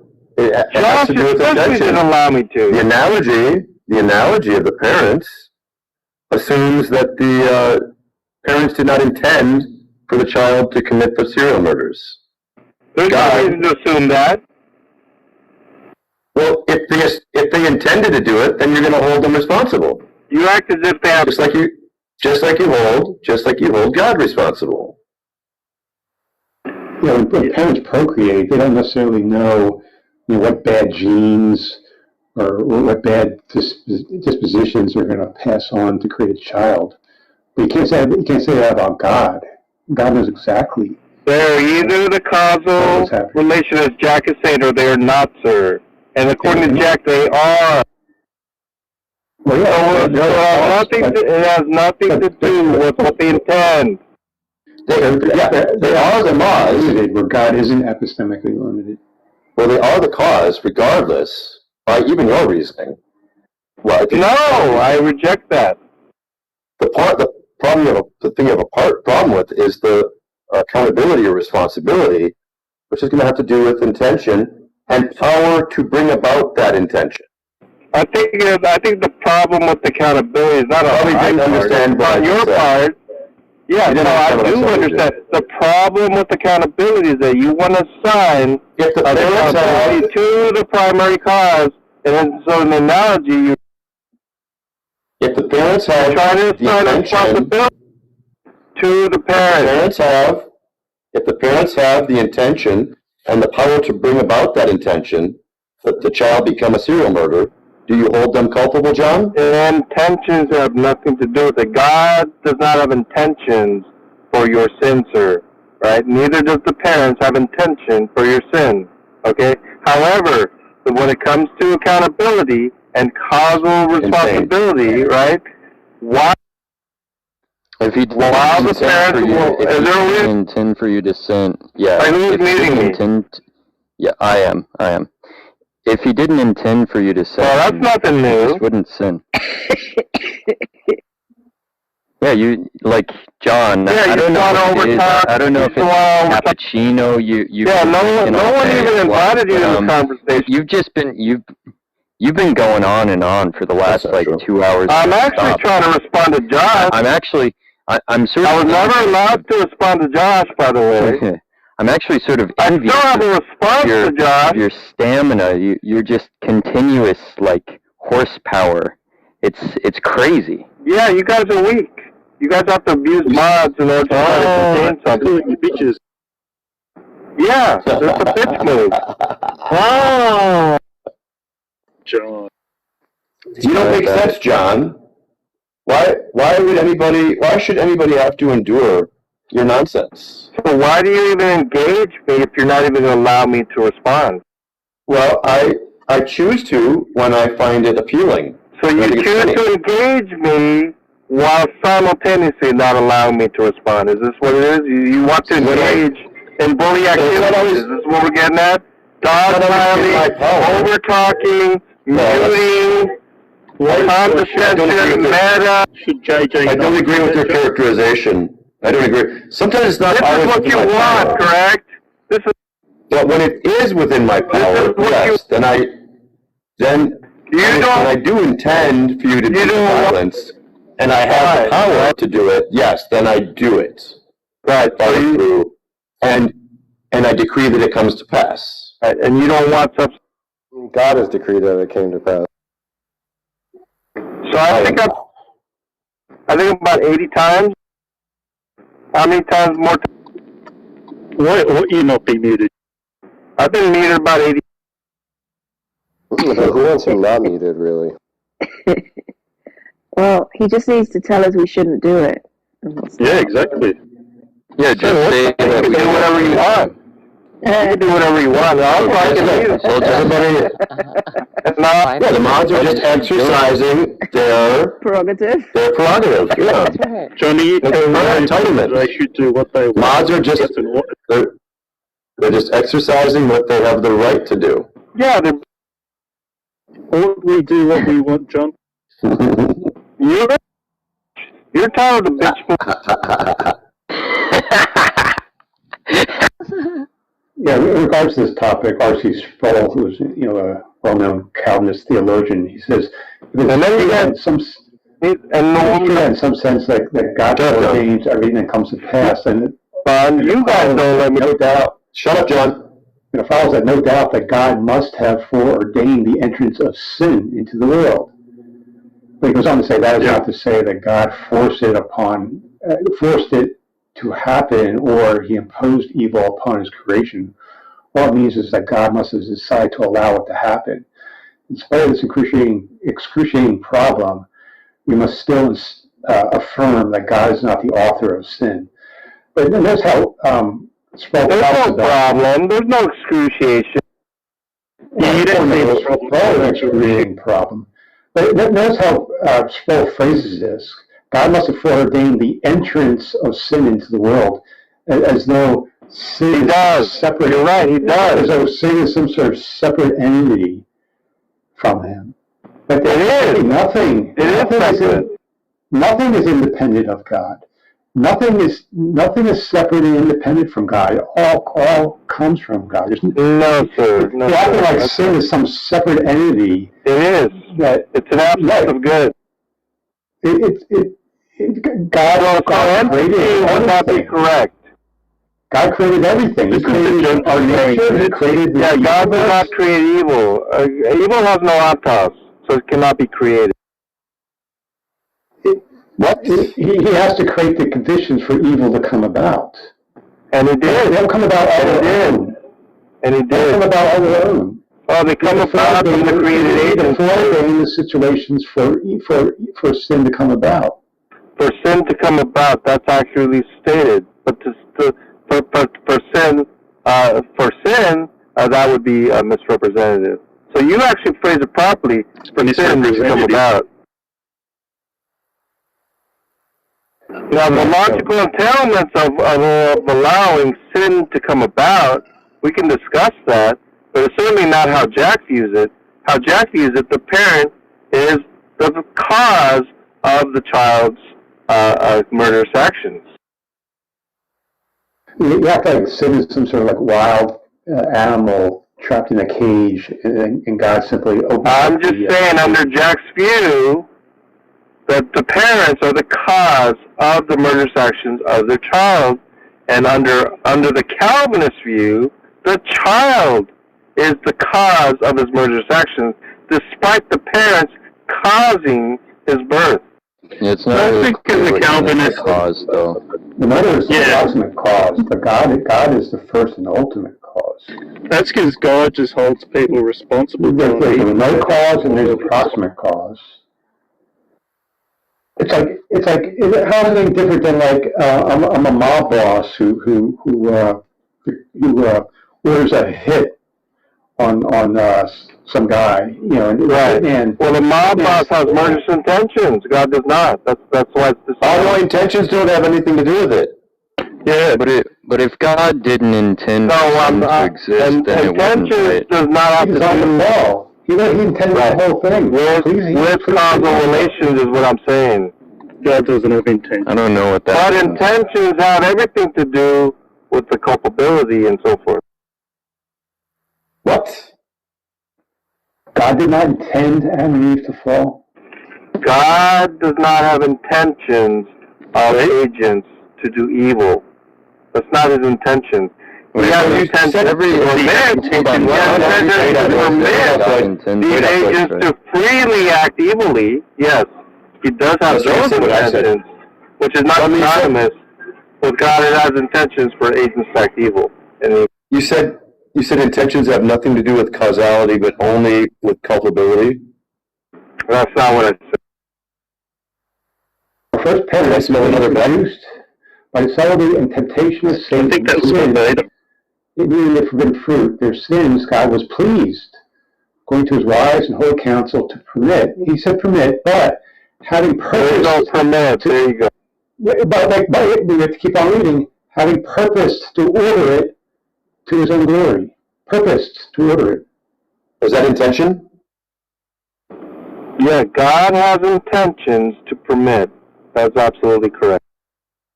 Having purposed to order it to his own glory. Intent to order. Having purposed to order it to his own glory. Do you know what it represents, Floyd? Not the act. You do understand that, right? What is the it? The it is the permissive will, sir. So having the intent to decree the permission? Ordain the permission? Correct. That is correct. Having purposed to permit it to his own glory. It representing not the evil action, but the permissive will. He intended to be permissive, in other words. That might need a little further examination. But John Lee, why did you say that intentions have nothing to do with it? Then you said that intentions have to do with accountability, not causality. So in other words, the intentions have something to do with it in one context, do not have something to do with something in a different context. I did not say it in the same sense at the same time, sir. We only said it one time. And what you're focusing on right now, clearly, is have something to do with it, have nothing to do with it, and you think that there's a contradiction when clearly you're not even listening to the context of what's being said. I think so. I think you're just fucking yourself up again. Exactly. Where you imagine contradictions where there are none. Well, what you really see is context, right? And as far as intentions have nothing to do with causality, intentions have everything to do with accountability. What? And those little contexts are provided. Talking about Intentions have to do with, intentions do not have to do with. Okay, causality is not dependent upon intentions.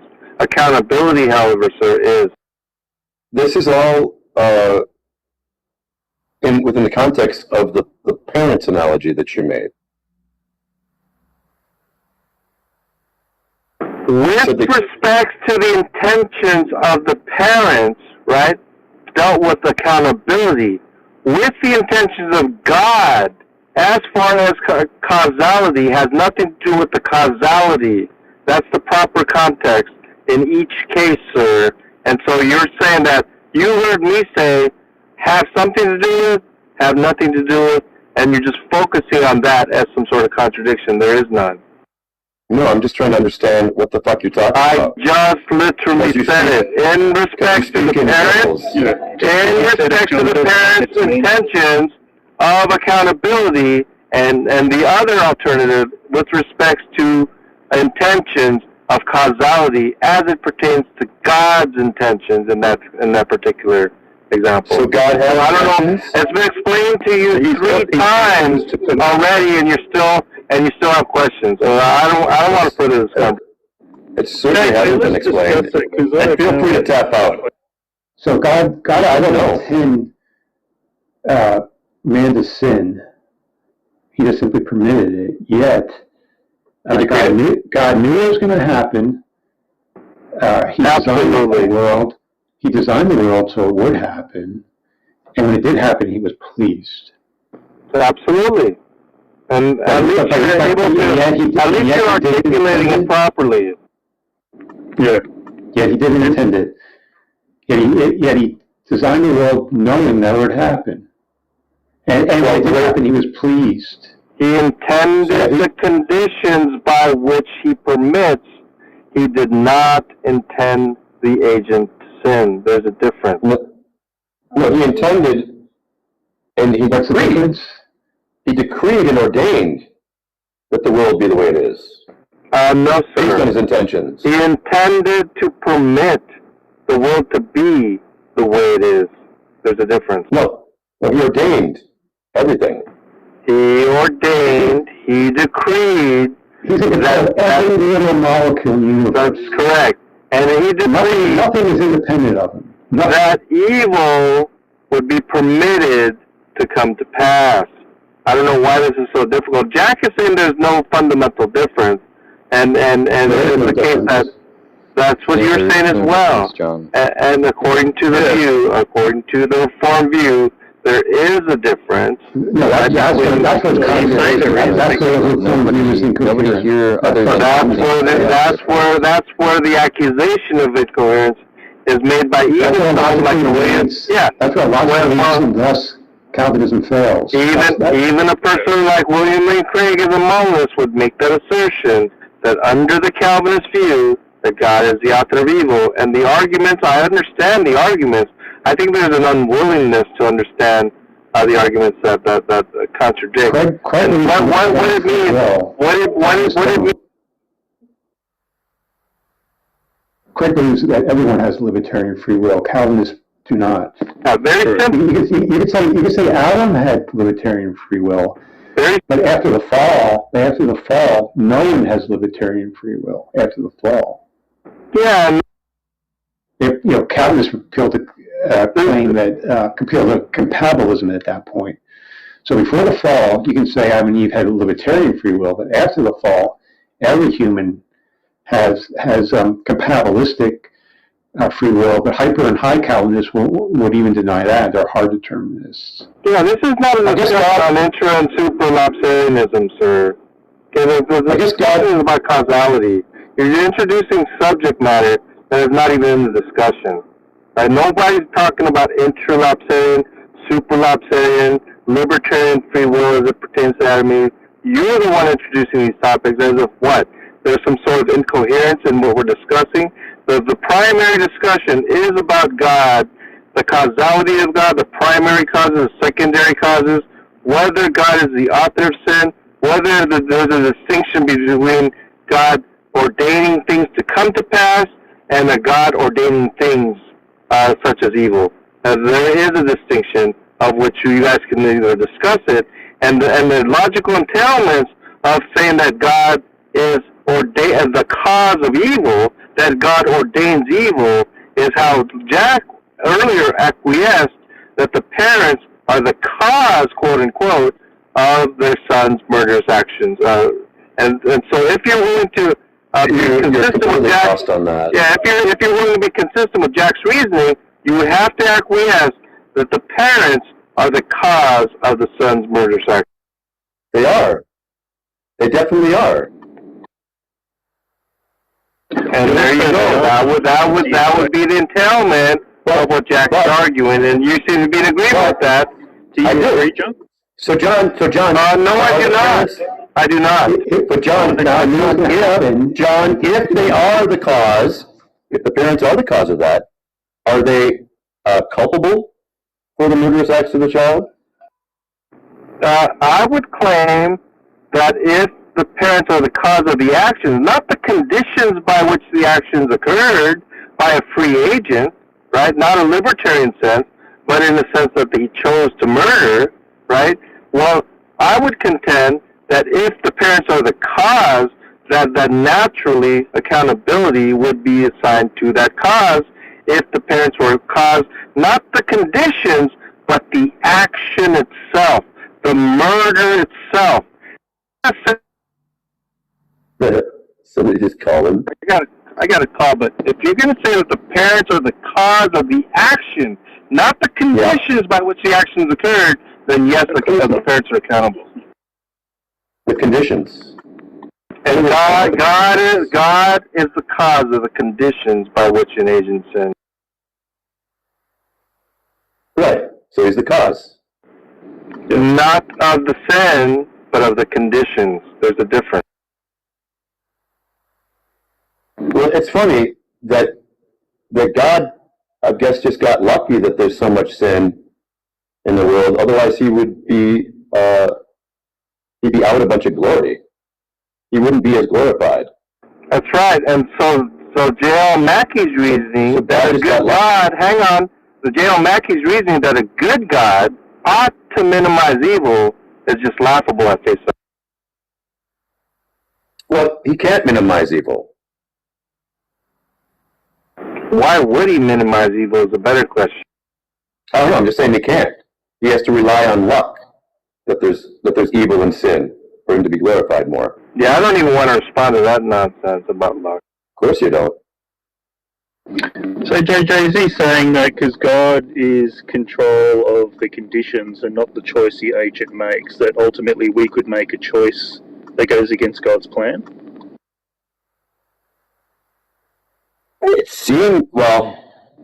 does seem like that's possible, right? God agrees on the conditions in which a rate of sin passes down from parent to child. You have to do that. Contradictory. But he decided to do so. No, I don't understand how God's plan obtains if we're able to choose things contrary to God's plan. It doesn't make any sense. So even if his intentions are for certain conditions, surely it's the outcome of those choices that is more important.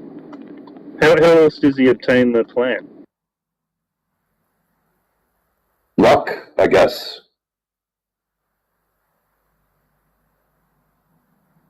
Just by chance. You know what, guys? I can talk about... Am I off there, brother? Yeah, you know, my wife... How else? That's what I'm thinking. Yeah, you know what? If the things come to pass, or he's relying on some kind of chance. Yeah, because if he's not going to be morally responsible, then yeah, sure, the agent has to have free choice in a certain situation to make a certain choice, which is not determined by God. If it is, then God is morally responsible. For God not to be morally responsible, it must be for the agent to make a certain Thank you, Bina. You're making my point.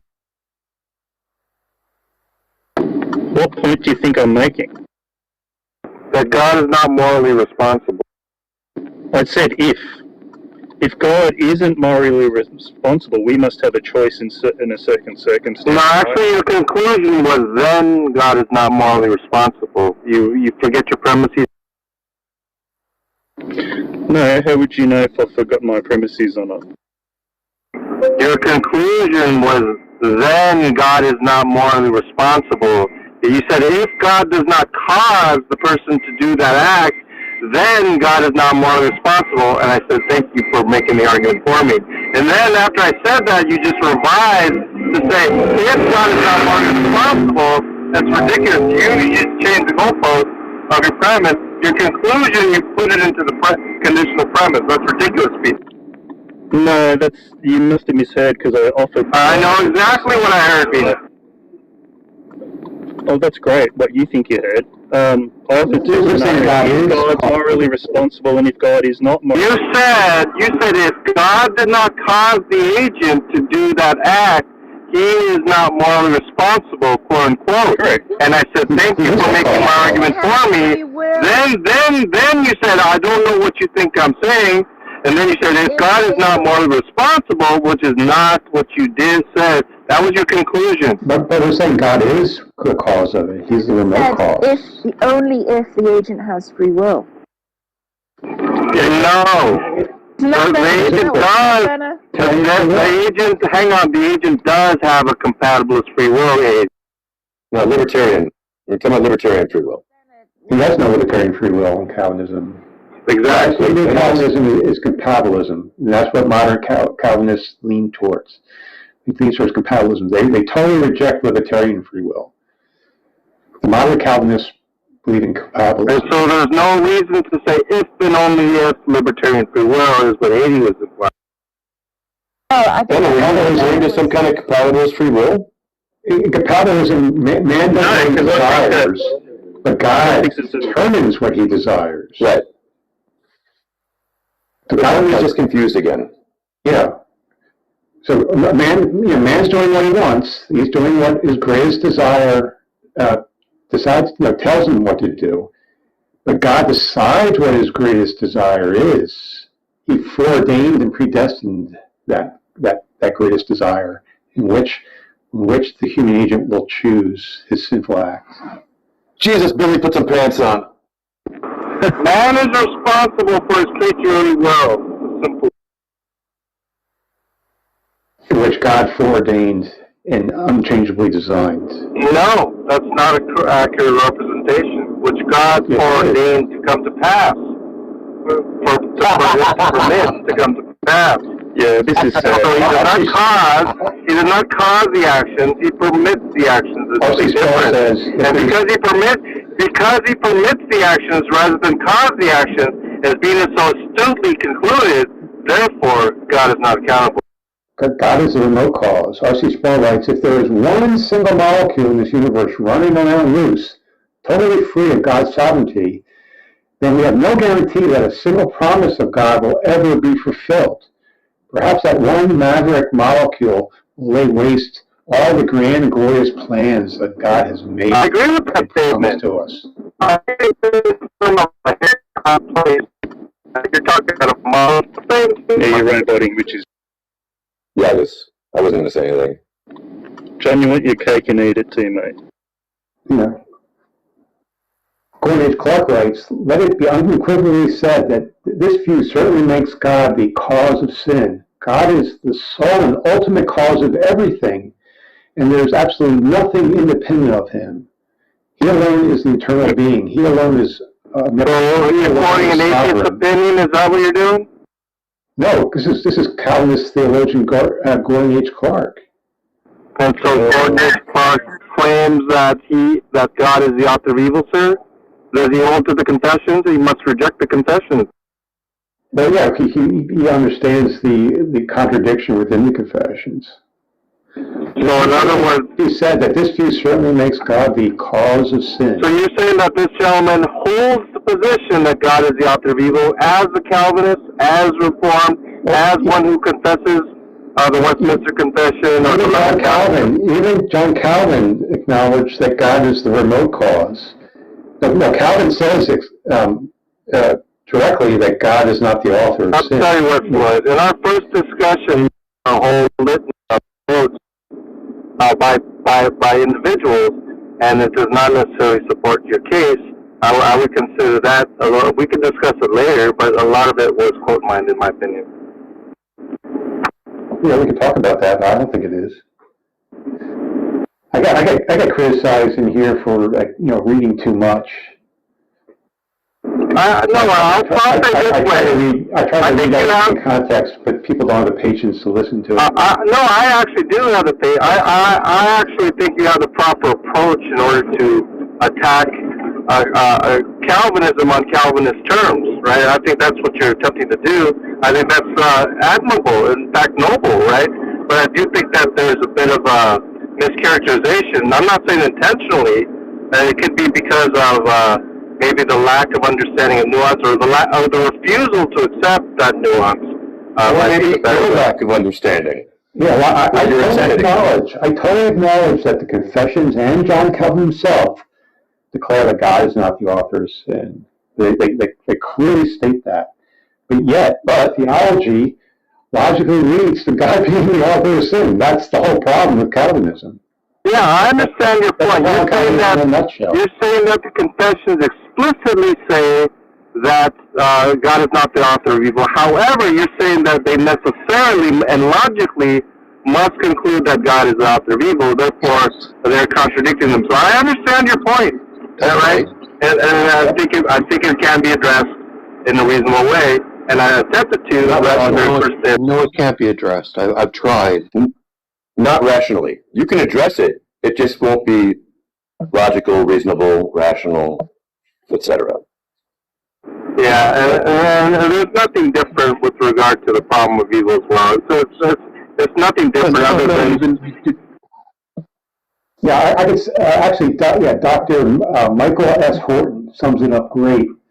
He says, often the detractors define Reformed theology not according to what it actually teaches, which you're saying, John, but according to where they think it logically, naturally leads. Even more tragically, some hyper-Calvinists have followed the same course. Either way, Calvinism ends up being defined by extreme positions that it does not in fact hold as scriptural. Scripture has set forth two guardrails here. On one hand, God works all things after the counsel of his will, Ephesians 1:11. On the other hand, God does not, in fact, cannot do evil. The challenge is to affirm what Scripture teaches without venturing any further.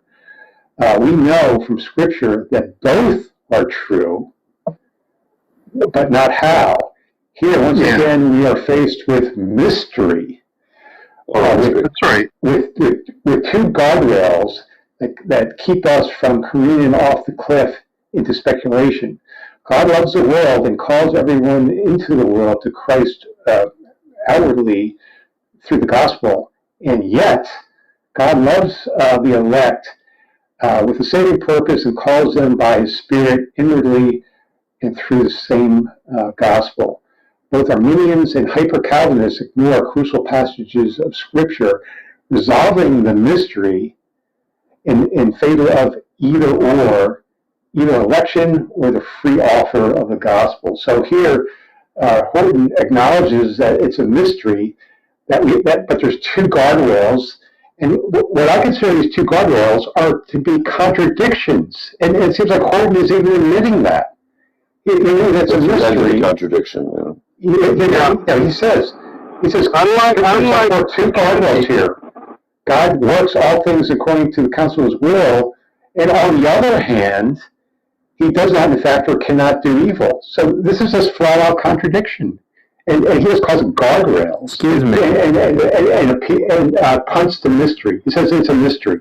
We can't figure it out. Right. And that would be his personal opinion. Yeah, John. It's not the opinion of many Calvinists that it's any mystery whatsoever. Trinitarians might consider that a mystery, but not in the case of And so you have one person claiming that's mysterious to it. That is a position of the form that is mysterious. John, this is what intellectually honest Calvinists say. You can ask Chris R. They appeal to mystery because this is a fucking contradiction. Now let me read it for you. It's chapter 3, London Baptist Confession. It's on God's decree. God hath decreed in himself from all eternity by the most wise and holy counsel of his own will, freely and unchangeably, all things whatsoever comes to pass. Right? Now you have to concede that evil comes to pass. Therefore God decrees that evil should come to pass. It should come to pass, but that's different than saying God decrees evil. There's a big Idiot, you fucking idiot. Do you understand what it means for something to come to pass? Yes, it does not mean that for idiot decreeing evil. Are you a fucking idiot? Do you know what the past is? Yeah, so nowhere does it not under God's confession. Nowhere does it say God decrees evil, sir. Nowhere. You stupid fuck. Look at God does not decree evil, according to that confession. confession. Then what happened in the past, asshole? Has God evil in the past? God decrees that evil come to the. They actually worded it properly. The misrepresentation is such that they take that phrase and say God, therefore God decrees evil. That's not what it's saying at all. Alright, God does not decree evil. Has genocide any molecule, he designs it all, it logically fails. You fucking... Dude, listen, this is what happens to people that have been involved in, like, Ponzi schemes and fraud schemes, pyramid schemes. By the way, you know, I gotta go to lunch with my wife. When people come to them and tell them the plain truth. Listen, when people come to them and tell them the plain truth, they've been caught up in a fucking scam. They've been had. They've been fucking had, dude. But they're so deep that they can't admit it. Yeah, I think John's got to go. This is what's happening with you, you dumb motherfucker. Yeah, I think John's got to go. Just listen to me. Said he had to go to lunch. This is a point of moderation. Detroit, are you getting jacked? Bro, why are you interrupting for that? Please, may I? Your point of moderation. Detroit But may I finish? because he has a garbage phone, so he'll have to Not even finish. Josh, what would you do if a sausage tasted like grapes? Please don't derail. I'm pissing on John Lee. But John, I don't know if John's there. He said he had to go for lunch.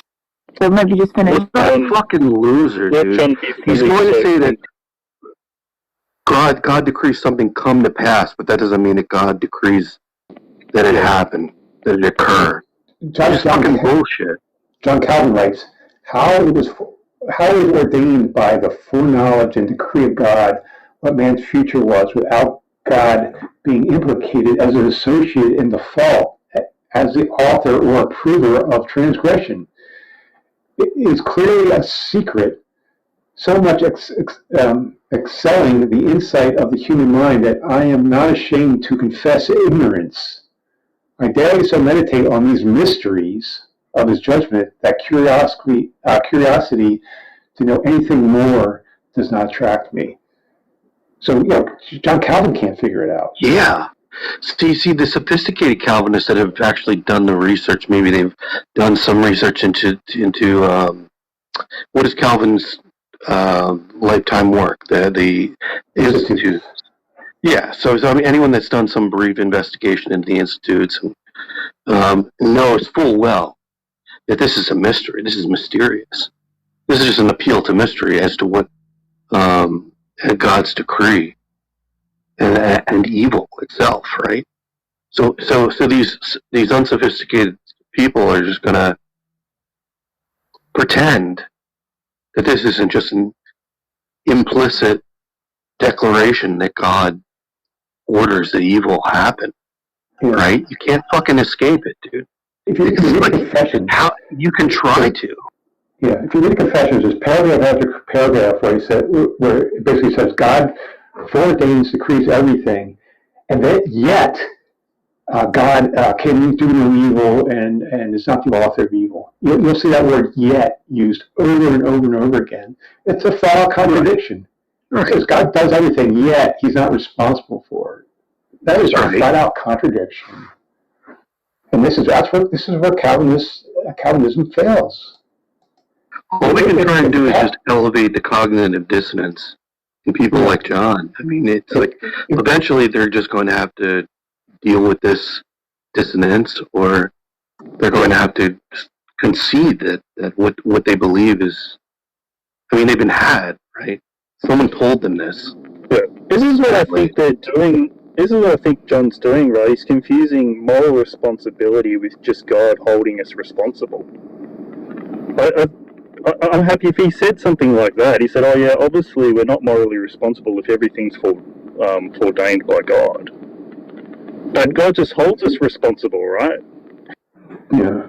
What modern Calvinists try to do is they'll declare that Adam and Eve they were created perfectly, and they had actual libertarian free will, and then they sinned, and then everything, all human nature, all nature everywhere changed, and at that point we had compatibilistic free will.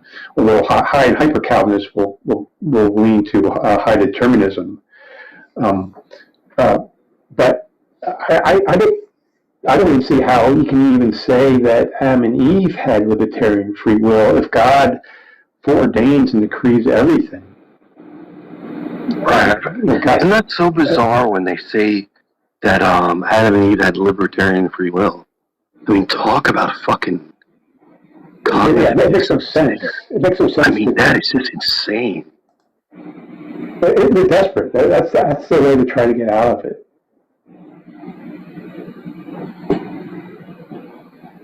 No, but I love pressing on this point with Calvinists because it's like, it's obviously the nail in the coffin, right?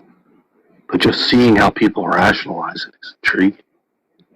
It's obvious that God is the author of people wonder as an entailment of this belief system. But just the way that people fucking rationalize it is extraordinary. Yeah, I'm just glad they do. Oh, well, I'm not glad that they do. That's unkind, but they do, and it's intriguing. Yeah, that's right. That's why, like high and hyper Calvinists, they will just accept it. They'll say, yeah, God determined everything, and He is author of sin, and they appeal to Romans 9. Who are you, oh man, to speak back to God? So, yeah. So all they're saying is just bend over and take it. Yeah. God's in control. Who is the clay to say anything to the potter?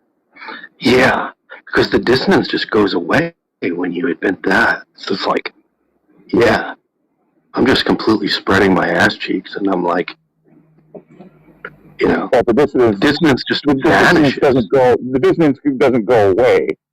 You just choose not to allow it any agency, right? Well, you just concede that God is evil. Well, I don't. You see, the thing is, the funny thing is that I was friends with a couple of psych majors for a few years, and I said, fellas, if somebody handed you the Bible, and you've never seen the Bible before, and they didn't tell you, they stripped out all the parts where God had, powers that were beyond that of the normal mortal human being. What would you think of this human being? It's like, well, it's a human being that essentially was just going through the normal psychological growth patterns of, a human male, right? Starts out really frenetic, really wants to have like massive overt responses to problems, often is aggressive, often is violent, often demands blood. And then as the male grows older, is much more laconic, much more likely to teach through conversation, much more likely to not to confront things with violence. And then eventually, as time goes on, just to basically sit there and say, look, I've said what I'm going to say. I've put the wisdoms out there that I can. And you people make your decisions accordingly.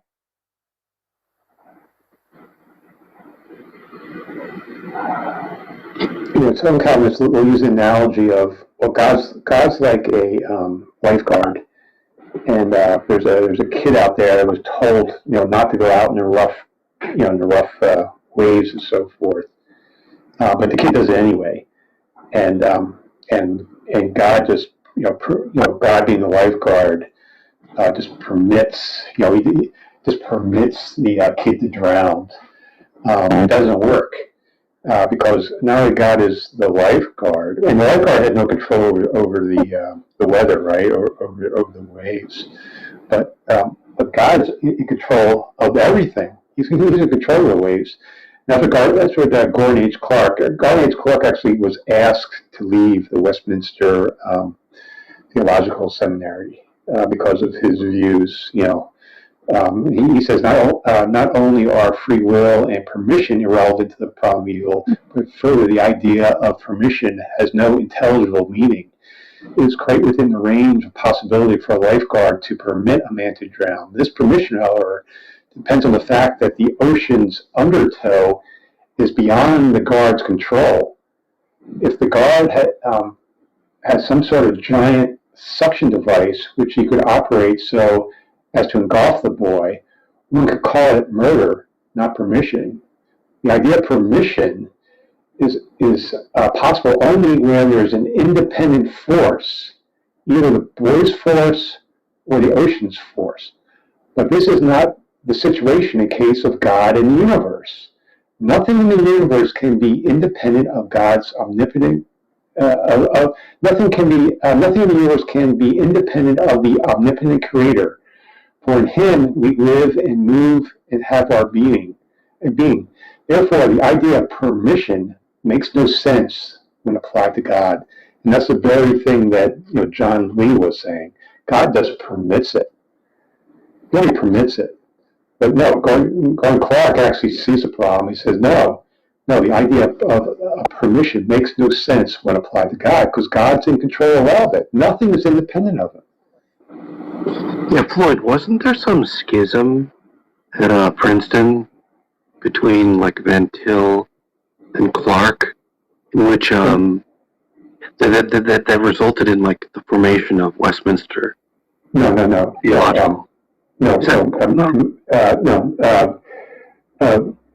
The founder of Westminster Theological Seminary is J. Crensham.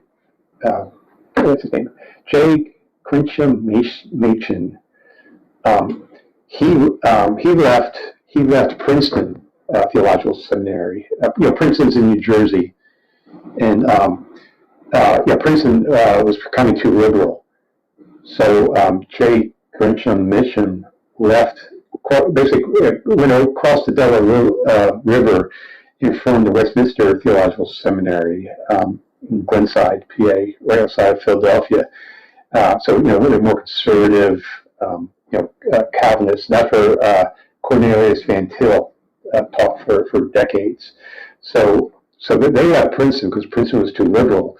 But Clark got in a disagreement with Cornelius Van Til, and Gordon Clark was asked to leave Westminster Theological Seminary because Gordon Clark was too hyper-Calvinist for their tastes. Westminster was formed. They broke off from Princeton because Princeton was too liberal, and then Gordon Clark left Westminster because of his hyper-Calvinist views. Libertarian and too deterministic. See, I thought all this conflict happened in Princeton between Clark and Van Til. Oh, that's interesting. I didn't know that. No. The controversy between Clark and Van Til was at Westminster. It's one of those situations where they asked him to leave. But they both left Princeton because Princeton was too liberal, and it remains liberal. All those Ivy League theological seminaries that exist today, Harvard, Yale, Princeton, they're all very liberal, compared to these conservative. You go to Harvard, you go to Yale, you go to Princeton, you end up like Bart Ehrman. Now I happened to Bart Ehrman, right? He went to Moody Bible College, and you went into Princeton, being a total, young Earth fundamentalist. And you wanted to learn under the great Bruce Metzger, right? And then what happened when he left Princeton and started digging into this thing? He's now an atheist. But perhaps if Bart Ehrman went to Westminster, that wouldn't have happened. But Westminster isn't involved in real biblical scholarship. It's more theology. You know what's interesting? I know that there's a Westminster. There's a Westminster on the West Coast. Stuff like that. There's a Westminster on the West Coast, which seems to be more conservative. Have you heard about it? There's 3 Westminster campuses now. The first one was right outside of Philadelphia, Glenside, still there. It's like 30 minutes from where I live. And then there's one in California, I think, and then also one in Texas, if I remember correctly. I think it's on Wiki. You can read it on Wiki, I believe. Yeah, it's interesting. I'm a stone's throw away from this sort of thing. Like I'm in Philly. So Yeah. that's why I find it so intriguing, this stuff. Yeah, you know where the Keswick Theater is? Yeah. Yeah. Westminster's like 5 minutes. It's like 2 miles from there. I gotcha. What are you, a Jersey boy? No, I'm outside of Philly as well. Okay, cool.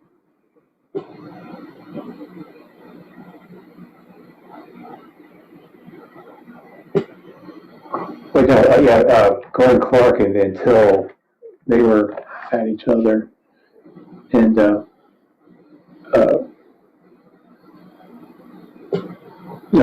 both left. They both were away from Princeton at that time. I think you can read about their controversy on Wikipedia as well, I believe. I don't think anybody around here is as well read as you, Floyd. You're just a murderer. When it comes to that stuff, I mean, you're in there up to your neck. Yeah, dude, I appreciate it. Floyd, I appreciate you. So you have no idea how much I appreciate it. My God. Right now I'm reading a book, Apologetics by John Frame. He was a student of Van Til. And I can only read a little bit at a time because it's so lame. I'm so glad you were able to talk about Hugh Ross though yesterday, because I followed him for a while on YouTube, and he's a really nice guy, but his mathematics is really dense, and anytime somebody looks at science, crashes out the science, and then says, because of this science, there is God, that sets up my warning antennas automatically. And, I couldn't turn around and say, no honest atheist can ever use science to permanently outlaw the existence of God, but it always makes me nervous when theists start saying, well, mathematics says that there has to be a God. That always makes me nervous. Even though Hugh Ross is a pretty nice guy, always makes me nervous. Yeah, if you go on Clark's Wikipedia page or something, I think if you go on Van Til's page, there's more about it. It says, he would eventually leave with a small group of conservatives led by John Gresham Machen to help form the Presbyterian Church of America, renamed Orthodox Presbyterian Church in 1983. However, in 1948, on the Clark-Van Til controversy, he would join the United Presbyterian Church of North America. So this is after they left Princeton. Yeah, Floyd, I would recommend one thing, though. It seems that lately, Bronson isn't quite good enough to be, Van Til for Dummies. There's Richard Pratt, which has a book called Every Thought Captive, and I think you should take a look at it. It's a small book. But Richard Pratt, Every Thought Captive, and within it there are actually dialogue trees. They're like flowcharts, which is what many of these people are using at this moment. But if you don't want to buy it, I think I have a copy, but just let me know. Richard Pratt, Every Thought Captive. I'll check it out. Richard Pratt? Yeah, Richard Pratt. He's like part of he's like within the Westminster fold. Okay. Richard, That's great.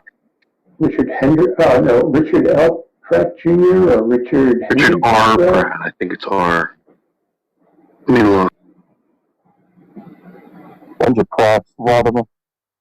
So, John's wife was supposed to meet him an hour ago at a restaurant, and he kept her waiting because he wanted to do this instead.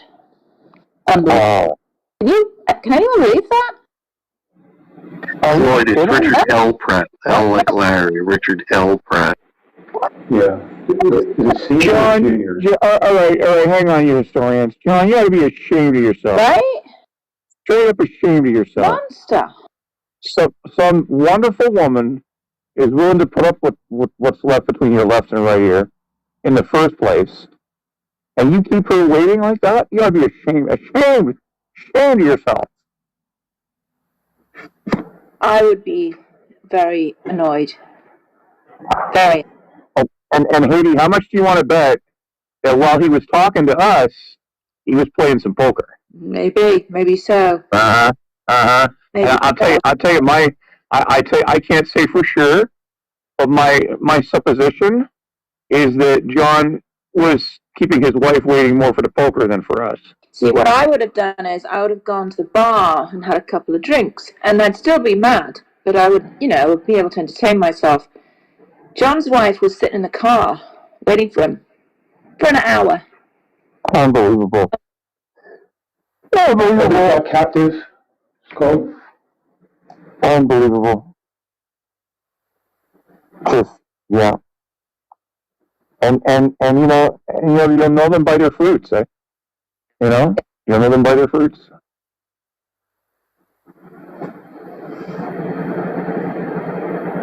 Is it every thought captive? Is that the name of it?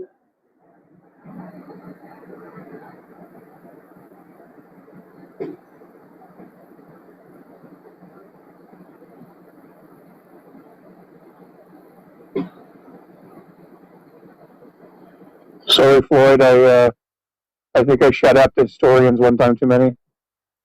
$12 paperback, no Kindle. That sucks. Floyd, what led you to study all of this yourself? What is your purpose, do you think? I don't know, some sort of psychological problem. I was raised Presbyterian,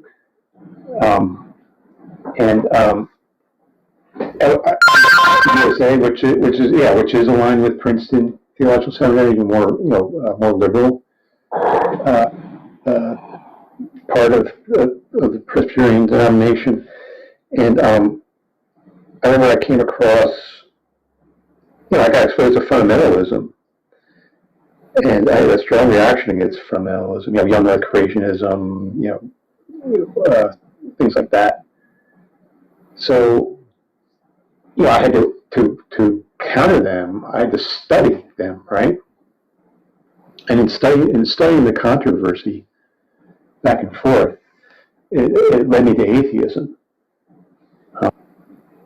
But now I have all this biblical, Christian, theological knowledge, in my head,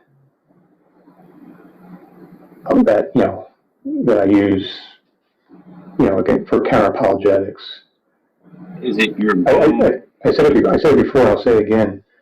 The best arguments against religion is the arguments that people within religion use on themselves. Do you think, is it your goal to move people away from religion? Or, I know you've got a YouTube channel, and I'm assuming... No, we can't hear you, Matt. Yeah. Can't hear you, Matt. Can you hear me better now? No, a little better. Not really. I was just wondering what your goal was for you. Do you think you can convince me? I can't really hear you, Matt. My goal is, to show that Christians are wrong.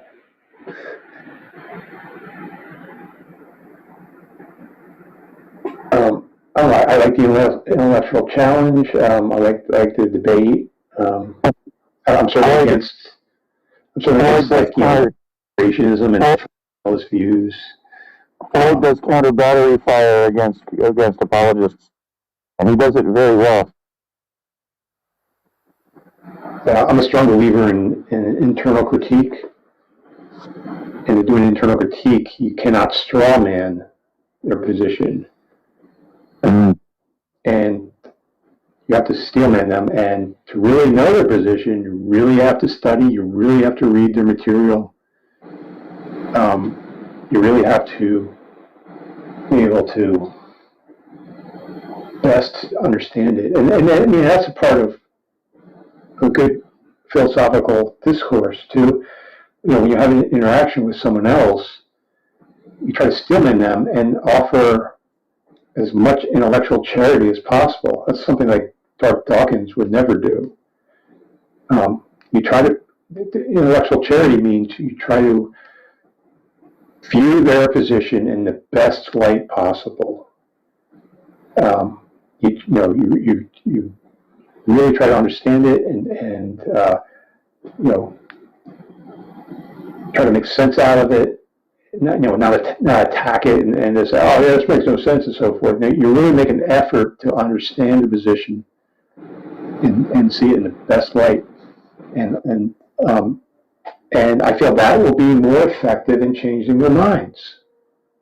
If you just come off strawmanning them and just attacking them and so forth, they're just going to put up their guard more.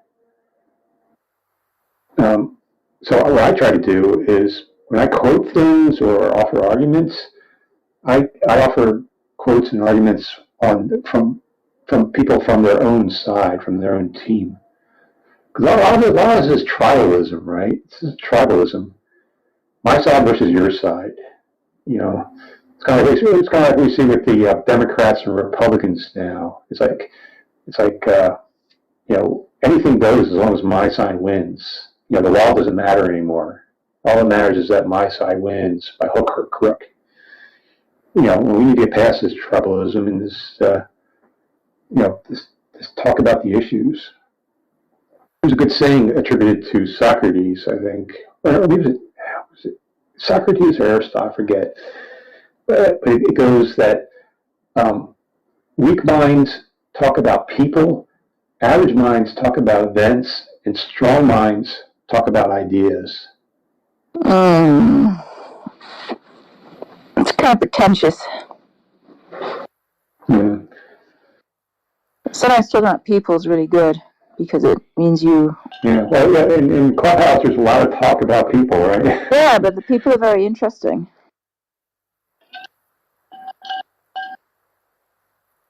Do you think the world will be a better place if you can move people away from that? Move people away from what? Their Christian worldview. Ultimately, yes, I believe. There's so many different forms of Christianity now. Look at like a progressive Christian like Randall Rouser. He gets attacked all the time by conservative Christians. But I think progressive Christianity eventually leads out the door, out of Christianity altogether. But I guess the only positive thing I think about what Christianity has to offer is the lesson of forgiveness. It teaches, that we should forgive each other. I think that's probably the best lesson that Christianity has to offer. But I think everything else is pretty bad. You say, what was Christianity about? Was Christianity about? It's about the gospel, right? It's about 1 Corinthians 15.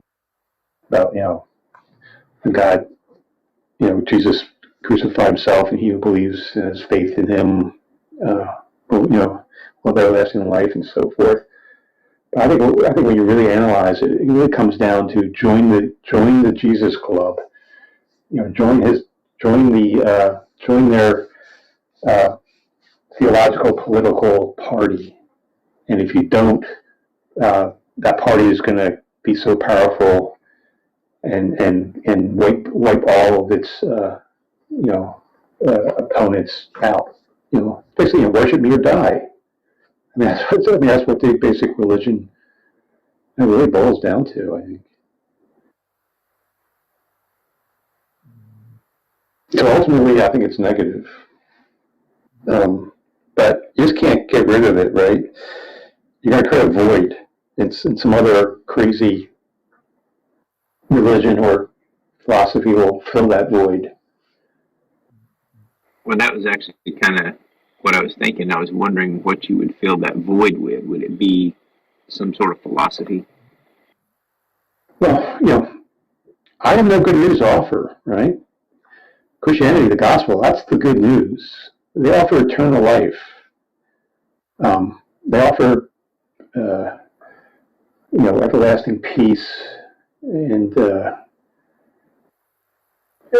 I don't have that to offer. What does my atheistic worldview say about the future of mankind? Extinction. What is my future? Worm food. That's not appealing, right?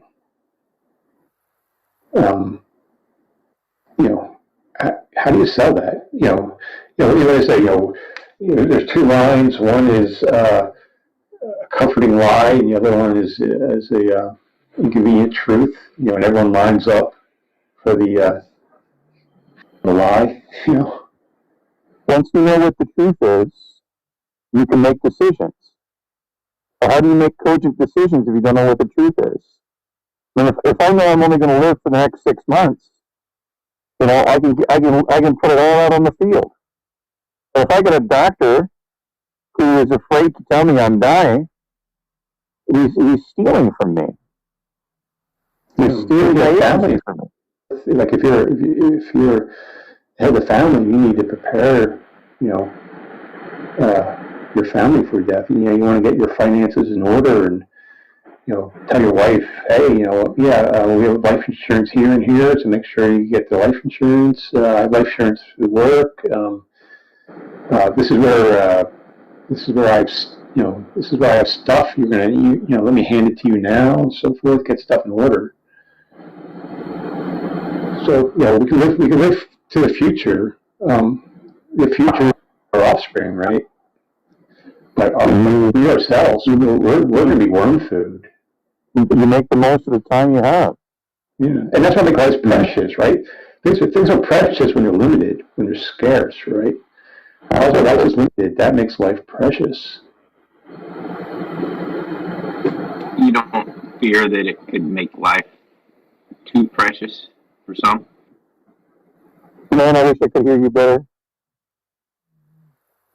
Yeah, I can't hear you. Yeah, sorry, I'm sitting in a deer blind, so I don't want to talk too much. Yeah, I mean, You're in a deer blind?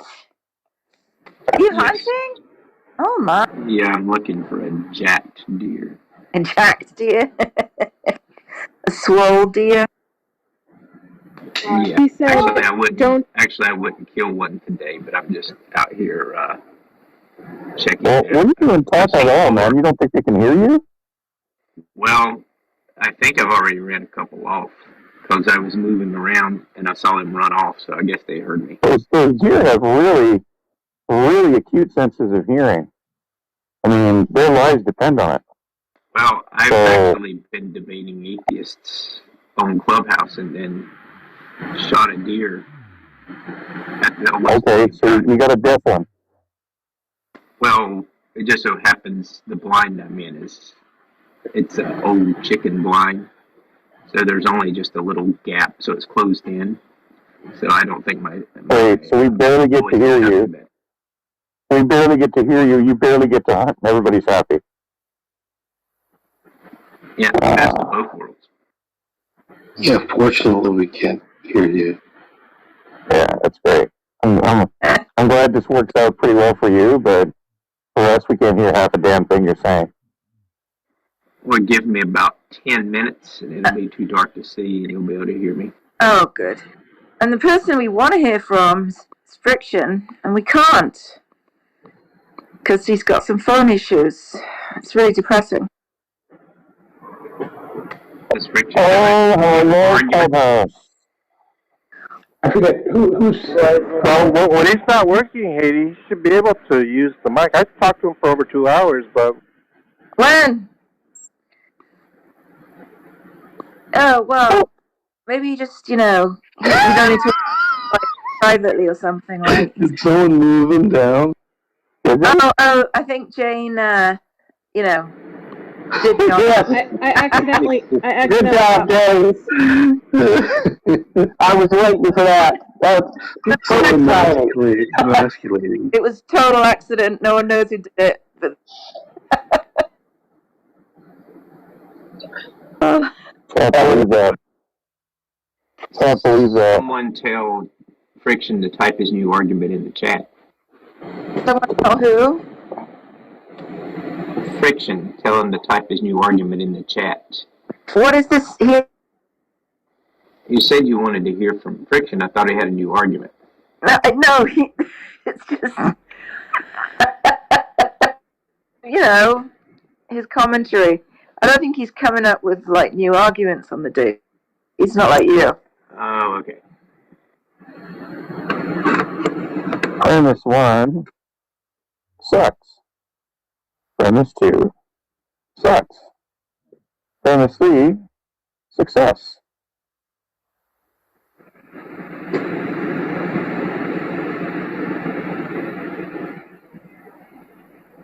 Yeah, Haiti, if I was John's wife, I would wail on his ass with a skillet. My husband's reaction. You can be delayed, right? But this is just so bad. They're sitting there waiting for you, and you're talking to your friends on Clubhouse for an hour. I just think he'd think I'd gone mad. He'd either be really, really angry, or he would just be like, "My wife's gone mad. It's finally happened." Because this is not normal behavior, right? It's abnormal. No, and I'm pretty sure there's some speculation amongst John's close friends as to exactly how potty he's gone.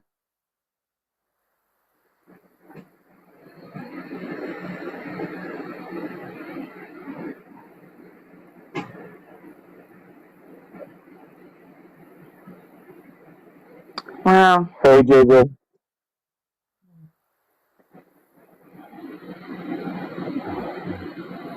JJ was on fire today. You did great, I thought. Hello, Gussie Poo. How are you? Oh. Hello, JJ Kins. How are you, my sweetie, my dear? I'm okay. Oh, that's good. Was just doing a little research before the new episode of Houses of the Dragons. Yes, is Houses of the Dragons is this? Oh, that's Yep. Yeah. T-minus 90 minutes. Something like that. I'll get it a couple hours afterwards. Right. Are you getting things easily? I've had some matters sorted out for me, and thanks to the thousand armies, the 1,000 Legion friends I have in the background, and huzzah! Huzzah! All hail! May they live 1,000 years. Because they deserve it. Did it require a technical workaround, or was there some user error involved? There was a little bit of fiddly diddly do. Not so much user error as user not realizing exactly what had to be done. And I was handed a program. The program had several options built into it. They said, try that option. Nope. Try that option. Nope. Try that option. Ding, ding, ding, ding, ding. Winner, winner, chicken dinner. And the only thing is that there's a bit of a cost involved, but once again, I refer to the total quality of my 1,000 friends my Thousand Legion friend Army, who have agreed to observe it, and may they live 1,000 years. So, yeah. So I can assume, but I mean it when I say it. I can assume that the porn flows freely also, no? Oh. The revolution has all the nudity it demands. Oh, good. Wait, God's not real. And, yeah. And I can ignore that DM in Discord? Or is that still a thing? What? You've been fucking ignoring it so far. No, I responded. And I keep ignoring. He means. Yeah, that's what he means. I responded pretty quickly, I think. Anyways, the short answer to your question is yes. All is clear here, Commissar. Things are good. All right. Good. Thank you for inquiring after all matters. I try. See, Haiti, one of the hardest things in the world is having a friend who really does care about you, but expresses it often by driving you up the fucking wall. Right, yeah. Yeah, you have It's a hard thing to have a friend like that. It's a hard thing.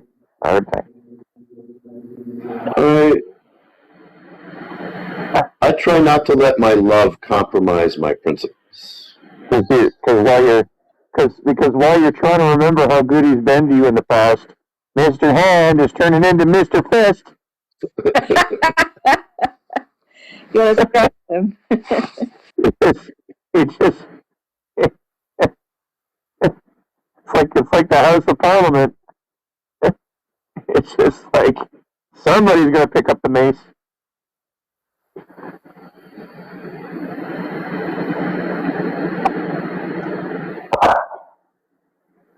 Yeah, just because you are my esteemed colleague doesn't mean you're not an asshole. Yeah. Yeah. Yeah. Well, there's that.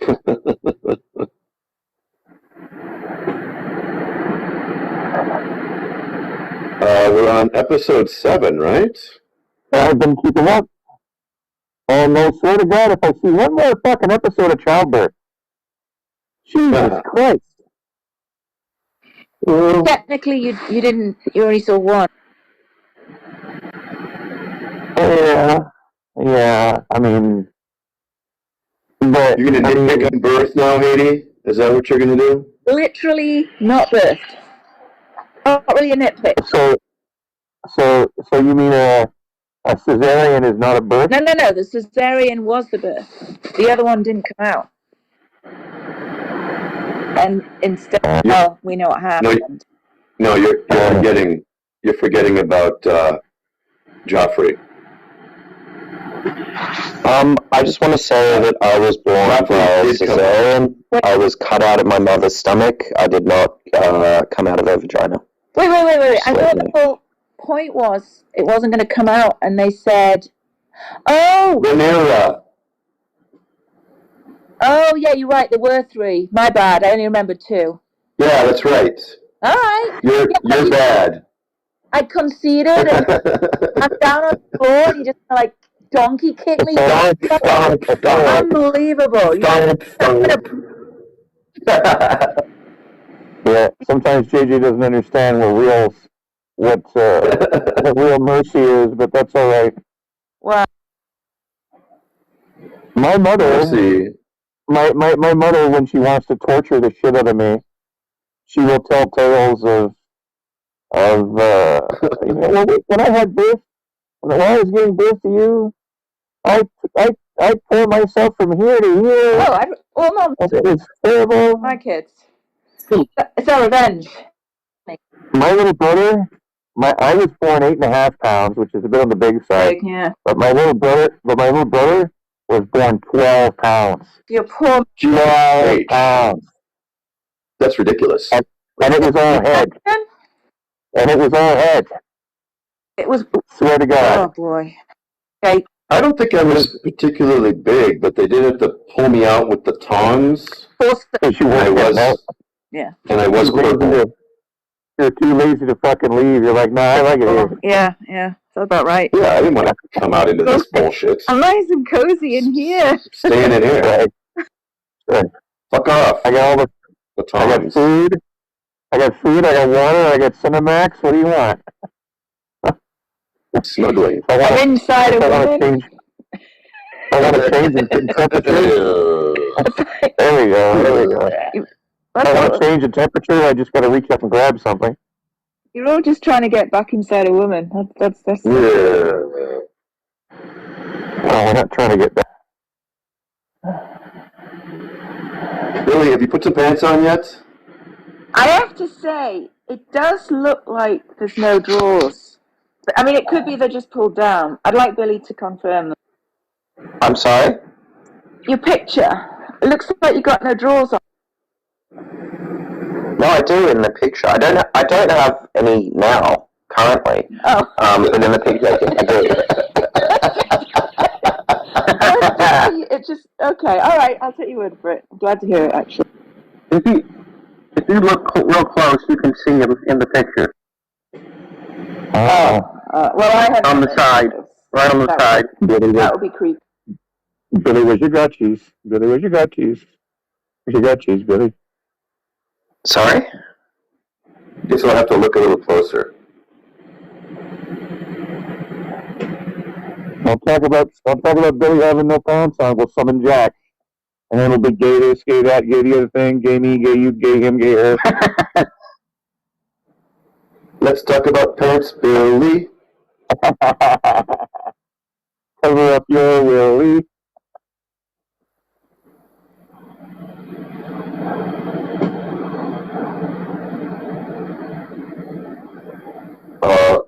What's up with the showing off, Billy?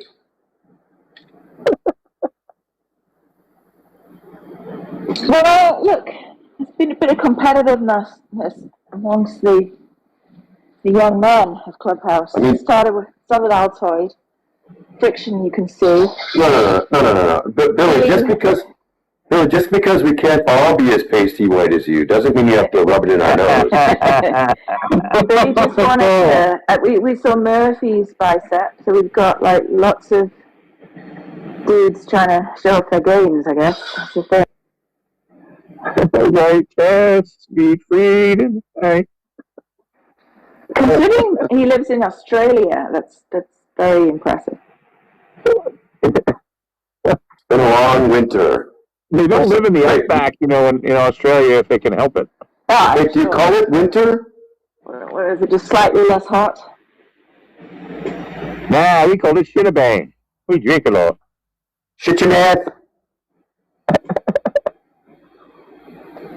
Shit your mouth.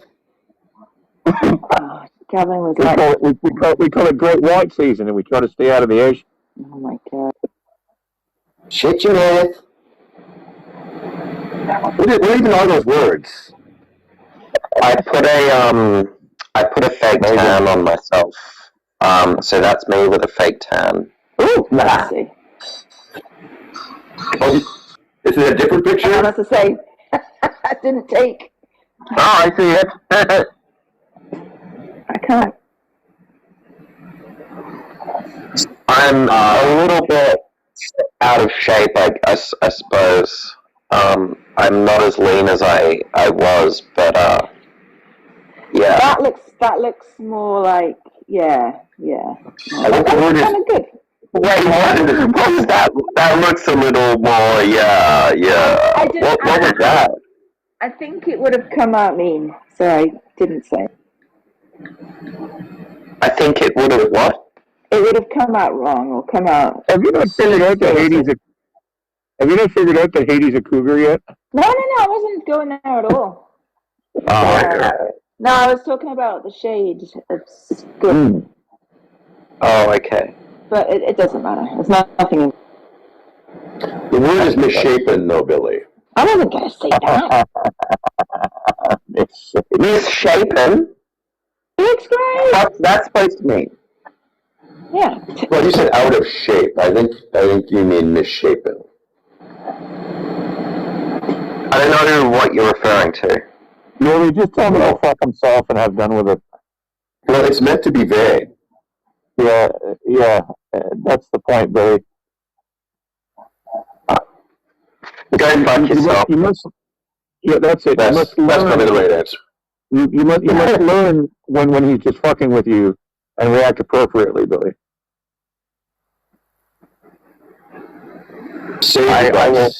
I will happily be your instructor.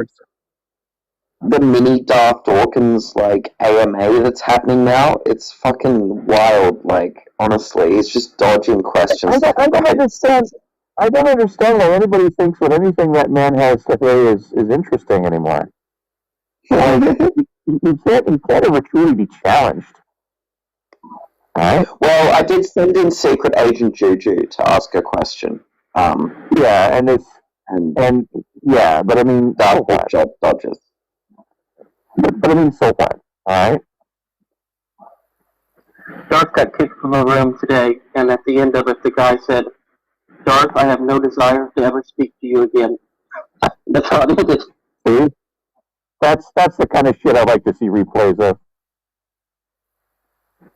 But I swear to God, if I have to listen to one more replay of somebody trying to suck Darth's ass in the vain hopes that he'll say something slightly silly, I can't even.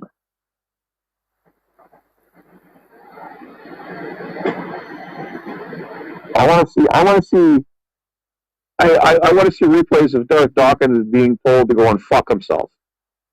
To go and royally fuck himself. To go and imperially fuck himself.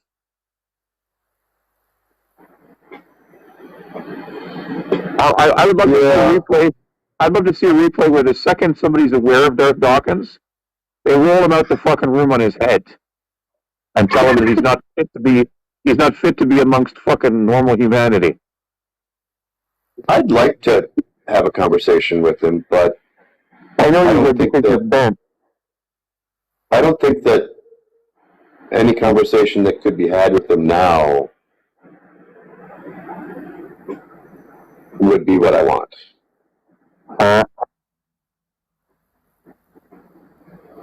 He's just not willing to have a serious conversation.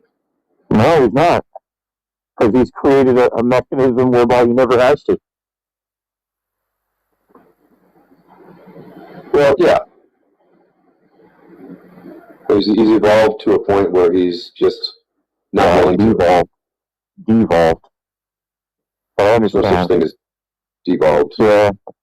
Well, there is amongst colloquial. Well, I don't swing that way. Yeah, I know. I understand. I get it.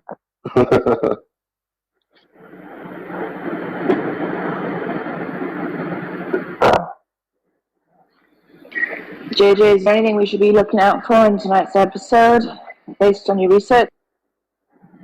Another fucking childbirth. Oh, wow.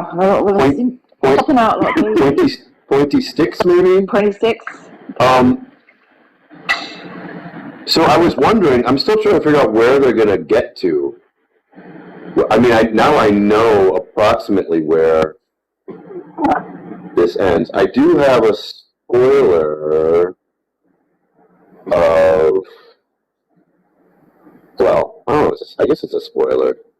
So there's probably something wrong with my mind, but so far I'm 2/3 of the way into both a Lords of the Ring prequel and a Game of Thrones prequel, and I'm really not 100% enthusiastic about either one of them. Well, House of the Dragon's better. I heard... What? No, go ahead. I was just saying, I heard that as far as pitting the two against each other, Rings of Power has more viewers so far. Yeah, according to Nielsen ratings. That like makes a lot more more. sense. That makes more sense. I mean, maybe due to Amazon has more people who subscribe to it. That maybe That's why is there's not more what viewers. explains that. I thought maybe there might be more fans, but I guess I wouldn't want to go with that. And I really, really miss the old Netflix practice of just when a season of something comes out, dump the whole season, let people watch it any way they want, and then, take it from there. Gus, have you watched Andor? I have, yes. And I did enjoy it, more or less. I mean, of the episodes I've seen, There's 4 of them. Yeah, and I've seen them all, and it's got that sort of John le Carre kind of, you know what I'm talking about?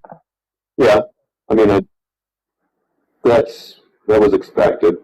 Absolutely, and so far it is basically Star Wars meets John le Carre, and in that aspect, it's doing exactly what it was meant to do. It ticks all the boxes it was meant to tick. That's what I wanted too. Yeah. So, sure, So far, yes, it's pretty good. There is some things I don't understand yet, though.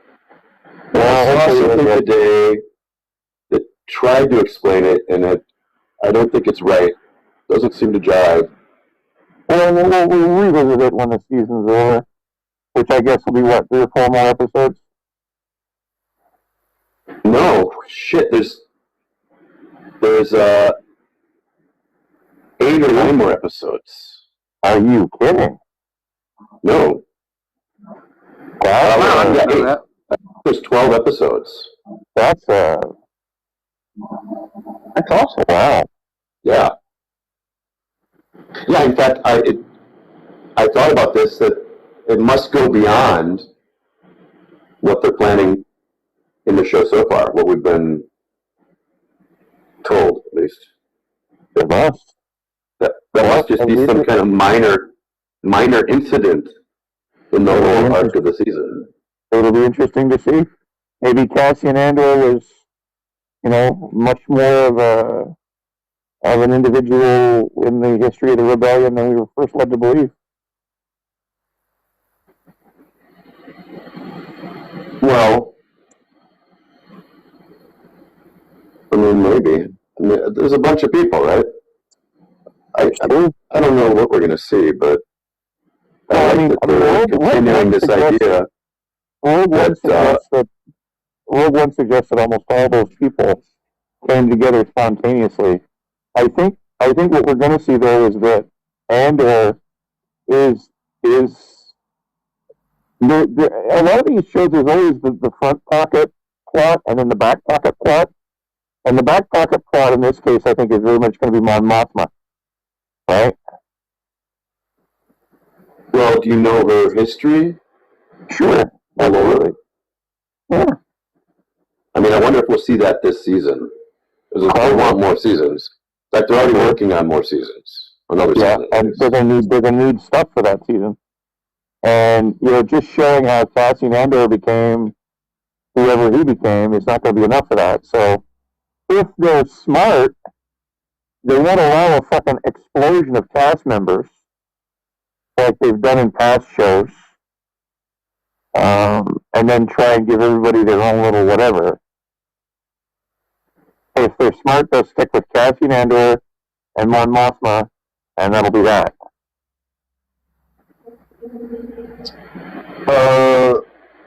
Well, yeah, the main characters. I mean, there'll be a few others, I think. Well, yeah, so I think they want to show both sides. There'll be some. And then he vanished.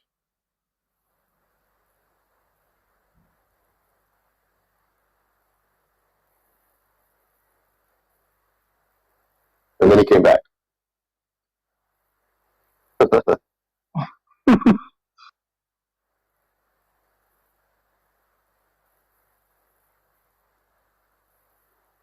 John, maybe you're a doofus.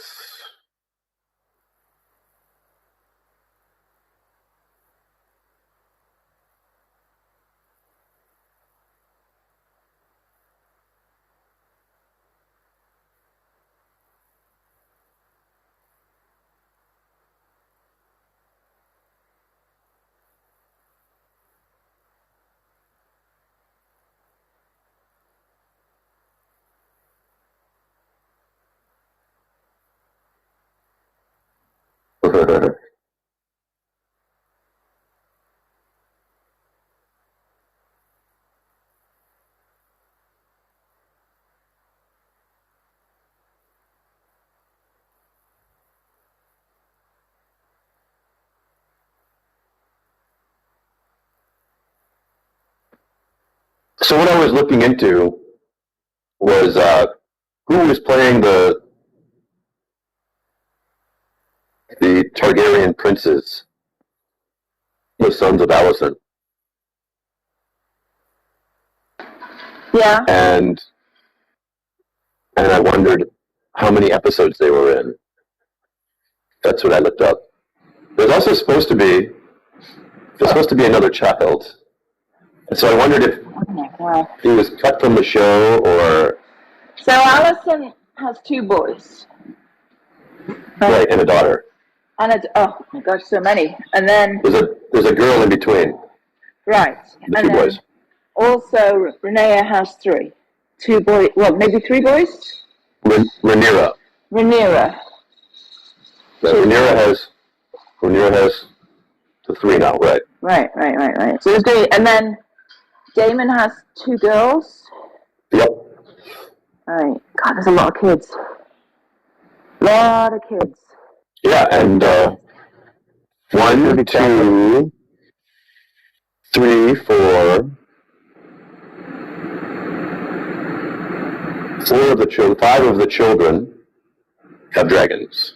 5 children have dragons. Right. You realize that those children, Yes. right now, They get an egg when they're born. have fucking dragons. Yeah, well, you're saying it very dramatically, but yes, I understand. Yes. It's insane. And then also, Rhaenyra has a dragon, right? And Daemon has a Rhaenyra. God, I keep saying it wrong. Rhaenyra. Daemon has a dragon, correct? Yep. And Laenor has a dragon. Laenor, the wife, ex-wife, dead wife. Oh, so who's that dragon? Laenor. No, Laenor. Rhaenyra's husband, Laenor. Oh. This is going to get painful. His sister, who just died, had a dragon, the largest dragon of them all. What's her name? Laena. Yeah, okay. See, what I can understand why, that's slightly confused. So what's going to happen to Laena's dragon? Well, it's very old. So do you think it'll just get retired? Can they imprint on someone else, or is that kind of it for them? Oh yeah, Vhagar is so old, it's had 3 other riders. Oh, okay, gotcha. So it could be more their kids could take over the dragon? One of the however, if a rider's dragon dies, it seems not possible for them to take on another dragon. Ah, interesting. I think that's part of the lore.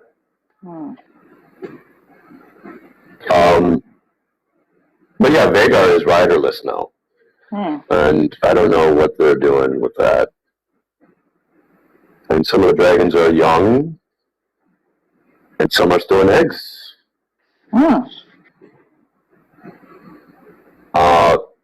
So her 2 oldest boys, Rhaenyra's 2 oldest boys, both have dragons. You saw the one, which is pretty small and young. And they picked out an egg for her new baby, Joffrey's cradle, and I don't remember if that one hatches or if I don't even remember if he's a dragon rider or not. Okay, to be honest. I have a question. Who decides who gets the eggs? Is it the rider of the dragon that lays the eggs? Who owns the eggs, kind of thing? Well, obviously there's some kind of egg provided for some baby or child, right? Who is it? Just the owner of the dragon that? Right. I don't think so. I know that's kind of implied when Rhaenyra offers eggs if there's another clutch. Right. But I don't think that's part of the lore. Usually, I don't remember that. Could be the king. decides, maybe? See, that was always my understanding. The king kind of owns all the eggs. Okay. Like, even if, you know, you have a dragon over here, and he knows you have eggs, no, you gotta cough those up, because we can't have, you know, nuclear proliferation That makes sense. He controls in the realm. the dragon He's distribution, means of production of the dragons. Right. He's the king. He can, Yeah, I gotcha. Yeah, he can do whatever he wants. I see. Yeah. All right. Well, I'm very excited. I've got an hour. And I forget if it's happened in the past, but a later king, Aegon the Unworthy, Aegon the Fourth, had all the bastards, had 1, 2, 3, 4 bastard children, and legitimized them all before he died. Oh, wow, that's messy. Well, it led to one of them, even though he was legitimized as a Targaryen, had already taken the name Blackfyre, and led to the Blackfyre rebellions, where he felt like he was the rightful heir. Right. Mainly because he was given, he was a badass, and he was given by King Aegon IV that sword, Blackfyre, that the king has. Right. Their ancestral sword of power. So he felt that was the signal that he should be the heir. Wait a minute. Even if he was older than the trueborn. I got to interrupt this to check out this Altoid thing. Hang on, one second. Oh. Wait a minute. Miss what? Altoid thing. I missed it. It changed back. So it's not refreshing. Oh, well.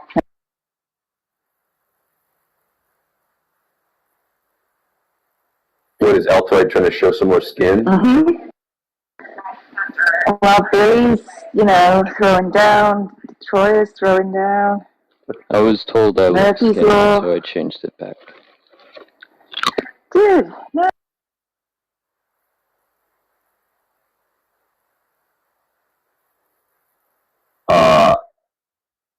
Oh, so you did.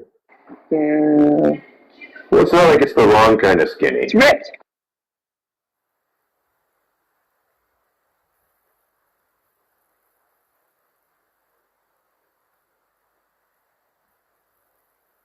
Yeah, there's several kinds of skinny. And as long as you're not the concave kind of skinny, I think it's okay. You're like a Calvin Klein. Convex. Is it convex? No, convex is good. No, I'm saying the convex is preferable. Good. Yeah, okay. Yeah, as long as you're not the concave, or, well, yeah. I think it's really just as long as you're the convex skinny, it's fine. God, and look at that wrist posture. Phew. Can you imagine what he does with that wrist?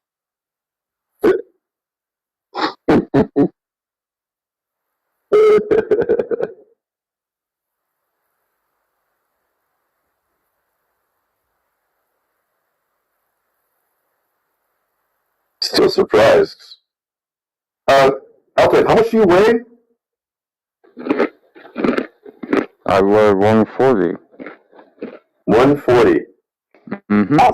I think that's amazing for 140. And that's not what. Did you expect that, JJ, at 140? And you're 6'2"? Yeah, right? I'm 6'3". 6'3" and 140. That doesn't look like it, if you ask me. Ozzy is, I think, 140 or 150, somewhere in there. somewhere between 140 and 150. And he's 5'10".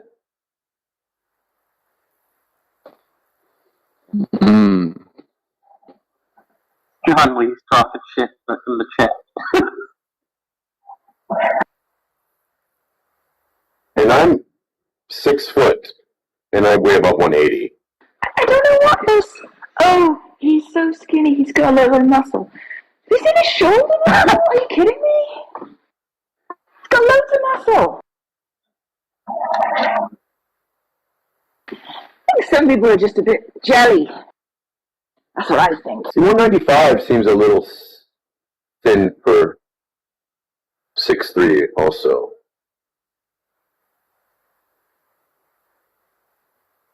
Also, what's really funny is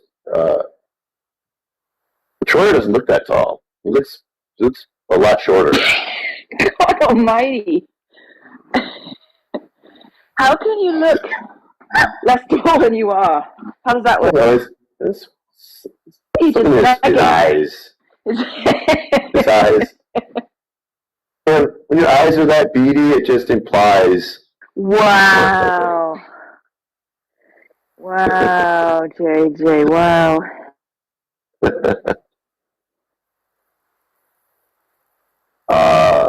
You might be right. There might be some negging, but be careful.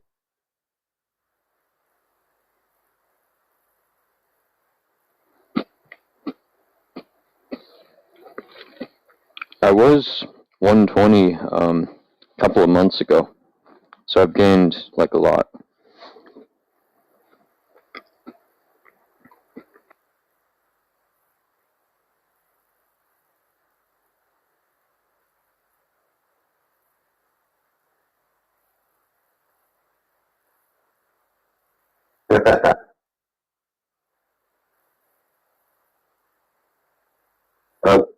What'd you say before you gained a lot?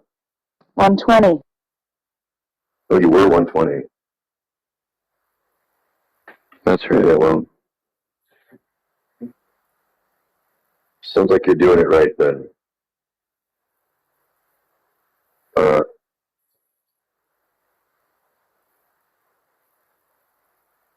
Just keep eating the butter. Put it in your coffee. Morning coffee. I like doing that. That's good. Although I don't think coffee is like really good for you. Oh, it's fine. In moderation. It's not that good for you, but having a I mean, a day. I don't think it's like battery acid or something, but it's just. Well, look, if you compare shit it a lot. Well, shit all over the place. I mean, well, okay, but if you just maybe it's not as good as like another drink that you could be drinking, like fucking, spinach juice or something. But it's actually good for some things. Like it keeps you mentally alert. I think it's good. I think it has some health benefits. Well, I guess. The last I looked, the doctor recommended limit was like 2 pints a day. Yeah, cup a day. Why just have a of cup coffee? Yeah. Jesus Christ, your heart would be like pounding. Oh my God. 2 pints? No. Pint's not that big. Like that's what I drink a day. That's 4 8-ounce cups, 2 16-ounce glasses, whatever. Yeah.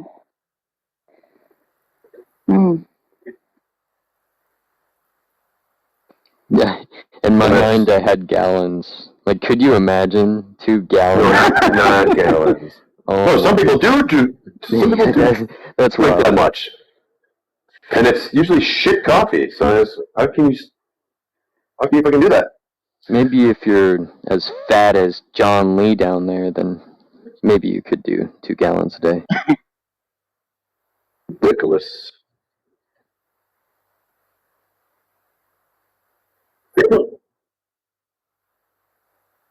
Although, sometimes I only have the 1 pint.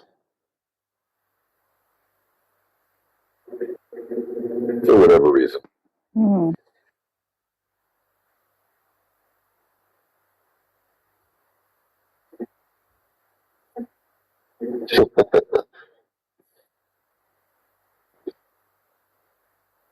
John Lee says a coffee enema is good for you. I actually don't think any enemas are good for you unless it's like medically required. Sounds John Lee's a not good dumbass. for you.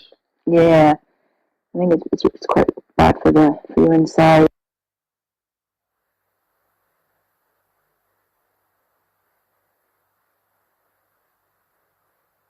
You know who probably does enemas? If I had to choose anyone, who do you think it would be? Matt Yester. No. No, I was thinking about Toast. He seems like the type, you know, to think that, like, he's going to, clean out his colon, you know, because he's like, he's that type. Toast is a prime candidate, right, Yeah. for coffee enemas. Yeah, any kind of fad, any health food kind of thing. I'll ask him, I'll verify. What's funny about that is he doesn't seem like a really big health fanatic, right? Like he drinks and he's on Clubhouse a lot. And it's just, maybe it's like compulsive, like, oh, well, I know I'm living an unhealthy life or whatever, but so long as I drink my green juices every now and then it like balances out. That's how I sort of feel about Toast. Could be, yeah. I think the other part of it is that people who like are really into conspiracy theories, I think are also really into like alternative medicine and like supplements and things like that. It's all part of the same thing. They've got the special knowledge, you know. They don't listen to like the mainstream nonsense. Yeah. They've got the special sauce. It's fucking rubes. John Lee, I don't actually want to talk to you, but I do want to say, I do want to talk to you. I don't want to hear you, though. I think you could learn a lot from your buddy Edrin, at least as far as communication skills go. And it sounds like he has a much better grasp on Calvinist theology than you do, especially with respect to what the things that Floyd was touching on, whether it be intellectual honesty or something like epistemic humility.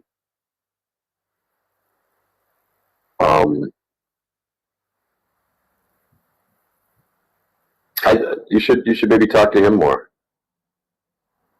Get some ideas, some pointers,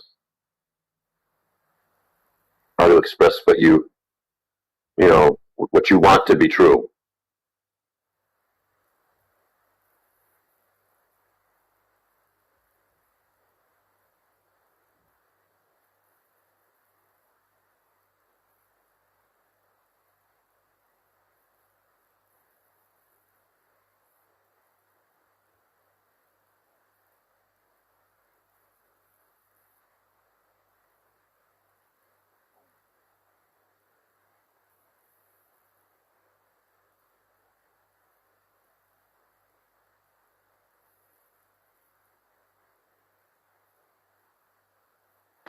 So, Edrin's a flat earther, JJ.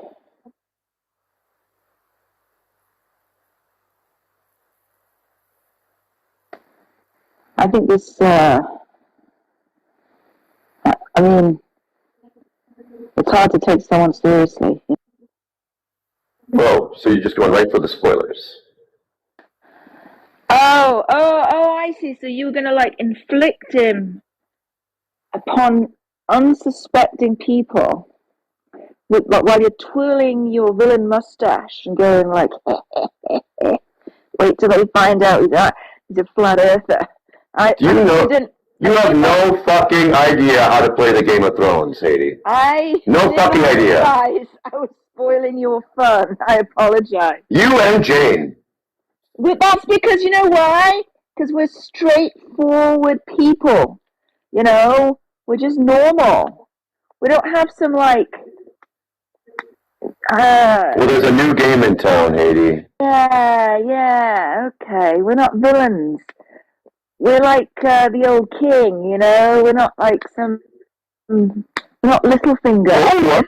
Oh, I'm Queen Alizan. Oh, I'm so good. Well, who knows if she'll stay that way, to be fair. No, I mean, I don't know. Well, you know, Here, Night's Watch, have some more land. look, I can't, like, play 4D chess as well as you. I'll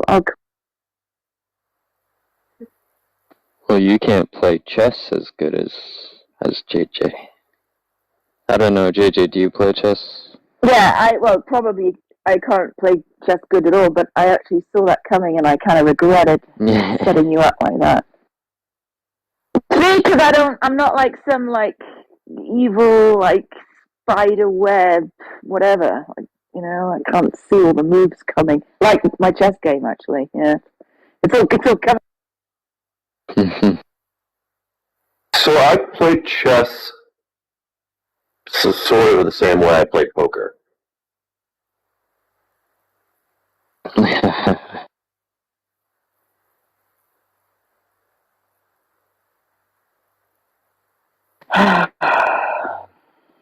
Like I'm not studied chess player. If I were to start it up again, I'd have to relearn open natives. But I don't think it would take much for it to come back to recognize what's what. So given it usually takes me a lot more time than to look. I don't have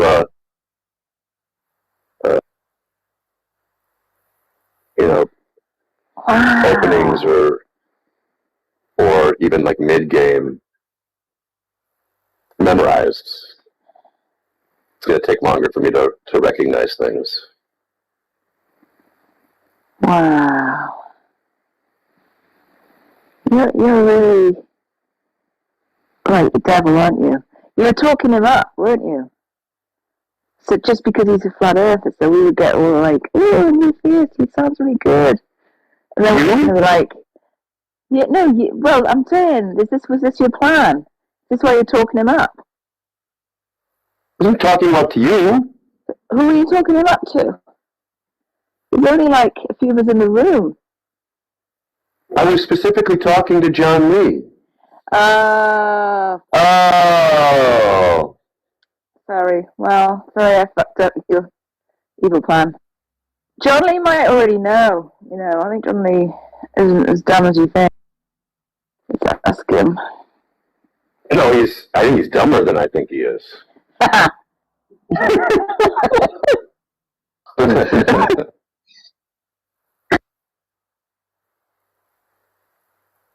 It's possible. I feel bad now. Sorry, JJ. Not intentional.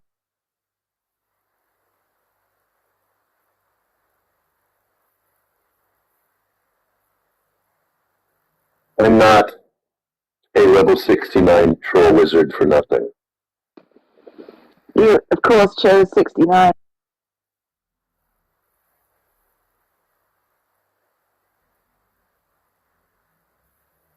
What? I said you chose the number 69. Yes, I did choose. Yes. To be funny. So to speak. It's a funny number. Beautiful number.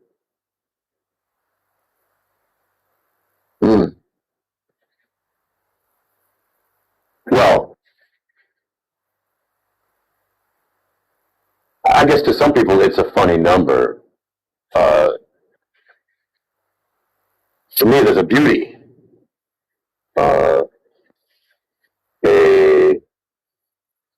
Symmetry? An immense pleasure in the number 69. So there's nothing like mutual oral sex. For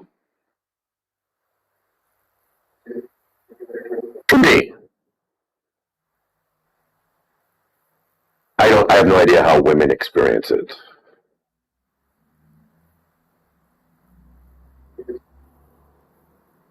I can only assume. I find it attractive when women drink a lot of water.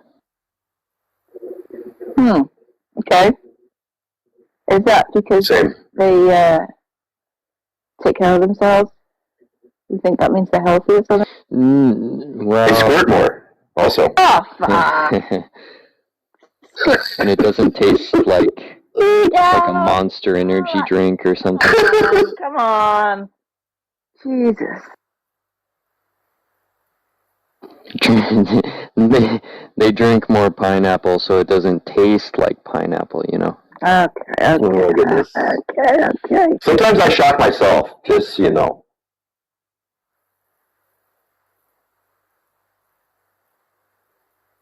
I thought it was the dudes who're supposed to drink pineapple juice. No, it's 21st century. Pineapple juice is for everyone now. Are you shaving me? Yeah. Haiti wants to take us back to the medieval ages. Yeah. Where pineapple juice is only for the guys. It's not the 1950s anymore, Haiti. Girls can drink it too now. Yeah, there's something uncanny about squirting. Just given that squirting is like, what comes out is like body temperature. So when it lands on you, you just really can't tell. Look, I'm a skeptic. I think What is on you? It's urine. No, there's no skepticism. I can tell you. Oh, look. Basically, it's just not possible. No. Where All is right. that then? Eh? Is there some storage spot? I don't know where it's kept. It's urine, boys. I'm sorry. No, it's it is stored, but it's stored very much in the same way that well, that's really not. Do you know how a penis works? Not, to be honest, not really.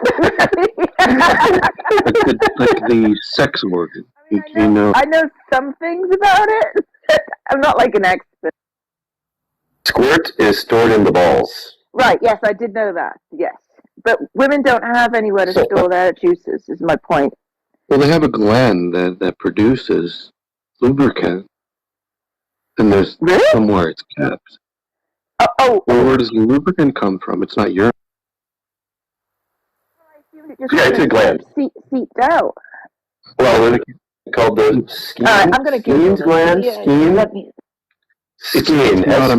I could be wrong. S-K-E-N, I believe. Okay, let's see. I thought it was a myth until it happened, and I assure you that because it's the temperature, the body temperature, when it touches your skin, you don't feel it so much. So I actually thought that someone had queefed on me.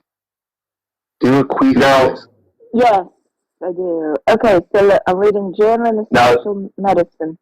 Yeah, Skene's gland. Skene gland. So, but there's reason why this myth prevails, because sometimes women are just peeing on you. Right. But that's just different. So, like my ex-wife, she definitely peed on my bed. You say it's a bad thing. Well, I mean, I was not real happy about it. It was on your bed. It wasn't on you.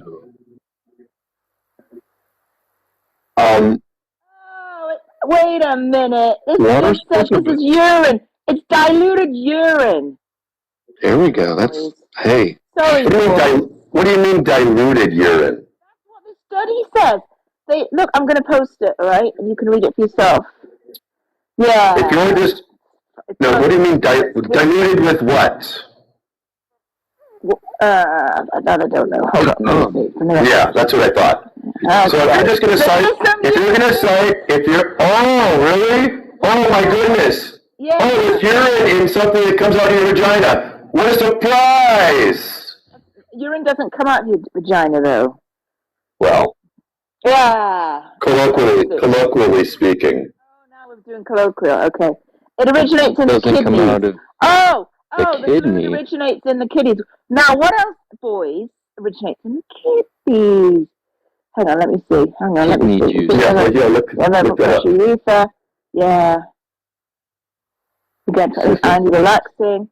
Yeah, something then squirting. Oh, it shoots out from the urethra. Oh, boys, I'm so sorry. What? Wow. Yeah, you were all wrong. I don't think you're reading that correctly.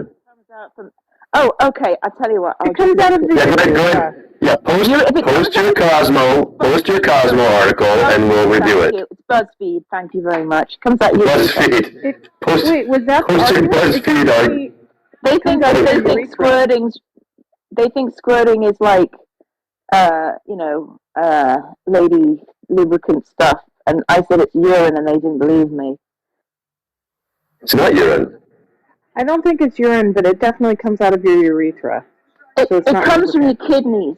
So, and they tested it. It's maybe it's not like exactly urine, but it's not exactly what you guys said either. But read the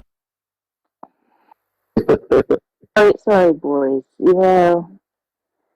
She's just peeing on you. Hey, I'm okay either way. Yeah, I'm kind of indifferent. I mean, had I put some plastic down first, I wouldn't have minded so much. Dude, this is better facilitated in the tub. And it's better facilitated when there's liquor involved.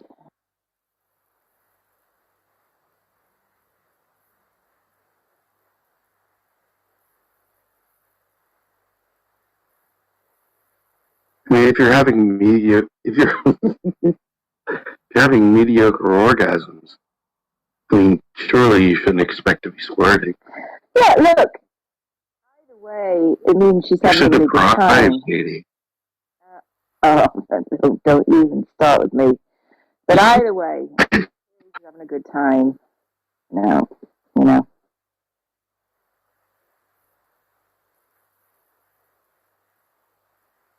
Yeah, I thought it was bullshit until it really happened, so.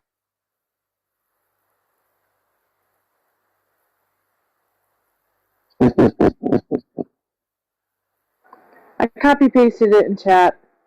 What it is. I'm guessing go. Oh, my buddy Edwin just followed me.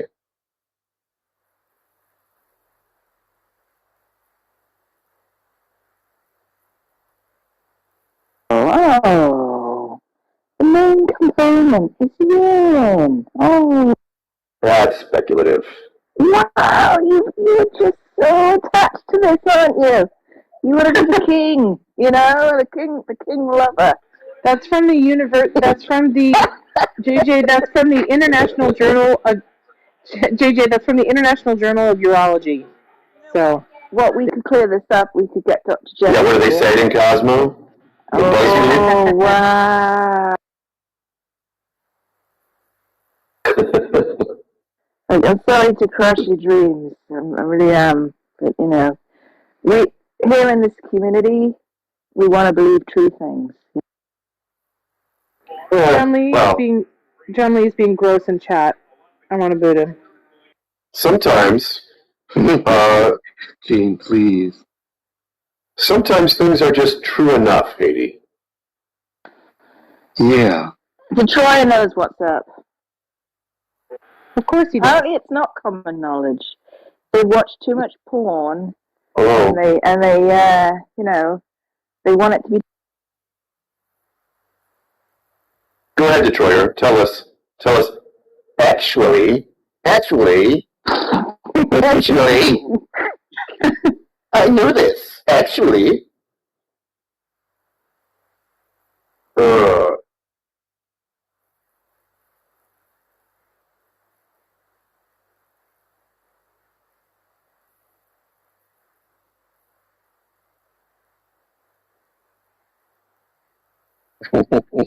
Anyone want to know the circumstances of that squirting experience, or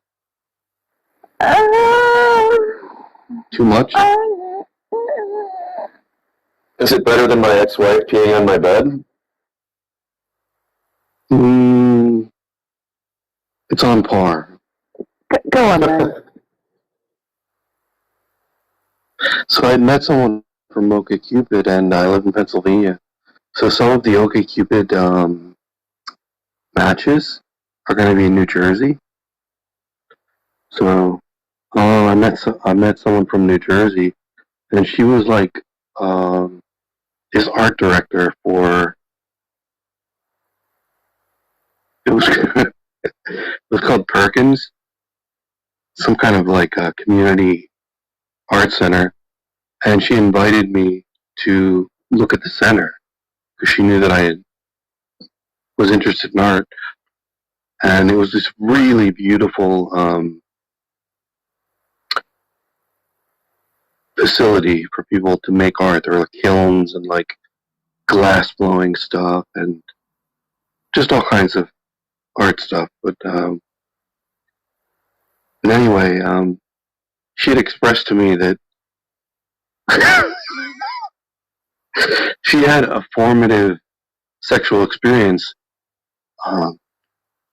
in like a Christian overnight thing, like a Christian field trip. And there was indirect touching and like, but it was in public sort of thing. It's hard to explain. But in the parking lot of the center that she worked for, things got kind of heated there. And so anyway, long story short, I ended up in the parking lot of this building, of this art center. You know, I was performing oral sex on her. Yeah, and it was kind of scary a little bit because... Were you on the ground? No, I was on my knees. She was standing. She was wearing some kind of like leopard print. Okay. Leopard things. Carry on. Yeah, so we started kissing and touching and things like that. And I decided to go down on her, right?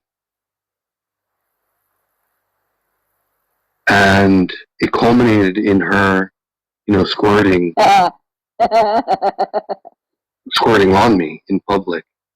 So well, it wasn't in public, it was nighttime. She peed on your face.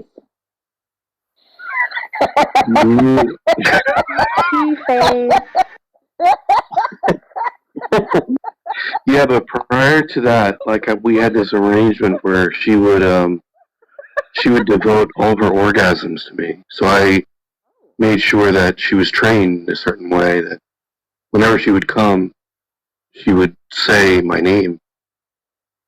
So I had laid out some of the groundwork. I had my ducks in a row. And she told me each morning she would masturbate. And I assured that, you know, I was involved in some way psychologically. But she was saying my name when she was coming, and she squirted on me, and I didn't quite know what it was. It felt like air, like someone blew on me, because it was the temperature of it. But she squirted, and she was forcibly grabbing my head, and forcing my head. Like, it was really aggressive. She was forcing, because she wanted a more intense pressure on her clit. So she was pulling my head into her clit, and she was coming and saying, "Damn." Wow. Yeah. So, I don't think you're doing it right, but whatever.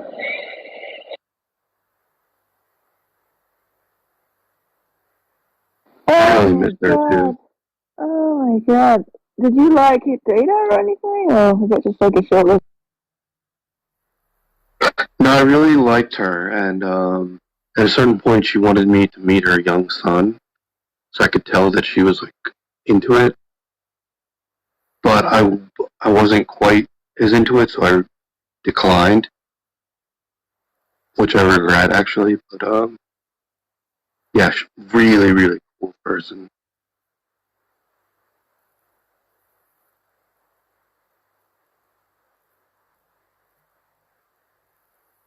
And there was also some scat stuff there. It was shit. Yeah, which you definitely don't want to discuss. That's gross. We're 6 bucks. No,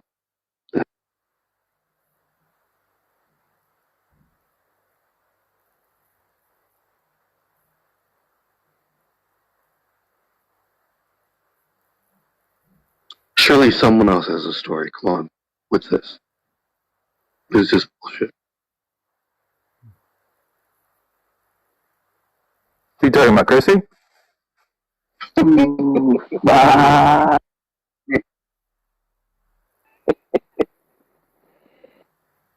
I have a screening story.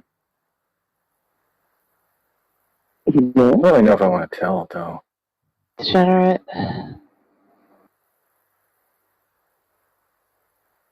Well, you don't want to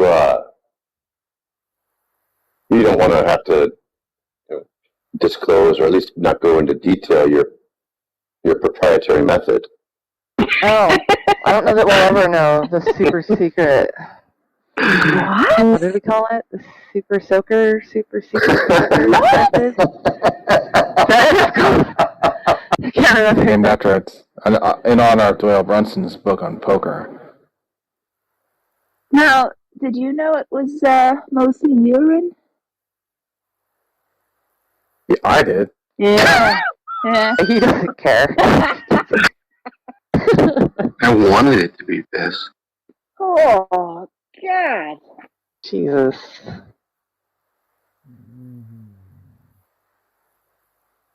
Yeah, I don't care either way, as long as it's, preparations are made and you don't just pee on my bed.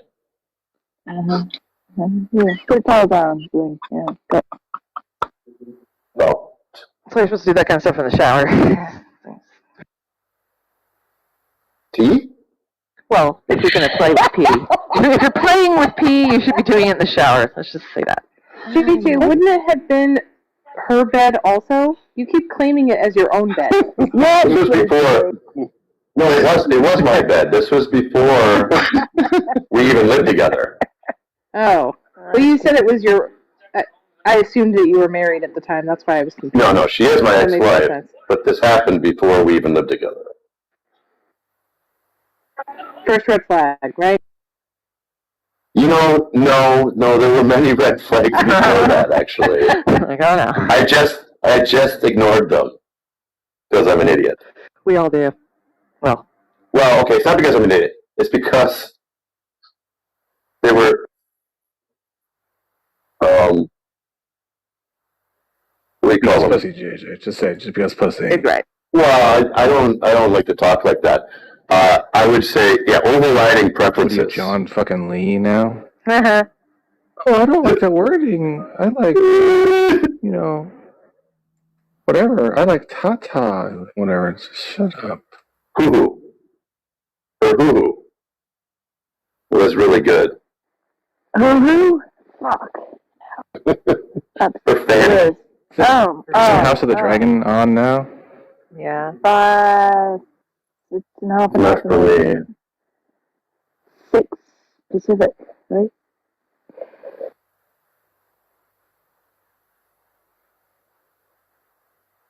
They actually have a... Wait.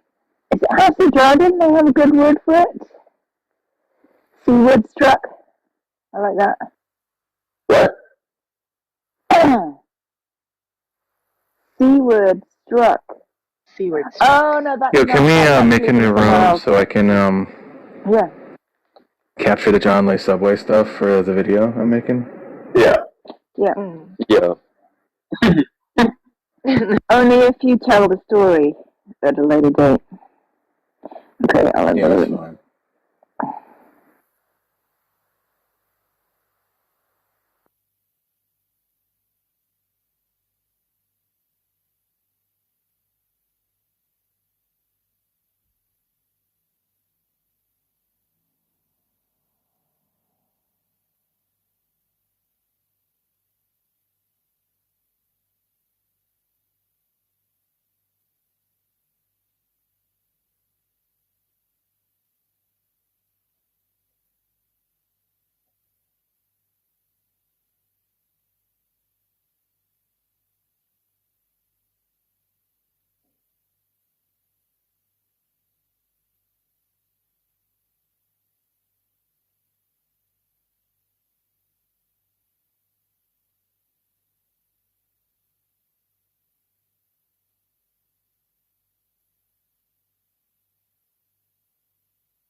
Mm.